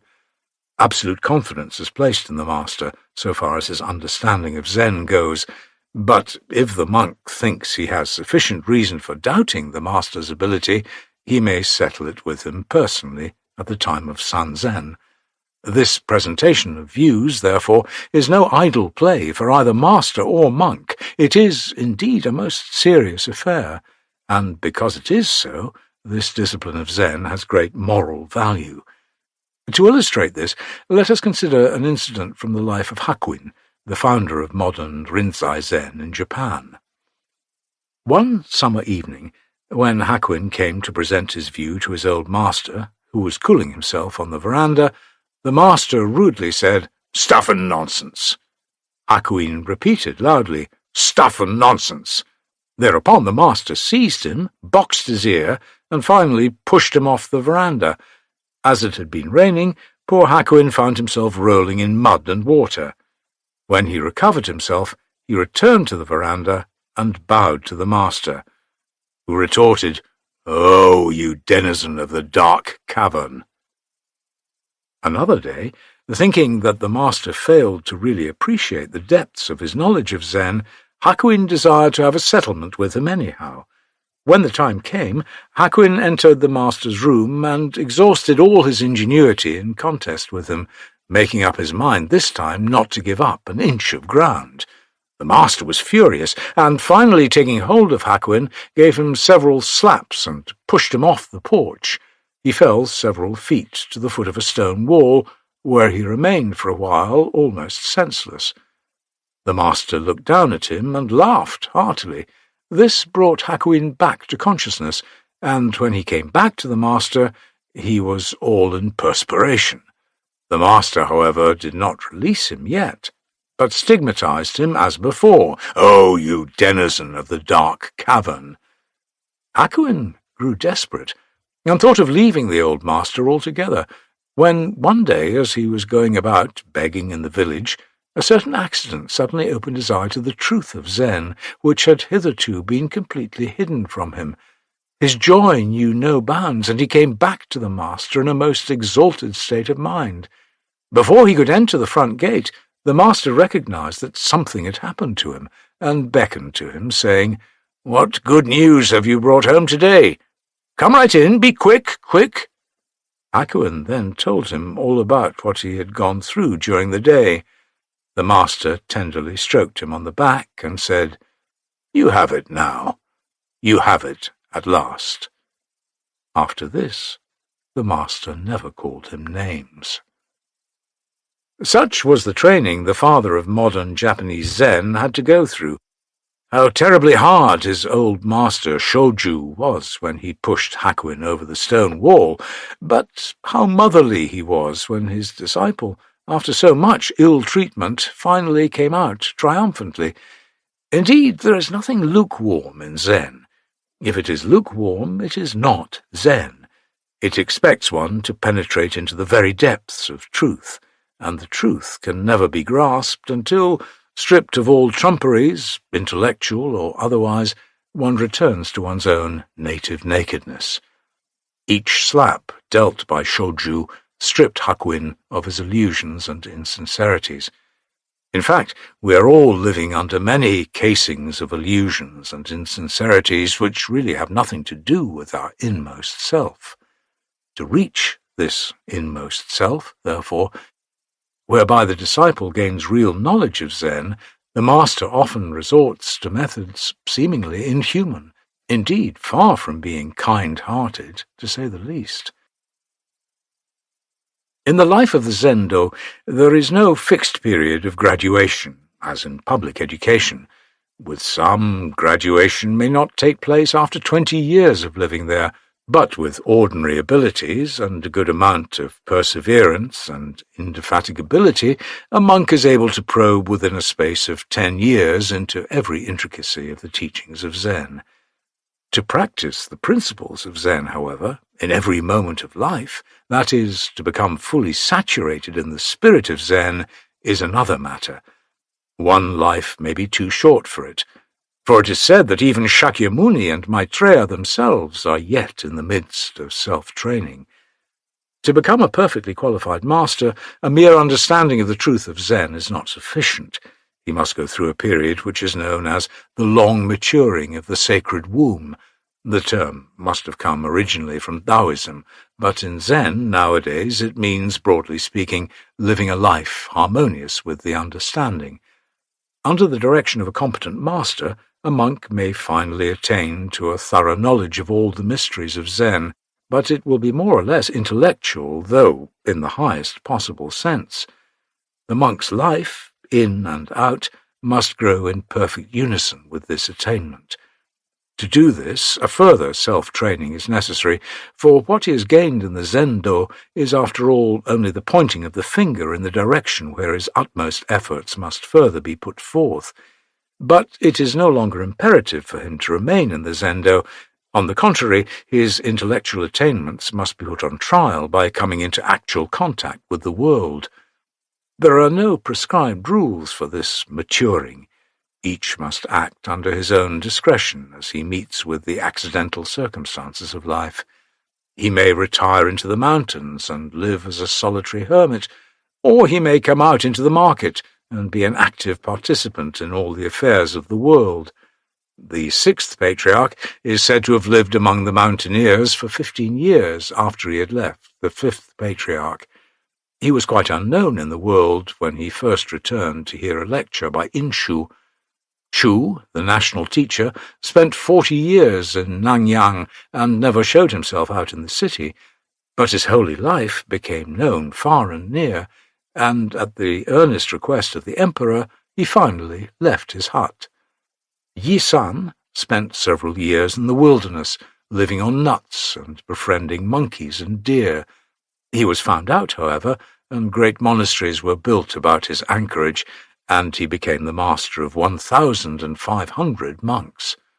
Kwanzan, the founder of the great Myoshinji in Kyoto, lived at first a retired life in Mino province, working for the villagers as a day labourer. Nobody recognized him until one day an accident disclosed his identity, and the court insisted on his founding a monastery in the capital. In the beginning of his career, Hakuin was the keeper of a deserted temple in Suruga, which was his sole heritage in the world. We can picture to ourselves the extent of its dilapidation when we read this account. There were no roofs, properly speaking, and the stars shone through at night, nor were there any decent floors. It was necessary to have a rain hat and to wear high getas if it rained when anything was going on in the main part of the temple. All the property attached to the temple was in the hands of creditors, and the priestly belongings were mortgaged to the tradespeople. The history of Zen gives many such examples of great masters who emerged into the world after a period of retirement. The idea is not the practice of asceticism, but is the maturing, as has been properly designated, of one's moral character.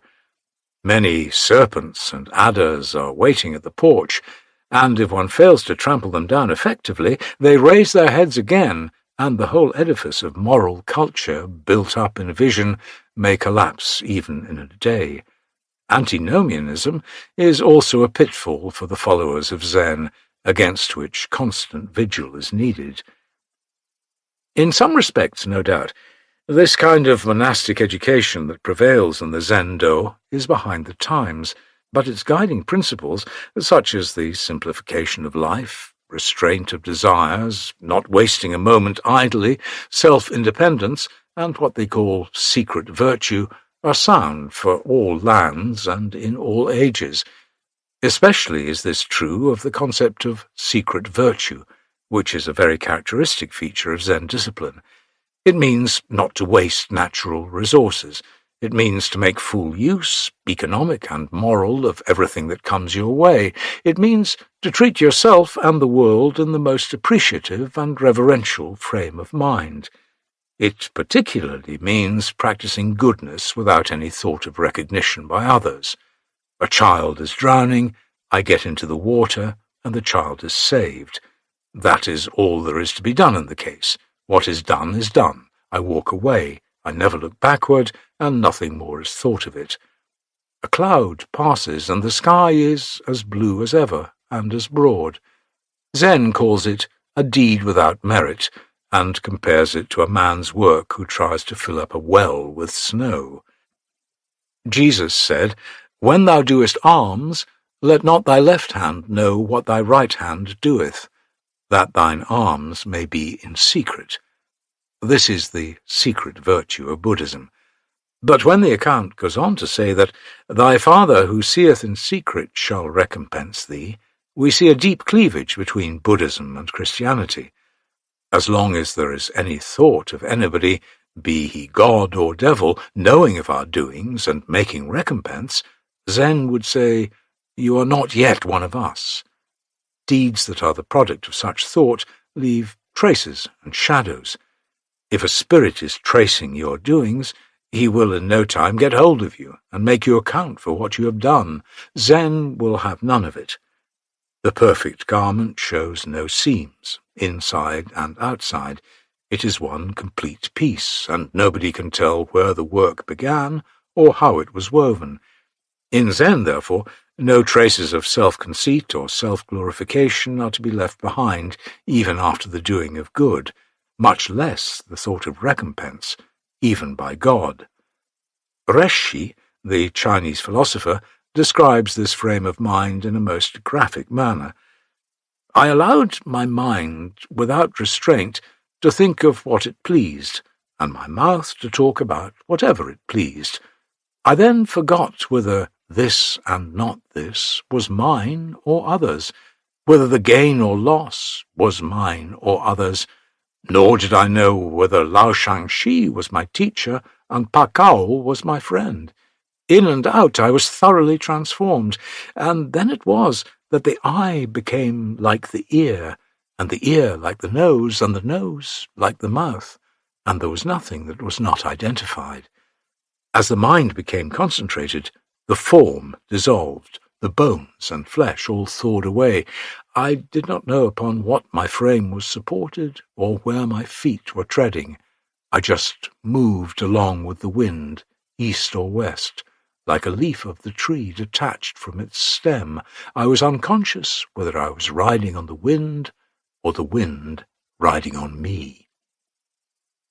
This kind of virtue is called by the German mystics poverty, and Tauler's definition is, absolute poverty is thine when thou canst not remember whether anybody has owed thee or been indebted to thee for anything, just as all things will be forgotten by thee in the last journey of death. In Christianity, we seem to be too conscious of God, though we say that in him we live and move and have our being. Zen wants to have this last trace of God consciousness, if possible, obliterated. That is why Zen masters advise us not to linger where the Buddha is and to pass quickly away where he is not. All the training of the monk in the Zen-do, in practice as well as in theory, is based on this principle of meritless deed. Poetically, this idea is expressed as follows. The bamboo shadows move over the stone steps, as if to sweep them, but no dust is stirred. The moon is reflected deep in the pool, but the water shows no trace of its penetration. Taking it all in all, Zen is emphatically a matter of personal experience. If anything can be called radically empirical, it is Zen. No amount of reading, no amount of teaching, no amount of contemplation will ever make one a Zen master. Life itself must be grasped in the midst of its flow. To stop it for examination and analysis is to kill it, leaving its cold corpse to be embraced. Therefore, everything in the meditation hall and every detail of its disciplinary curriculum is so arranged as to bring this idea into the most efficient prominence. The unique position maintained by the Zen sect among the other Buddhist sects in Japan and China throughout the history of Buddhism in the Far East is no doubt due to the institution known as the Meditation Hall, or Zen-do. You have been listening to An Introduction to Zen Buddhism by D.T. Suzuki, narrated by David Rintoul, published by Dharma Audiobooks, an imprint of W.F. Howes Limited. This recording is copyrighted Ukemi Audiobooks, 2023.